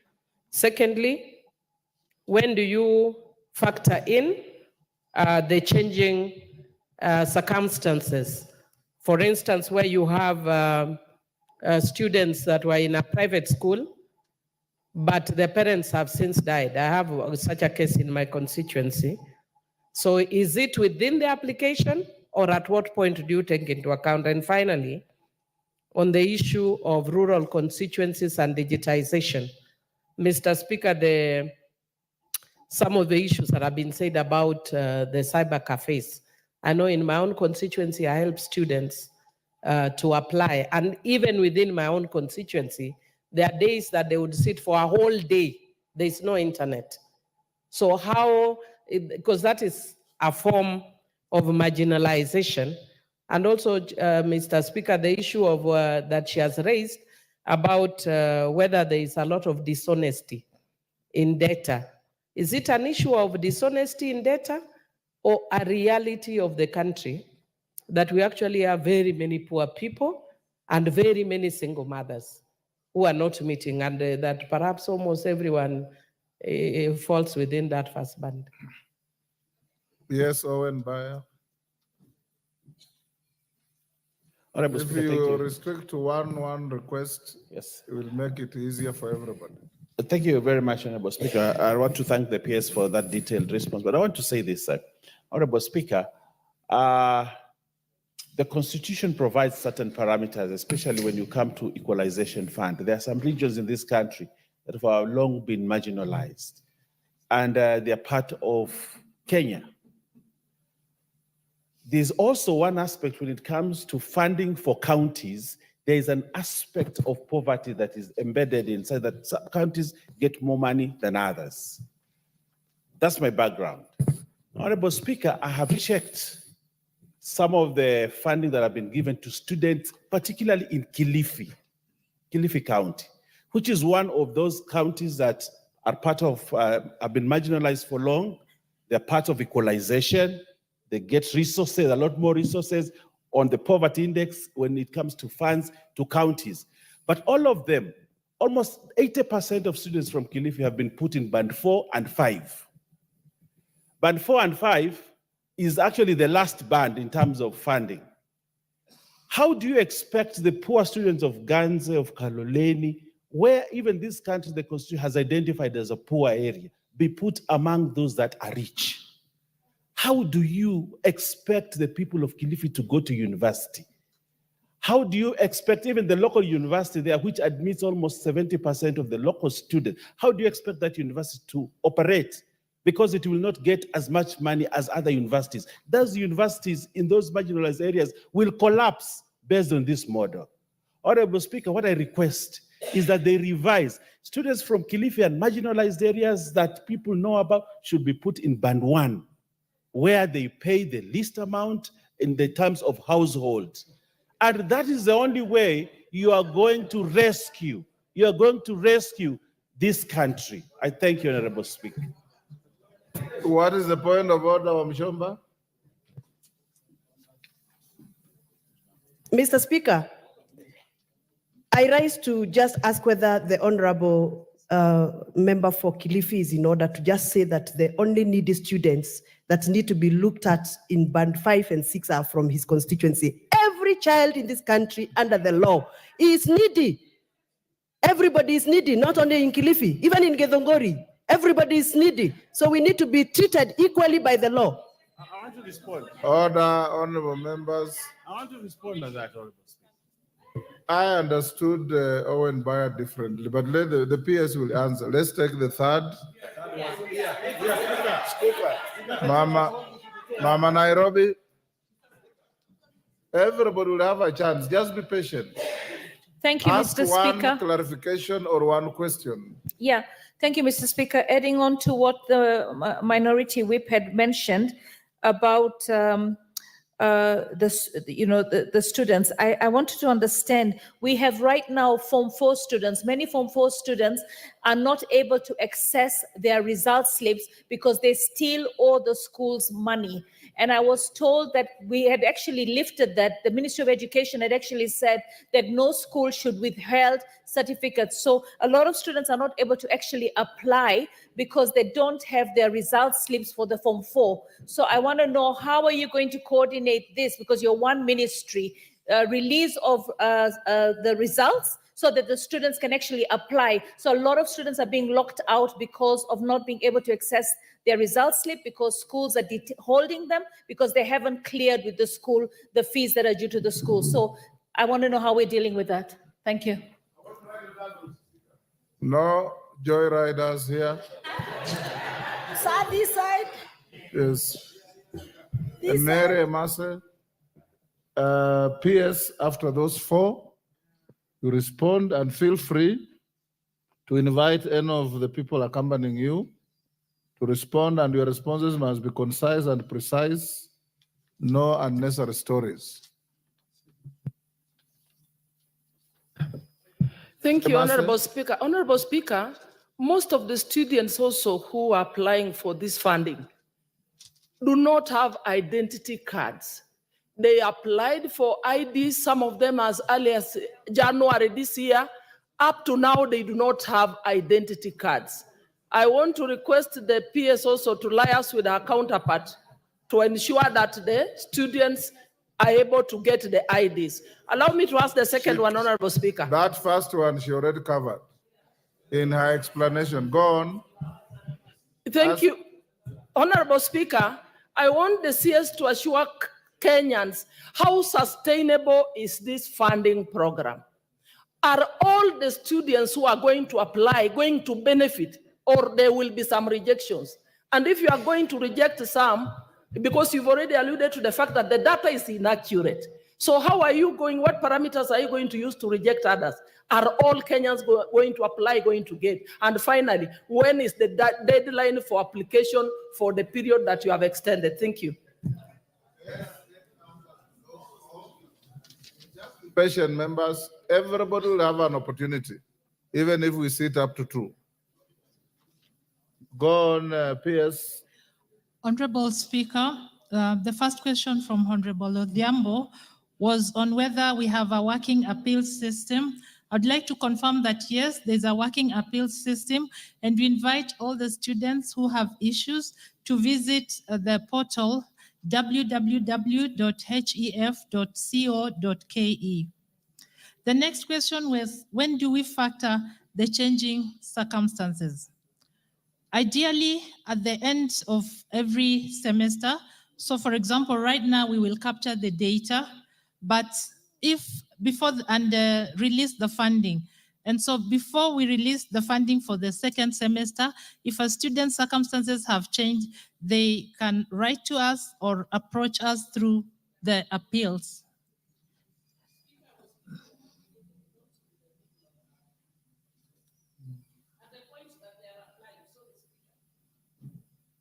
Sorry, Speaker, I was actually not speaking about a person who is already admitted and their circumstances change. Because when you are factoring in, you are going to ask about which schools they went to. Is there a question that asks that even though you went to this school, your parents have since died, so that it is not taken into account? I have live cases like that. Honorable Speaker, I would like to confirm that yes, we capture information, current information on the family structure. and that would cover that component. Then the issue about the circumstances of rural constituencies and connectivity, we work with the Huduma centers, which are quite well spread across the country. We also encourage students to visit any nearby university or institution to be supported to connect and apply for this funding. And we have been working with universities to spread this message, working together with local leaders. Dishonesty in data is it an issue of dishonesty or a reality of this country? I'm persuaded by the evidence, Honorable Speaker, that we have a serious problem of integrity, and it is the responsibility of all of us, leaders and families, and especially the educational institutions, to advance moral fiber through value-based education. Honorable Speaker, I will invite Geoffrey Monari, the CEO Universities Fund, to respond to the question by Honorable Bayer.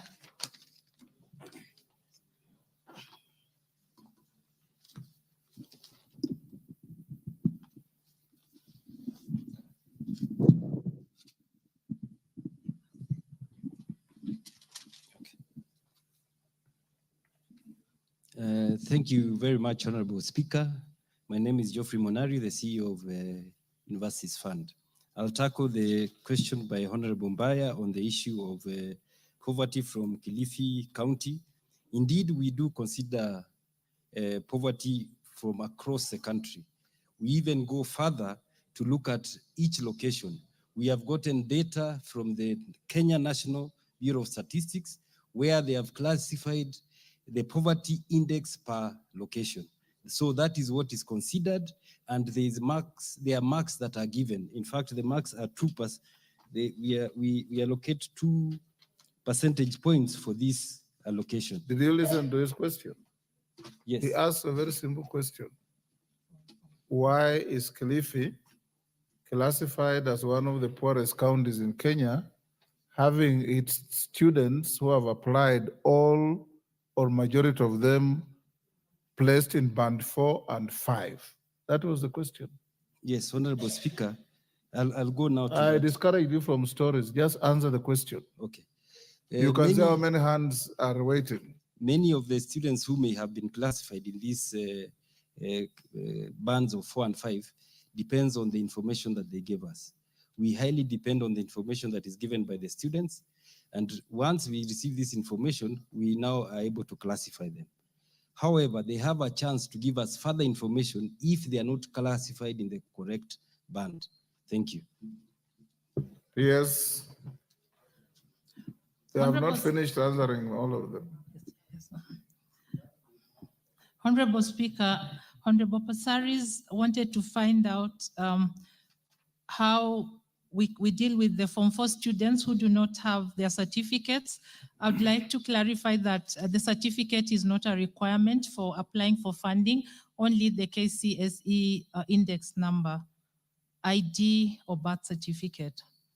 Honorable Emase wanted to find out what we do with the students who do not have IDs. I think, again, we clarified their alternative identification documents like the KCSE certificate, and how the deadline for this new funding application process, once the students at the universities, it is 31st of December, after which we shall start then revamping the tool as we prepare for the next cycle of admissions.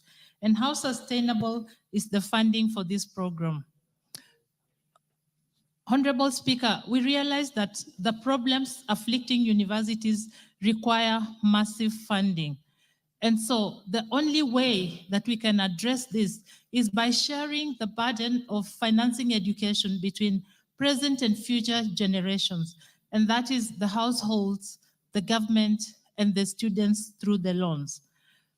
For this method is sustainable because the students who receive scholarships, when they graduate, that money is then availed for the students who would be joining with a little addition. However, the sustainability really lies with heavy funding of the Higher Education Loans Board. And for this to be sustained, we are already working on designing a social bond, adopting what is applicable in Malaysia, where the Higher Education Loans Board does not depend on exchequer at all, but they run that bond. They have angel investors and other investors who then provide the capitation required for the system to be sustained through loans. Thank you. Let's take another 4. Let's start with Mama Dagoretti. Mama, sio baba. Eh? Okay, let me list the 4, then sit Elachi. After Elachi, Osoro. After Osoro, Shimba. After Shimba, It's me now. I'll give Garissa Town. You will all have a chance. Just be patient. So ask one question each, no speeches. Thank you, Mr. Speaker. Mine is just a question that during this admission that starts in September, what is required of the student and parent as they enter the university? And what happened to the NEMIS number? Why can't we just use this NEMIS number as students go from their Form 4s to university? What is it for?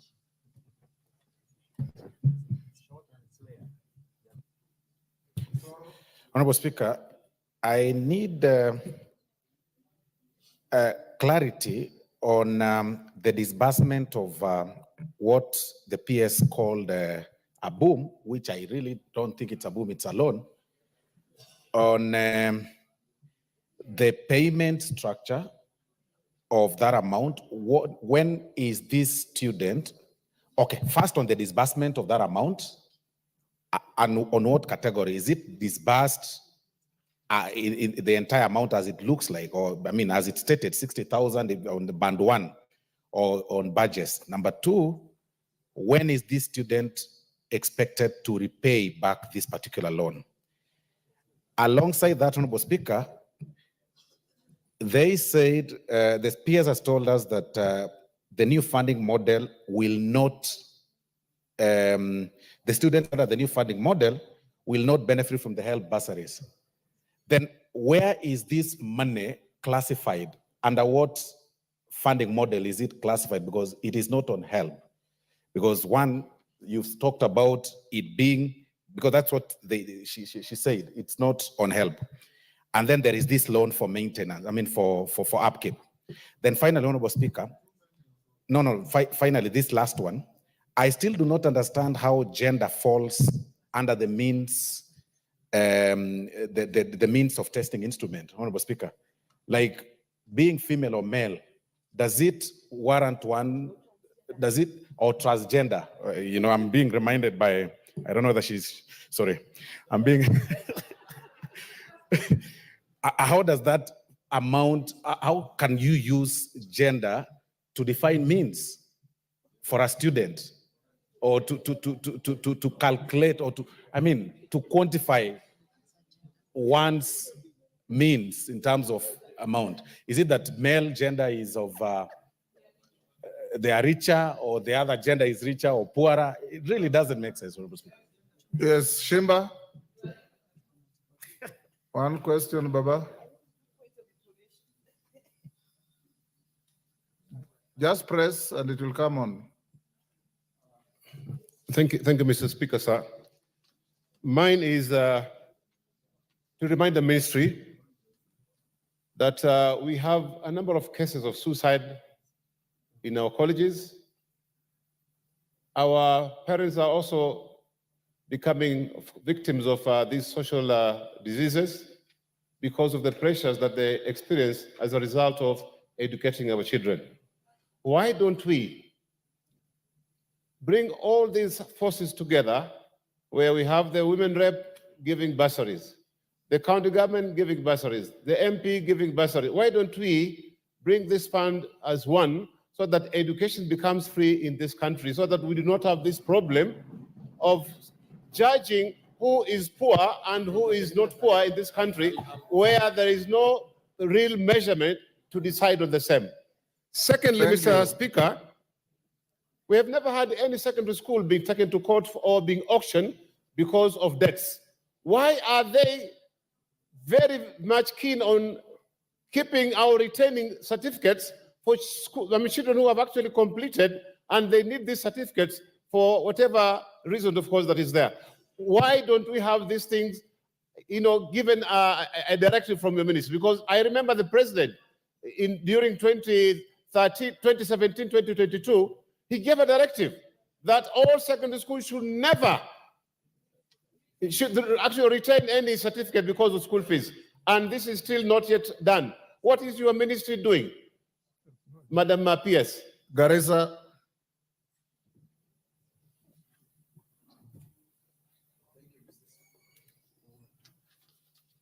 Those with their mics on, switch off. Thank you, Mr. Speaker, and thank you, Madam PS, for this clarity. One, I wanted to find out, because most of this amount of 30%, 40% goes to help loans. And I have an issue as a constituency or as a people in Garissa County or Muslim communities, the issue of loan, which has an interest in terms of learning. So if the Help Loans Board can look at it and see to it that maybe those who, Muslims who profess the Muslim faith, Islamic faith, can be considered for a Sharia compliant loans to access these facilities. Because as of now, from Garissa University, none of them applies for these loans. Secondly, there will be a disconnect between help and university fund. Why can't we have, as a ministry or as a country, one entity that is dealing with all this, so that we have one office that you can go to and apply for the loan and apply for university funding? Otherwise, we have two organizations that are carrying out both these issues. Thank you. PS, respond to those four. We'll do another. Honorable Speaker,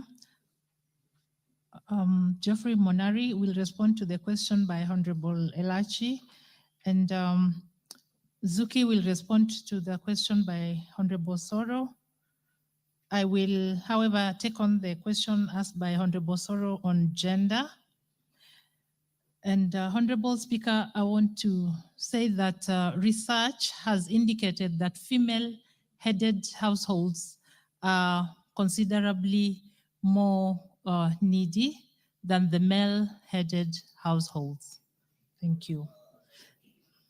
And then the question. You know, it's not scientific, but go on.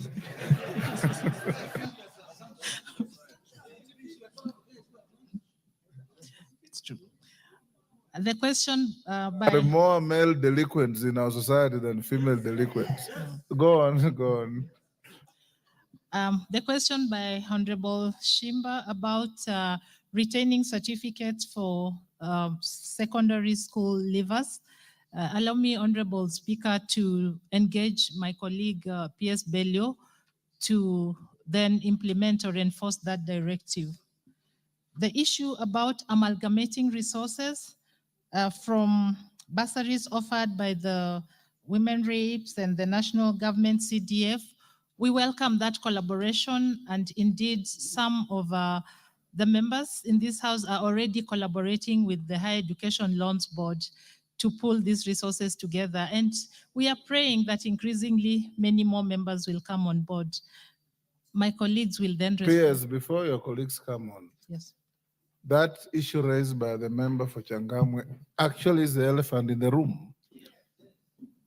All these resources come from the same source, the diminishing public purse. The MCA is giving bursary, the woman rep is giving bursary, the MP is giving bursary, the governor is giving bursary, the ministry is giving bursary, help is dispersing money, universities funds is giving money. Just hold on, members. We have private providers, banks are giving bursaries and scholarships. If you are able, and it's you to generate policy, if you can generate policy, this House will be more than happy to turn it into law so that we can amalgamate and consolidate these funds, and they'll go a long way in providing free universal education for our children.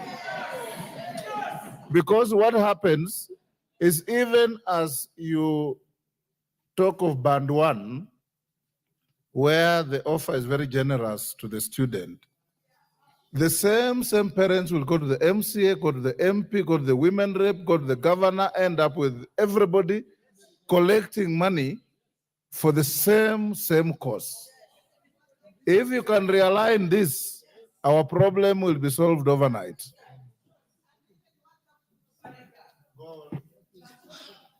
Honorable Speaker, we welcome that proposal and we are under advisement. We shall work on the relevant policy, and we hope that then the legal frameworks that apply can be addressed. Thank you, Honorable Speaker. Next round. Thank you, Honorable Speaker. They have not finished answering. Thank you, Honorable Speaker. I'll tackle the issue of Honorable Elachi. On the issue of reporting, the students will be required to go with the household income. However, where a family does not have the household income, the universities have accepted through advisement from the Cabinet Secretary and the PS that they will accept these students in the universities when they report. And this has already been effected by the universities that have already reported. You also recommended that we use NEMIS. This is a good recommendation. The only challenge is that students in private institutions, even up to the schools in the slum areas, are not registered in NEMIS. They are registered when they register for exams through the NEC. Therefore, that is where the challenge will be. However, the government is putting in place the CHEMIS system, which will register all students from ECD all the way to the university, and we will have a new data system across the country. The other question I would like to tackle is the issue of the merger.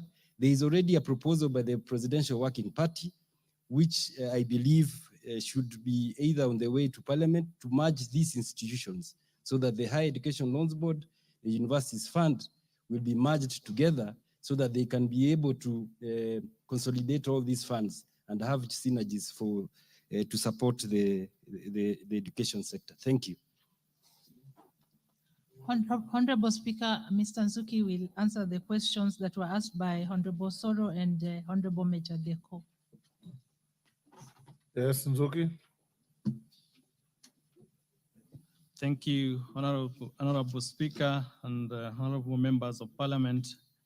The question on the disbursement of upkeep is done twice in a year because it is modeled on the university calendar.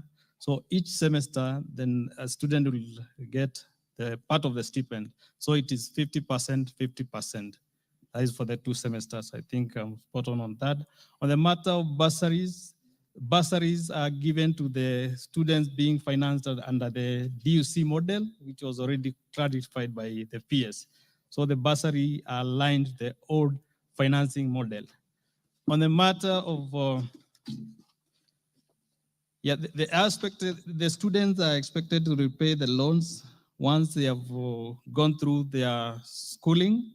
And in fact, after school, they are given a grace period of 1 year, meaning for starters, then it will be an average, the minimum period to start repayment is at 5 years. But for those doing medicine, of course, progressively, after they finish the course, they added 1 year. So that is a grace period. And that is an item, of course, we continue to discuss and engage with our clients.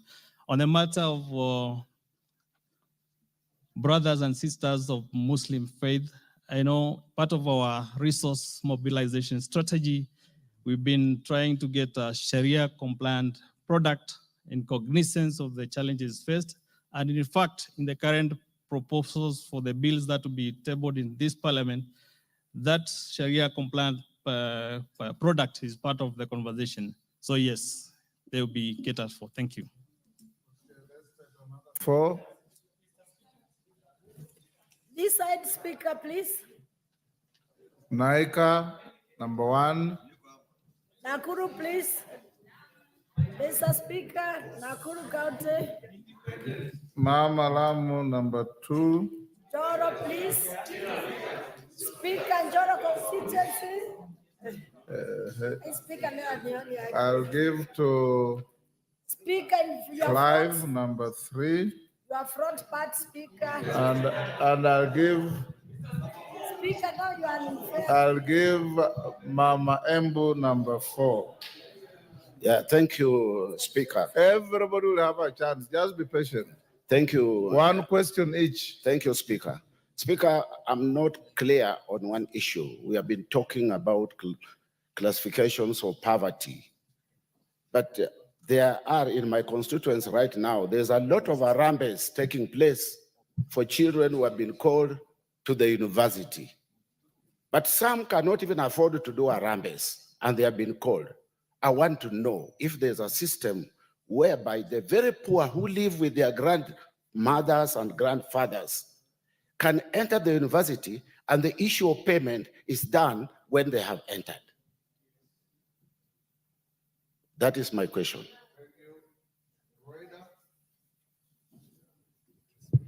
Asante, Bwana Spika. Mwanzo ningependa kufafanua si hii marginalization iko, tusikatae.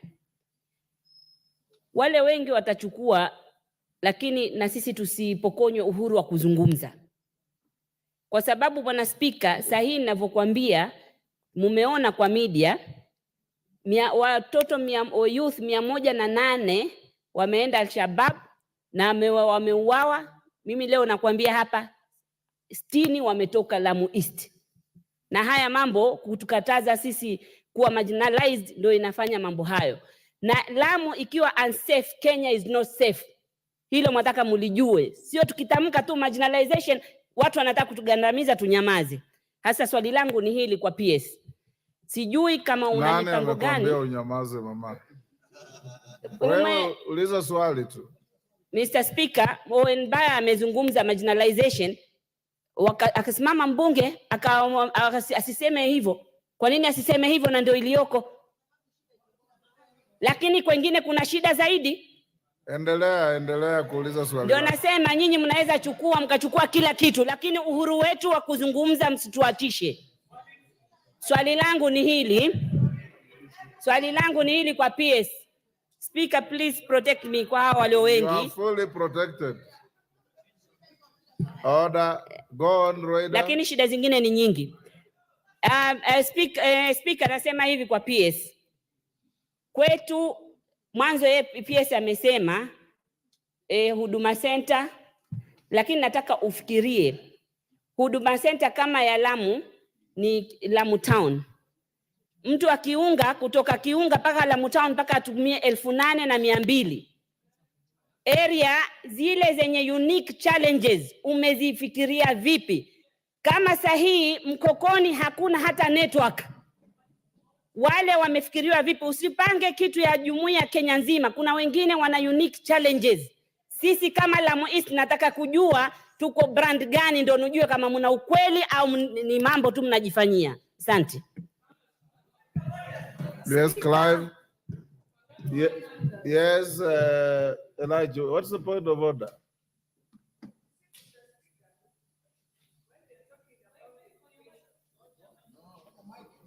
Use the mic. Just press, it will come on.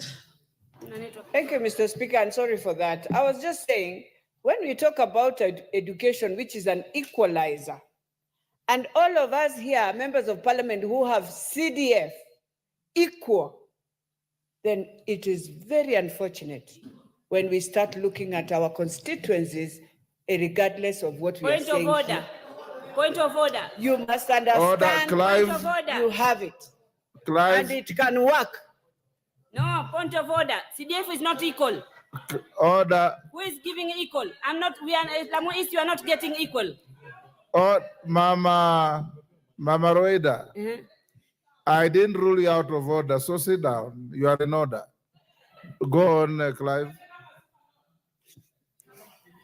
Thank you, Honorable Speaker. Ask you one question. Honorable Speaker, I would like to know from the PS if they have been able to merge the application of this together. If they have been able to merge the funding application together with the university placement application, COOPS. The reason I'm asking that, Honorable Speaker, is if this was done at the point of application for COOPS and placement, it means by February, all these issues we're handling today could have been tackled and the students could have had enough time for appeal process, whereby even them as a ministry can be able to use grassroots leaders like DCCs and ACCs for appeal program. Have they been able to merge that? Thank you. Secondly, Honorable Speaker, the banding, the numbers that have gone to band 4 and 5 are people earning over 120,000. And that's why they've put majority of the students. Yes, we understand that there is a lot of maybe fake information that came in, but even the statistics out there, do they justify to tell us that such many people earn over 120,000 shillings in Kenya? Yes, double N. Thank you, Honorable Speaker. Mine is one question and a suggestion. And I want to ask the PS, what are the modalities or parameters Sergeant, can you give the PS used for categorizing students to the different brands, and how fair and effective is it in ensuring that most deserving students are selected for the correct brand? And the other suggestion, Honorable Speaker, to the PS is that there was a directive that if any student has a problem with the certificate because of the school balance, that they should not be denied their certificates. But the PS has categorically said that for the current students attending the universities, they don't need these certificates. But we still know that we have other students who are not necessarily going to the universities and they deserve to have their certificates. Can the ministry, through the PS who is here, allow us as honorable members to do the data, collect the data of all the students whose certificates are outstanding in the schools, in the secondary schools, and they have never been issued to them because of the fee balances that they owe the schools? Thank you very much. PS, can you answer those 4?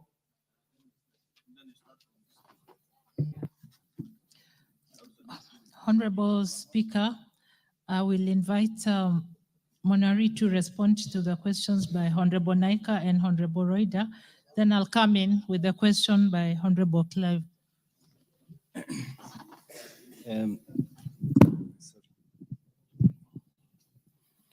Thank you, Honorable Speaker. On the issue of allowing students who, by Honorable Naika, allowing students who depend on Harambes to report to schools, I want to affirm that all the universities and the chair of the Vice Chancellor's committee is here, that the students will be allowed to report to the universities, and they'll find staff from the university's fund and help to guide them on how to apply for the application. The other thing I want to emphasize on— Panamonari, you know the problem we have? Yes. You are whispering very good things to MPs here, but out there things are different. Can you from here as an order, as a ministry, issue a public communication for children to go to school, their money can follow them?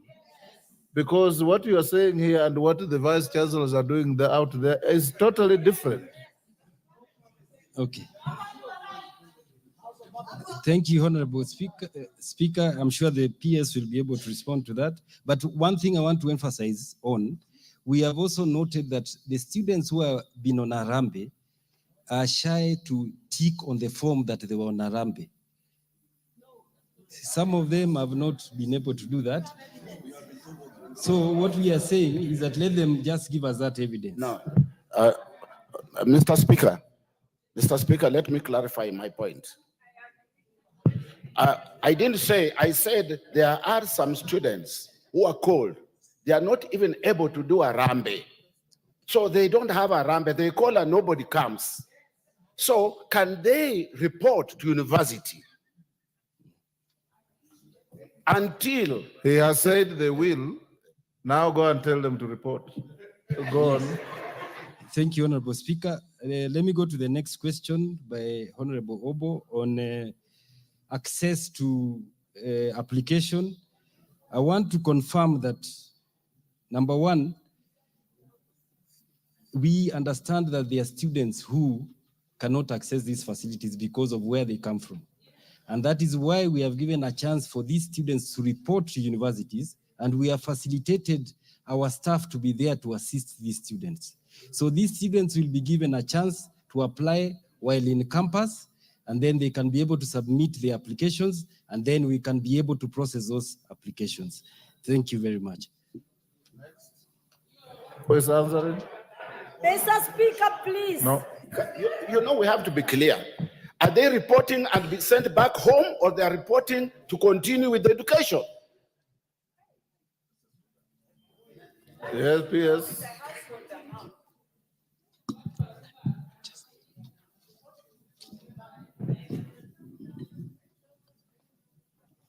Go on to the next. Honorable Speaker, the questions by Honorable Clive on the merging of the placement body, that is Kenya Universities and Colleges Central Placement Board and Universities Fund and Higher Education Loans Board.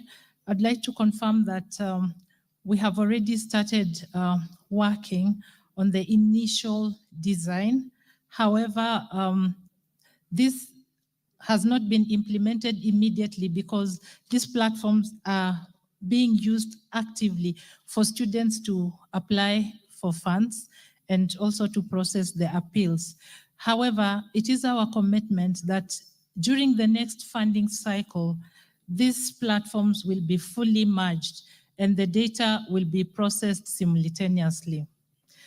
Then there was another question on why this banding is skewed towards band 4 and 5.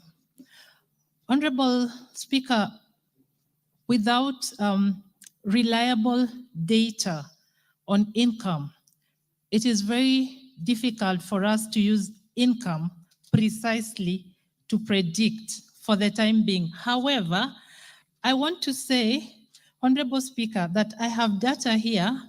I have data here from the National Examination Council for the results of the students who are now joining university. And according to this data, 84.8% of the students who scored C+ and above, 84.8% of the students who scored C+ and above studied in national schools. So we can see that actually this admission is skewed towards national schools. Honorable Speaker, in these national schools, the students were paying 53,000 minimum. We also know that there are other levies. Some of these students also studied in private schools. So it may be very unfortunate, but it is indeed the reality of our circumstances that the students from sub-county schools, the students from county schools and extra county school are disproportionately represented in our universities. And so when we use the secondary school that a student went to as an indicator, and the students went to national schools, and they have not demonstrated that they were funded through Harambes, or they had a guardian or bursaries, then it becomes very difficult for us not to discriminate, not to use that variable as a discriminator. However, This is what then opens the opportunity for appeal, so that with more information, we can then correctly classify these students. And this will also include visiting some sample students in their homes. Thank you, Honorable Speaker. Mr. Speaker. Honorable Speaker. Yes, Owen. My point of order is this, Honorable Speaker. The principle should be everybody is poor unless proved rich. Not the other way. They are saying everybody is rich until they prove that he is poor.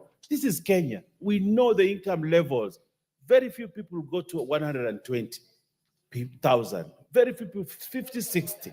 Honorable Speaker, so they need to change the principle. Then we will save Kenyan youth. Yes, Thank you. Yes, Minority Whip. Just press the button and it will come on.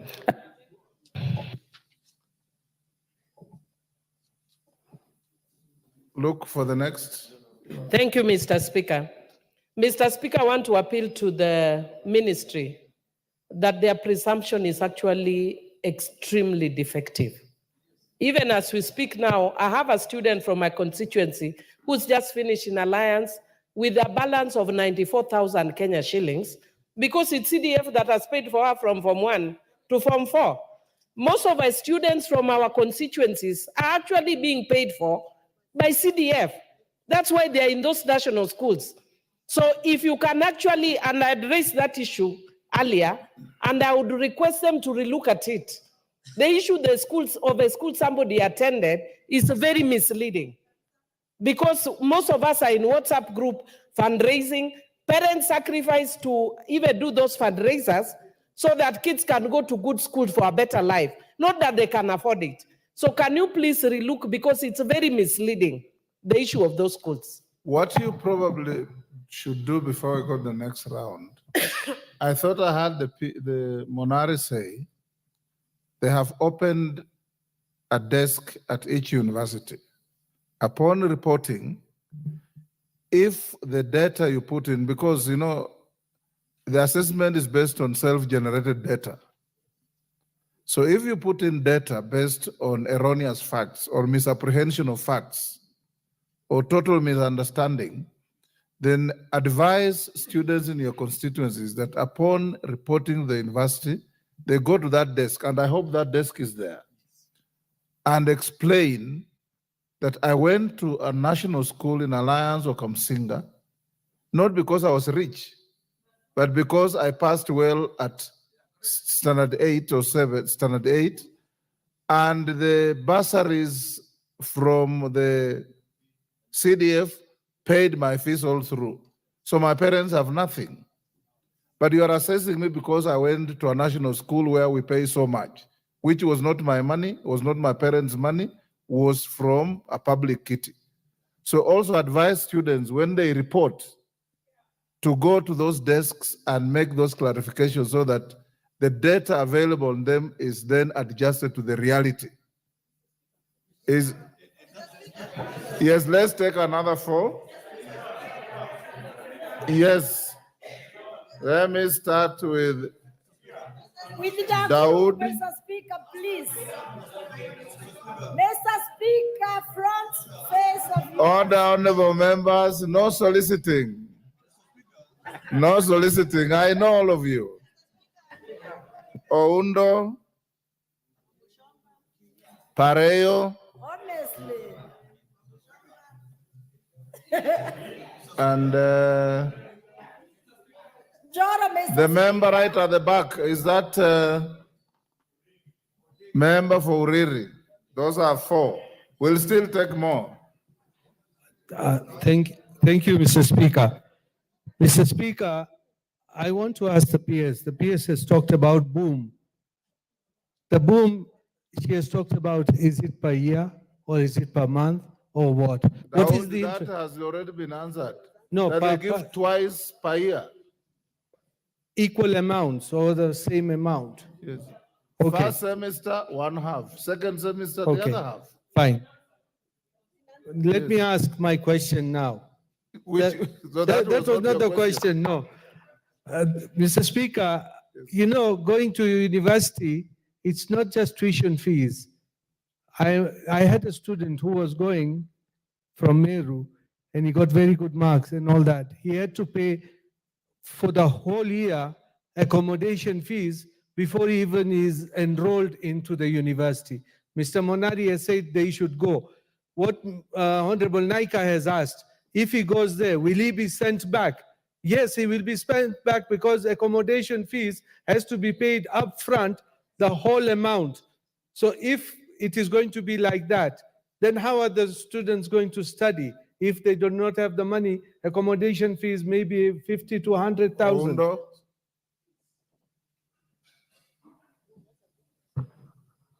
Thank you, Honorable Speaker. I just have two questions. Specifically, the first one, the timelines from the date of appeal and the timeline when the decision on what if there's been any change in the banding, how long does it take? Second, Honorable Speaker, the greatest problem in this funding model are the vice chancellors. They come and mislead the PS and the cabinet secretary, but when they go back to the universities, they give the registrars completely contradictory instructions. For example, I just want to pick up what he has been saying. You have to pay the accommodation fee in advance, yet there is this boom that is coming they're supposed to use. I've seen the chair of the university chancellors as here. Can he give a commitment to this country today, here, that they're not going to contradict whatever decisions they make at the Ministry of Education? Thank you, Honorable Speaker. Agnes. Thank you, Mr. Speaker, for giving me this opportunity. And my question, the first question is that I want the PS to clarify to us of the deadline for the application.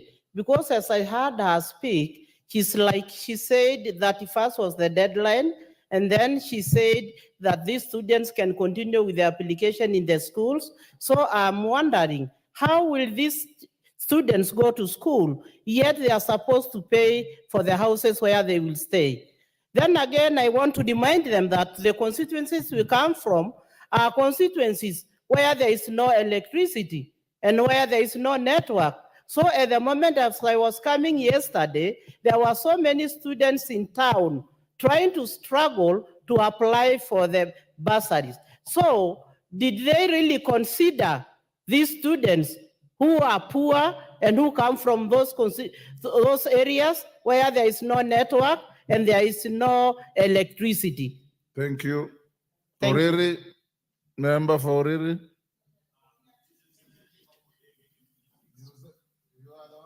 Oriri. So go on.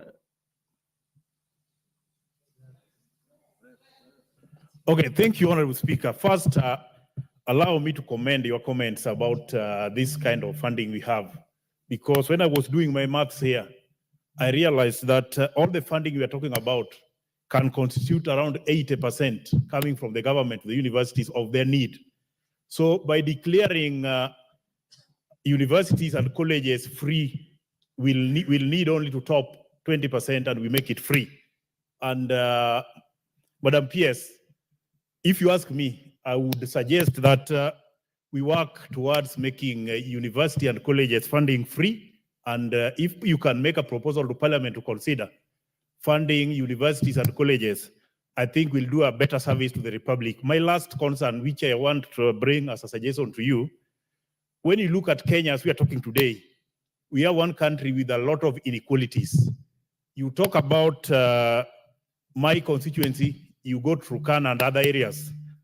There are students who completed their secondary education and expected to go to the university and cannot access network. They cannot apply for all what we are talking about here. They don't have the information we are discussing here today. And if you want to treat these people equally, we must provide equal opportunities and allow them to report to the colleges, and anything which is required of them, let them do at the college level. But let us not expect them to be equal with others and do the same at the family level. It's not possible. Some parents are too ignorant of whatever we are talking about here. Thank you, Honorable Speaker. Yes, what's the point of order?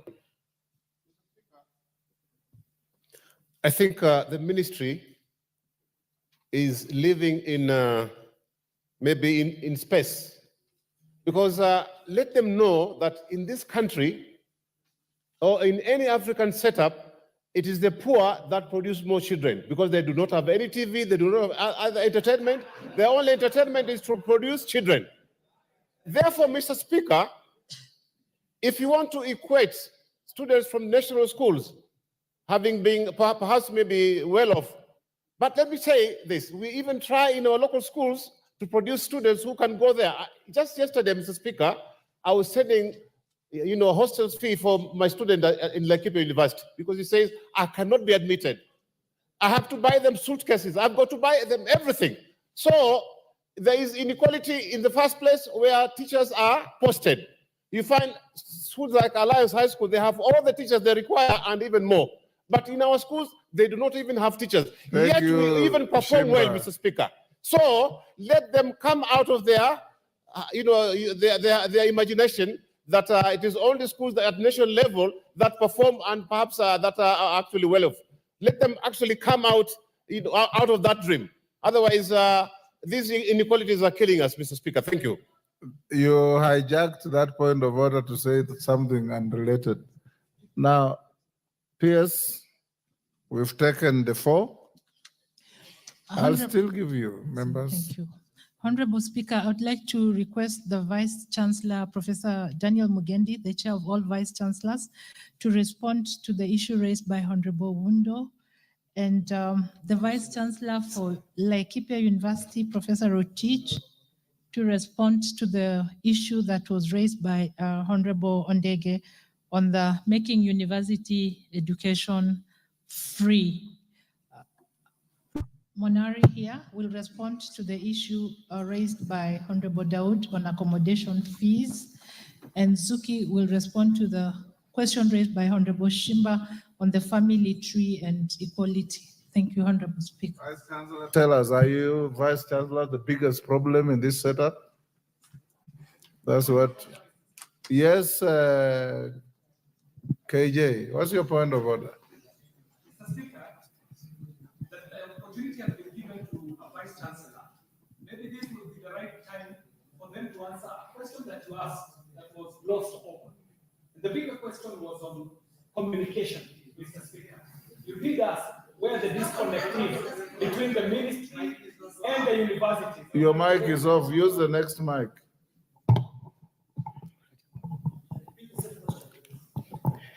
Mr. Speaker, now that the opportunity has been given to a Vice Chancellor, maybe this would be the opportunity to answer a question that you had asked to Madam PS, but was glossed over.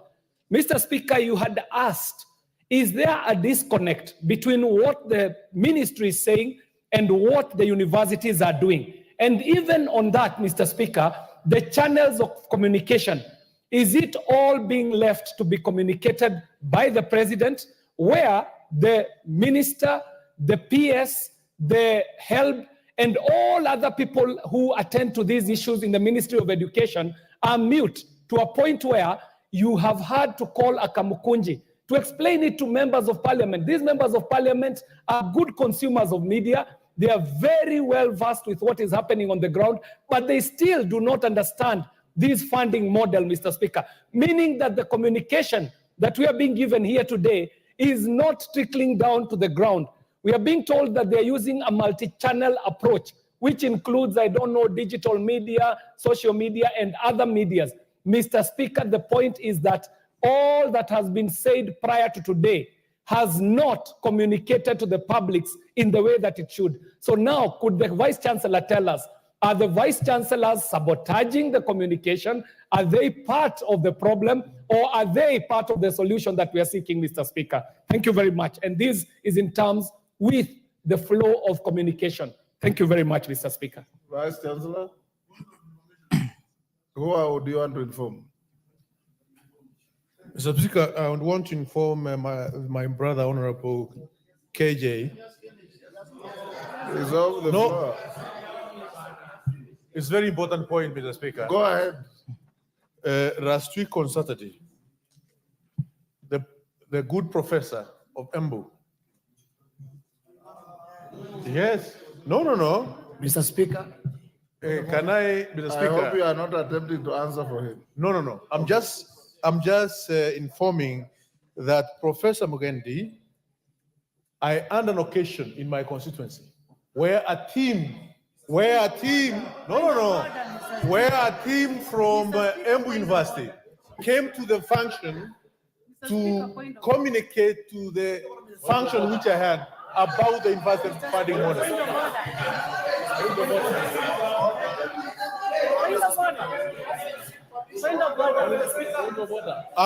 Mr.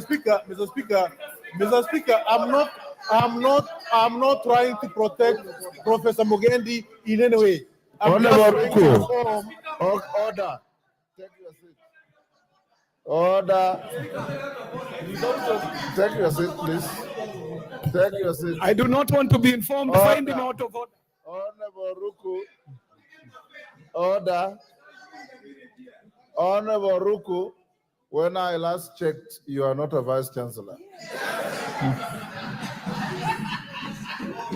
Vice Chancellor, can you respond to those concerns? Thank you very much, Honorable Speaker and honorable members. I have two issues that I've been asked to respond on. The first one was on the issue of if the students come to our universities and they have not been able to pay the household component, whether we allow them to continue standing. And I want to answer in the affirmative, yes. And we have said that there is no student who should be turned away because they have not been able to pay the full household component. Every university has a mechanism that we have put in place to ensure that students will be able to pay the household component as they standing. And many of us, the arrangements that are in place is that if they're able to keep paying something small, then they continue doing it so that by the time we get to the end of the semester and we are about to do the exam, then they should have finished paying. So I want to say that we have communicated very clearly. We have communicated very clearly that to the VCs that they shouldn't be turning away the students. Yes, Wakili Mureo. Thank you, Mr. Speaker. It's a point of order, is it? Point of order, Mr. Speaker. Yes. I think it is wrong for Professor to come to this house and claim that there is proper communication. The elephant in the room, Mr. Speaker, is communication. We have so many forums of communication. Point of information. We look up to them, Mr. Speaker, as an epitome of knowledge in terms of communication. They have those courses in their degrees. Mr. Speaker, a simple communication through the X has not been expressed by these institutions. That's why we are here right now today, Mr. Speaker, carrying so many cards for Harambes because of communication. That's number one, Mr. Speaker. Number two, Mr. Speaker, there is a trust deficit on the system. We have not heard to what extent does this data is being unbundled through the system and how much is a human intervention. That's why you have a problem that people who are supposed to be in bundle 1, they are now in bundle 4 and 5. Mr. Speaker, I think before the Chancellor's communication, I think you need to address the clear forums of communication because that's why we are here. We are not able to communicate to our people on the ground on this issue. Thank you, Mr. Speaker. So, Vice Chancellor, what you are telling the members of parliament here is that no student will be turned away on reporting day 1 for the simple reason that they have not been able to marshal accommodation fees, but they can pay along the way. Is that what you are telling the House? Mr. Speaker, sir, the issue of accommodation is different because, as you know, accommodation is linked from registration, and actually most of the accommodation providers are private people. But in terms of fees, that's what I'm saying, the household contribution, which we've been talking about either the 5% in band 1, or the 10% in band 2, or the 20% in band 3. That is what I'm talking about, because that's the fees that comes to the university. There is no student who should be chased away because they have not paid household component. Use the word will, not shall. Let them answer the other questions. Yes. Point of They have information. only responded to Oundo's question. There was one from Dawood, from Pareyo, and from the member for Nyatike. Yes, sir. Okay, go on. Yes, Mr. Honorable Mr. Speaker, sir. The other question was on the issue of communication and Contributions in a timely manner. Party on education reform. Can you, Honorable, 40%? Education then sat down and say, what is the solution to this? They said, therefore, can't we look for a new funding model? And in this new funding model, they are actually to cost a program at the exact market cost. And two, to make sure that